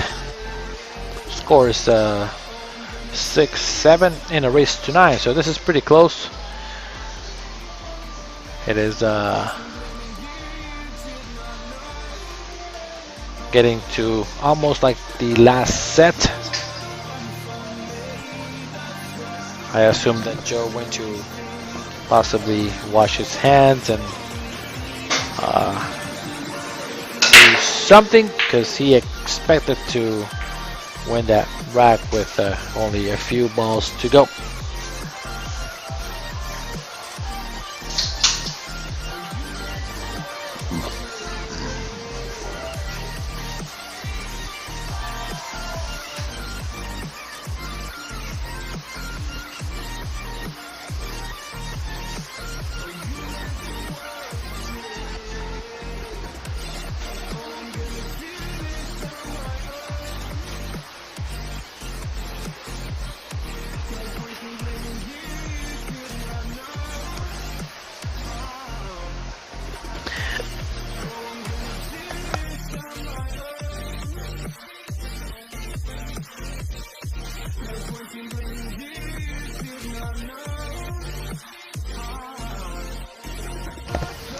Alright guys, so since you guys are watching for a little while, does anybody out there have any suggestions or maybe ideas for a possibly even new tournament?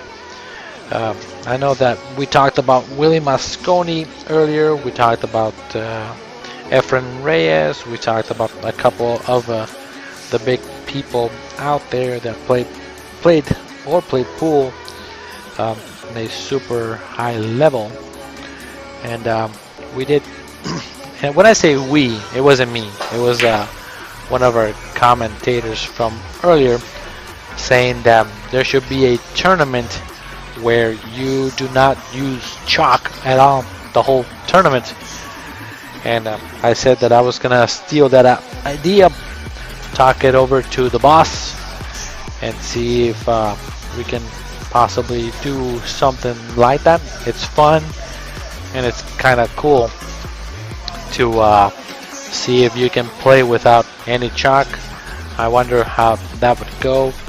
Jump cues would be with no chalk also, so that was that's another good idea. But if you guys have seen or played in a very fun tournament, can you post me some ideas on our comments?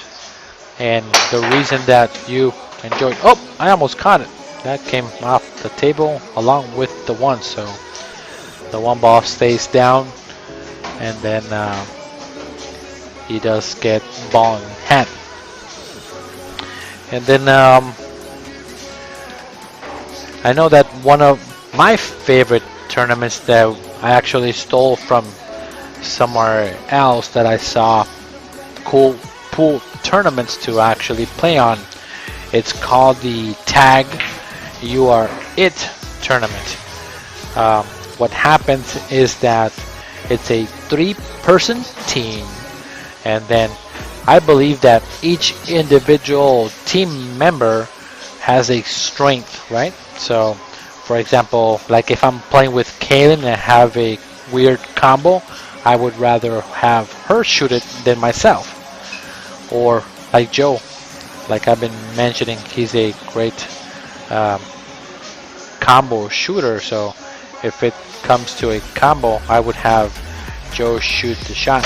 So what you do is that you actually one time per rack you get to call a tag instead of a kind of a timeout or talk it over with your team member. You get to tag a person and they will shoot the shot for you only one time, and then you get back to the table one more time and you keep shooting the rack. So it is kind of cool. There is of course a max handicap and everything, but it is a 3-man team. It does rotate, so like if it's Joe, Kurtis, and myself is the team against like Spanky, Hopel, and say Cindy. So then Joe shoots one rack, and then he gets only one tag. And then the next game I go to the table, I get one tag. So that is a really fun tournament because everybody gets to interact, but only the shooter can actually tag the other player to shoot the shot for him. So I think that's a pretty cool game that we picked up actually 3 years ago, and that is a very cool game to actually play. So Michael Sippet, you said Saratoga. I've heard of it, but I don't know specific the rules. You will have to give me some pointers on how that is actually played.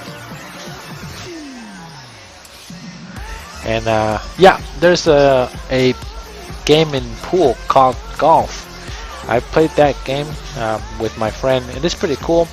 So you can make it, of course, in a regular golf course. There's 18 holes. So what you do is you spot the ball in the middle, and then say the first hole will be upper left hand corner is hole number 1, and then number 2 is the middle, 3, 4, 5, 6, 7, all the way through 18 holes. The object is that you have to make the ball in that particular hole in order to advance to the next one.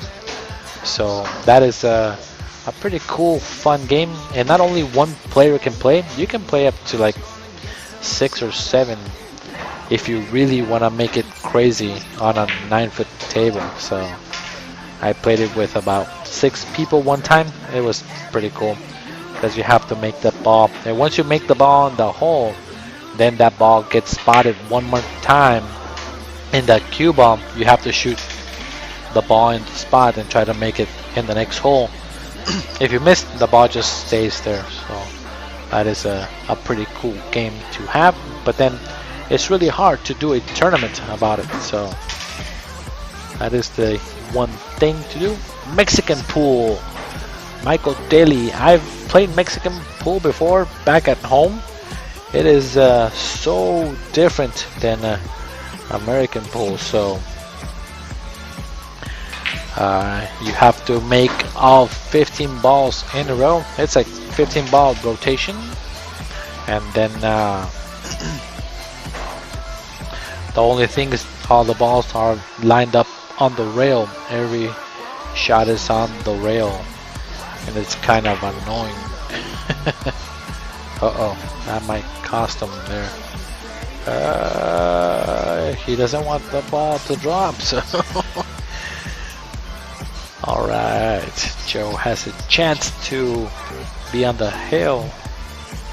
I was thinking it was gonna be a hill match, but if Joe gets out here, it is a 3-game deficit that Kurtis will have to overcome against Joe. So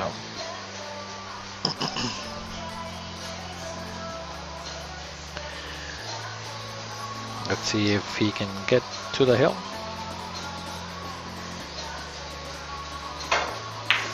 Oh no, why would you do that? You just have to make it.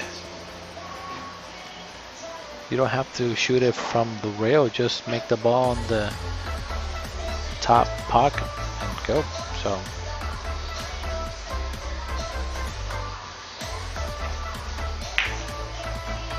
oh no, you gotta be kidding me. 7-7. That was a really bad decision by Joe. That was not needed. He needed to just make the ball on the left hand side, let the ball actually float over to the middle of the table, even if that's actually in the pocket though. I don't know, that's crazy. So Saratoga, let's see how Saratoga is played. Basically there's 1 through 6 and 9 through 14, no 7 or 15 ball. Okay, but played in rotation, you have to contact lowest ball 3-foul rule, a few other quirks, but that's the gist. Oh, so it's pretty much like playing a rotation, just with instead of 15 balls, it's actually 13 balls. Okay. I haven't played that myself, so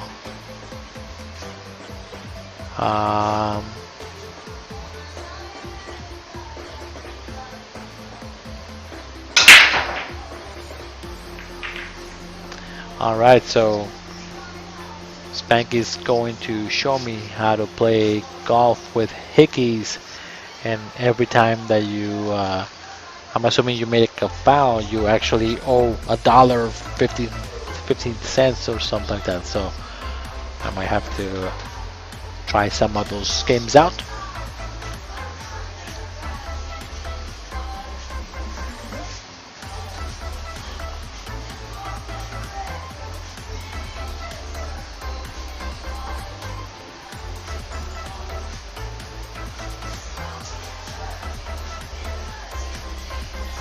I've played one pretty cool game. Sorry, I'm just reading what people are writing here, but I played a really cool game that I really enjoyed, and I'm not sure you can play it in a tournament. So I'm gonna go ahead and give you this layout. Okay, so it's me and you playing each other. So there's a outside of this, there's 15 balls that are put kind of like in bingo, and then you draw a ball and say that I'm the 8, and then say that my opponent is the 2. So then we break the balls, and then whatever ball is closest to the cue ball, you have to shoot. So what happens is there's 15 balls and I'm the 7, but my opponent doesn't know that I'm the 7. So whenever he is shooting a ball, he tries to just make random balls, but it has to be the closest ball to the cue ball. You cannot just all of a sudden shoot another ball. So in this particular instance, he would have to shoot the 10. There's no other ball he can shoot. He can make the 7 or the 3 or whatever, but as soon as he makes my ball, then the game is over. It's like I just got killed. So again, it keeps the game kind of interesting. So on this one, you have to measure between the 2 ball and the 4 to see which one's closest, and then you shoot that ball to try to make it somewhere, or a carom or a combo or something. That kind of is a fun game, and it keeps you guessing what the other opponent is actually as the ball, because sometimes they will shoot in a particular way, so that they might even miss on their own ball, and you don't know that they are trying to miss. So it's kind of cool. I really like that particular game, so you guys might have to try that game out. It is a fun game, and it doesn't have to be like a bunch of master players or whatever. It's kind of cool. It's just to keep it challenging, and anybody can play. So the more players you have, of course, they get to pick more balls out, and you just go ahead and rotate. And you don't have to use balls. You can use like papers or whatever. So to make sure that everything is random, and you get just a random random ball to be.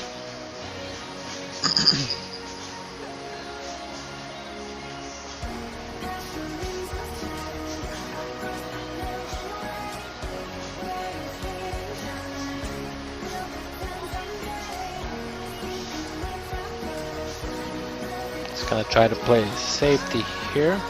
So this is a pretty big game, so let's go back to the commentating and more about the pool game itself.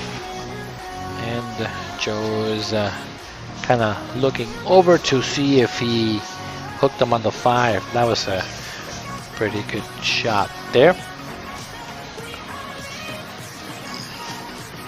I do like that safety.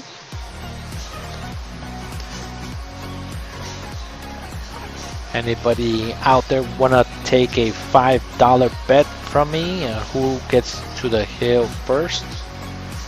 I will let you pick the horse. So go ahead and post it.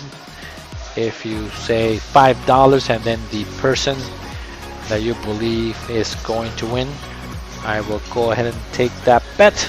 Just a sweat bet to see who gets to the hill first. So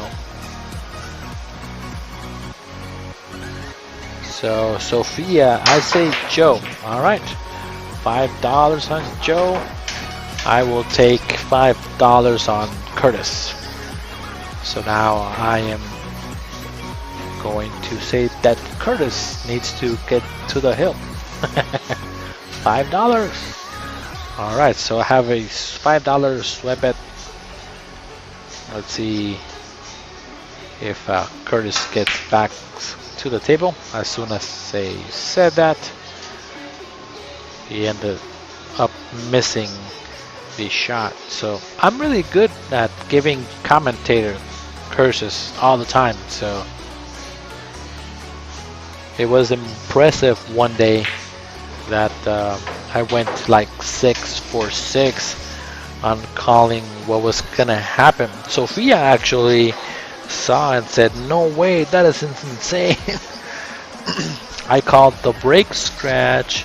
I called the ball that was gonna get pocketed in the side pocket, and that went in. I don't think. Oh yeah, and then 2 more racks. I called them that they were gonna be just weird racks. So it was kind of interesting how that happened that night. I said that I was batting 100, and my fiance was a little upset. I did it on purpose because I know that baseball is 1,000, but I kept saying that I was batting 100 because it's 100%. It's calling the 6th ball off the bank. That'll be a pretty good reward if he can hit the 9. Oh, that was good. Good shot there, Joe.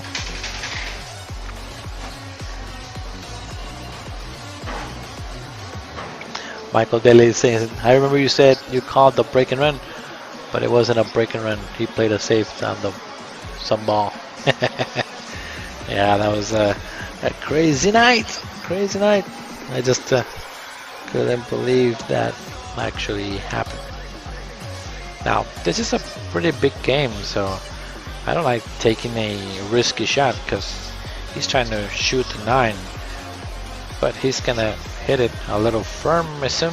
Yeah, that's too hard. So the whole pretty much rack is based on that 5, only because you need to make sure to control it. Okay, so we can avoid the side pocket scratch.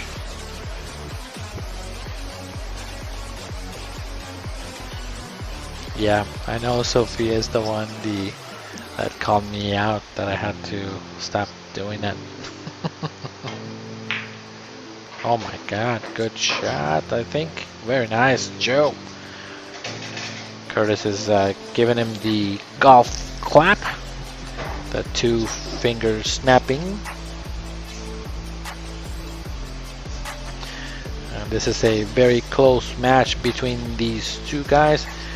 The first round wasn't so close, but once Joe got kind of comfortable, then it turned it a totally different ball game. Oh, he's trying to see if he can see it. Kind of got away with it. The 2-way shot. The Temba kind of actually snookered him a little bit. Spanky saying that he likes Kurtis for 5. You're a little late there, Spanky. You had to.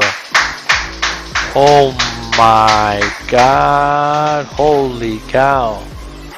That was a great kick. Oh my god. Jesus. How the heck did he call that? That's a highlight shot. He needs to run out now because anything less is not gonna be impressive now. Oh my goodness. Uh-oh. That was crazy. What just happened? Was that the same guy? Don Dayan says he misses the 8. He called it.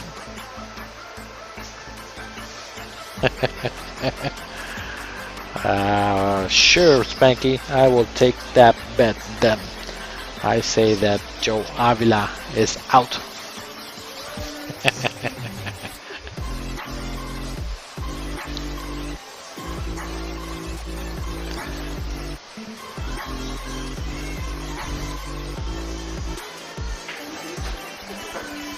So now he took it a little bit simpler. This is a tester for the hill, right? Let's see if he can handle this one. Spanky, you didn't say anything. Too late now. You missed the 8. Let's see. Uh-oh. Oh no. And Joe Avila is saying, I gotta quit hitting him so soft. See, Spanky, you could have actually made $5.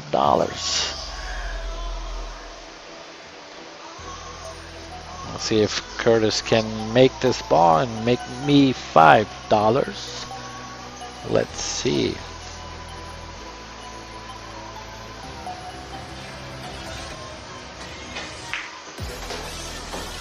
Oh my god, that was crazy. I thought I was down 5 and now all of a sudden Kurtis out of nowhere appears at the table one more time. Alright, Sophia, I will give you a chance to win your money back, double or nothing. Let's see. I say that it is gonna be a hill match. So do you want to take that double or nothing or no? If you say no, I will go the other way. I will give you a chance to do whatever you want to do. 7-8. It is a super close game, so please share away, please, guys. If you guys don't mind, take a second in between this track and share it. I know that Kurtis is stretching, trying to get more blood flow to his brain to go ahead and actually get out from here. So alright, Sophia, go ahead and call this one. I say it is hill. If you don't like it, then go ahead and choose the other way. I will let you do whatever you want to do, just to give you a chance to win your money back. And it's only $5, of course, but it's a small sweat bet. Why not? There's a couple of people that are sweating to make it hill. Ray wants to see a hill $600 game to be had. So remember when I said on game number 2 when Joe had a chance to run out and didn't get a chance? He made 2 mistakes so far on the last ball before the 10 ball. So it has been, that could have been him being on the hill instead of the other way. So hopefully it doesn't cost him anything. And Mike Lau saying, have you ever played for 600? I've played myself for a couple, actually $100 here and there. My biggest money match in the middle was I think 400 or 500. So I haven't actually played for 600 in the middle. I do remember making a $1,500 8-ball shot one time, and that was in playing tournaments. Once you have make it to the hill, my biggest cash tournament that we've won together has been just a little bit over 2,000. So I was one shot that I didn't take. Kaylin actually took the 8-ball shot on that particular one, and it was a $2,000 8-ball shot. And it's kind of cool to feel the pressure towards the end. I've always enjoyed it.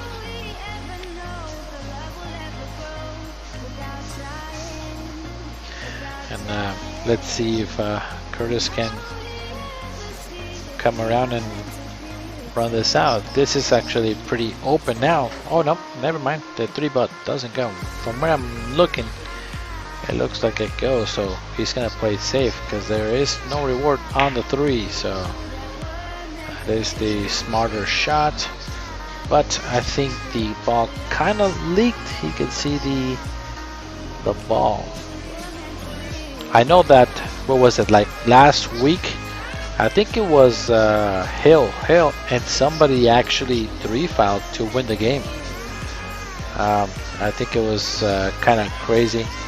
They hadn't 3-fouled, or maybe just one time, and then Chris Carpenter actually made a 3-foul to end up winning the entire match after it was 1-1. So. And this is actually in Phoenix, Arizona. So, and we are streaming out of K2 Production. The boiler room is where we have it. It is in our garage, and we have our studio over by the boiler room as we are watching and commentating this match. Usually we have 2 people back here actually commentating. My fiance and I do the commentating pretty much every night, but she wanted to have a girls' night tonight, and guess what she wanted to do? She actually wanted to go to the bar and shoot some pool with one of her friends. So that was kind of cool that she wanted to do that. Get her out of the house and just hang out with the girls. Just gonna play safety here. Maybe come around 2 or 3 rails. Joe needs to get this right here. Good shot. Did he hit it perfect or what? Oh my god, this guy. Who is this guy? That was a great shot.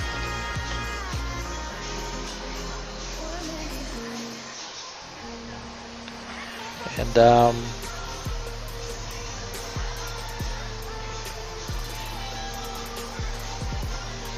oh, Williams is saying that he loves us at K2, and he's been watching our streams since we first started. And he wants to donate the $10 back to us. Man, that kind of warms my heart pretty well. Thank you, man. We do appreciate it very much. It is very cool to see that you've been supporting since the beginning. It's kind of cool to see that. I do appreciate it. I don't even know what to say. So again, thank you very much for donating. Alright, so Joe is trying to find out what to do with his 3. He's gonna just shoot it and drive back into the 10. Good shot. Needs to bounce. Needs to bounce. Just hit it just a bit too hard, because he could have really locked them up in that ball. So, and again, everybody, give a big shout out to Willie. Thank you for donating back the $10 that we were gonna go ahead and give you a free dinner, man. That would have been totally fine with us. Thank you. So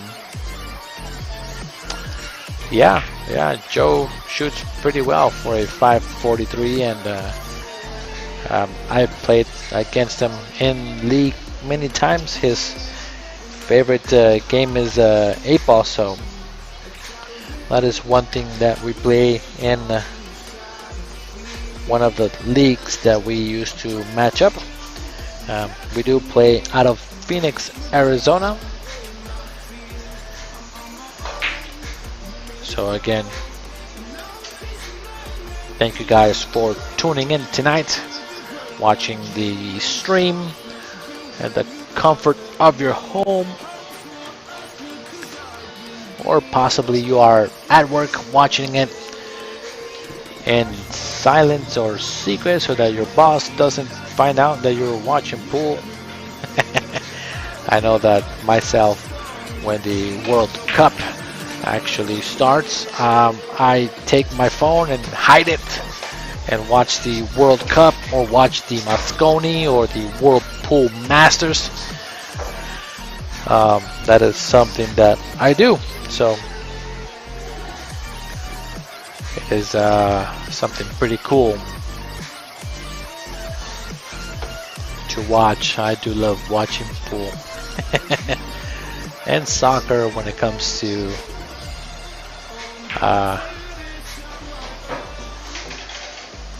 pool. Sophia, so you never replied. I wanted to give you a chance to win your money back. I gave you a chance in the beginning of the this rack to, if you wanted to see if you want to pick Joe or Kurtis one more time for the other $5. I didn't see your comment, so you did. Oh, I didn't see it. What did you say? I'm assuming you possibly chose Joe, so, but that was my bad because I didn't see it. So let me see. I might have to go back to my other computer, or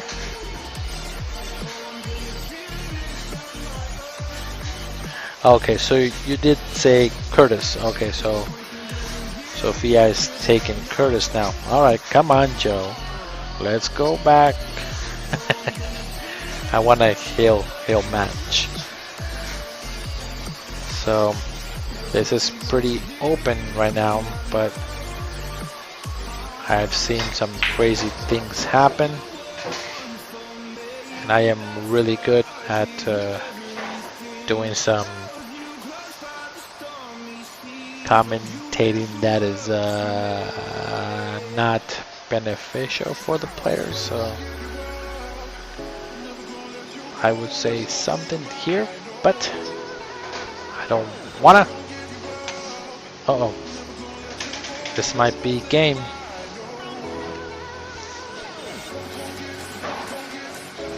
Come on, Kurtie.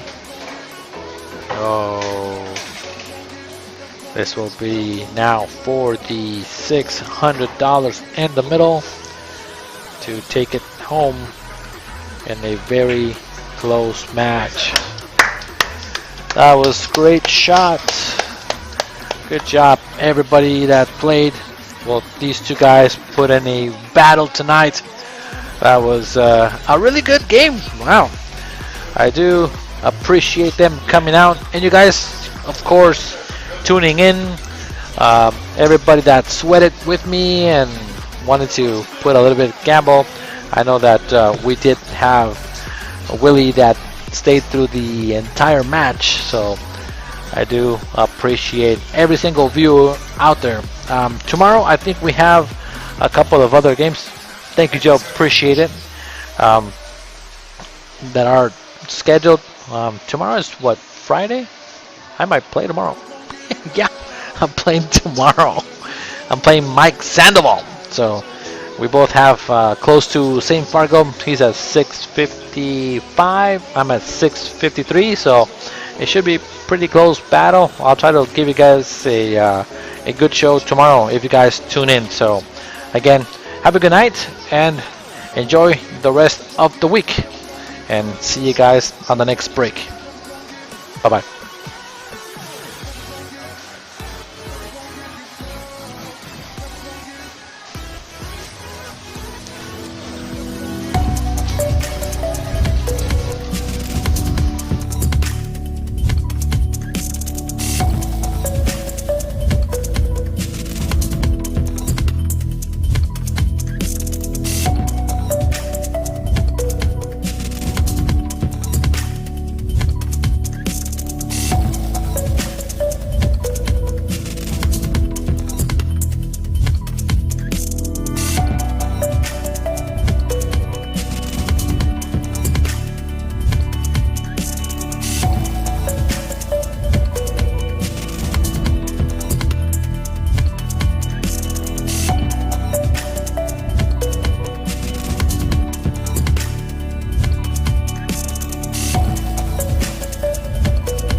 Sir, that was my grandma's.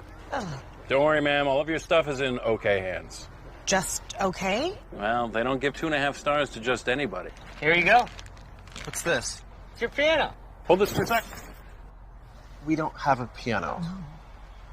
But the neighbors do. Just okay is not okay. Looking for a moving company that's on time, isn't milking the clock, and doesn't charge for shrink wrapping items, disassembling, and reassembling furniture? Would you value a team of hardworking guys that care about your belongings? No, really. Like, if any of your possessions were damaged or lost during the move, they'd cover it that same day. Well, Aaron Movers in Phoenix is serious about quality service, and we feel like we've mastered the art of moving. Since 2001, we've grown our well-known reputation of precaution, speed, courtesy, and planning. We've held every member of our team to a high standard and have never dropped the ball. Now that I think about it, we haven't really dropped much of anything over the last 17 years. We understand that nothing we touch belongs to us, and that we need to handle your belongings better than we'd ever treat our own. Because, in case you didn't know, you're the boss on moving day. Listen. Our team honestly just wants to help you get your items moved from point A to point B as quickly and safely as possible. Our custom-built trailer plays a big role in our ability to do this by reducing trips and lowering costs. We'll even set things up at point B for you. Our 5-star rating proves that hard work pays off. With hundreds of satisfied customers across the great state of Arizona, we want you to experience moving as it should be. Whether you're moving into a new office, transporting items out of the state, or settling into a new place to call home, Aaron Movers wants you to focus on what you'll be doing once you get there. Don't take a risk, and we'll take care of the rest. Click below or call Joe at 602-703-0078 to learn more or to get a free estimate.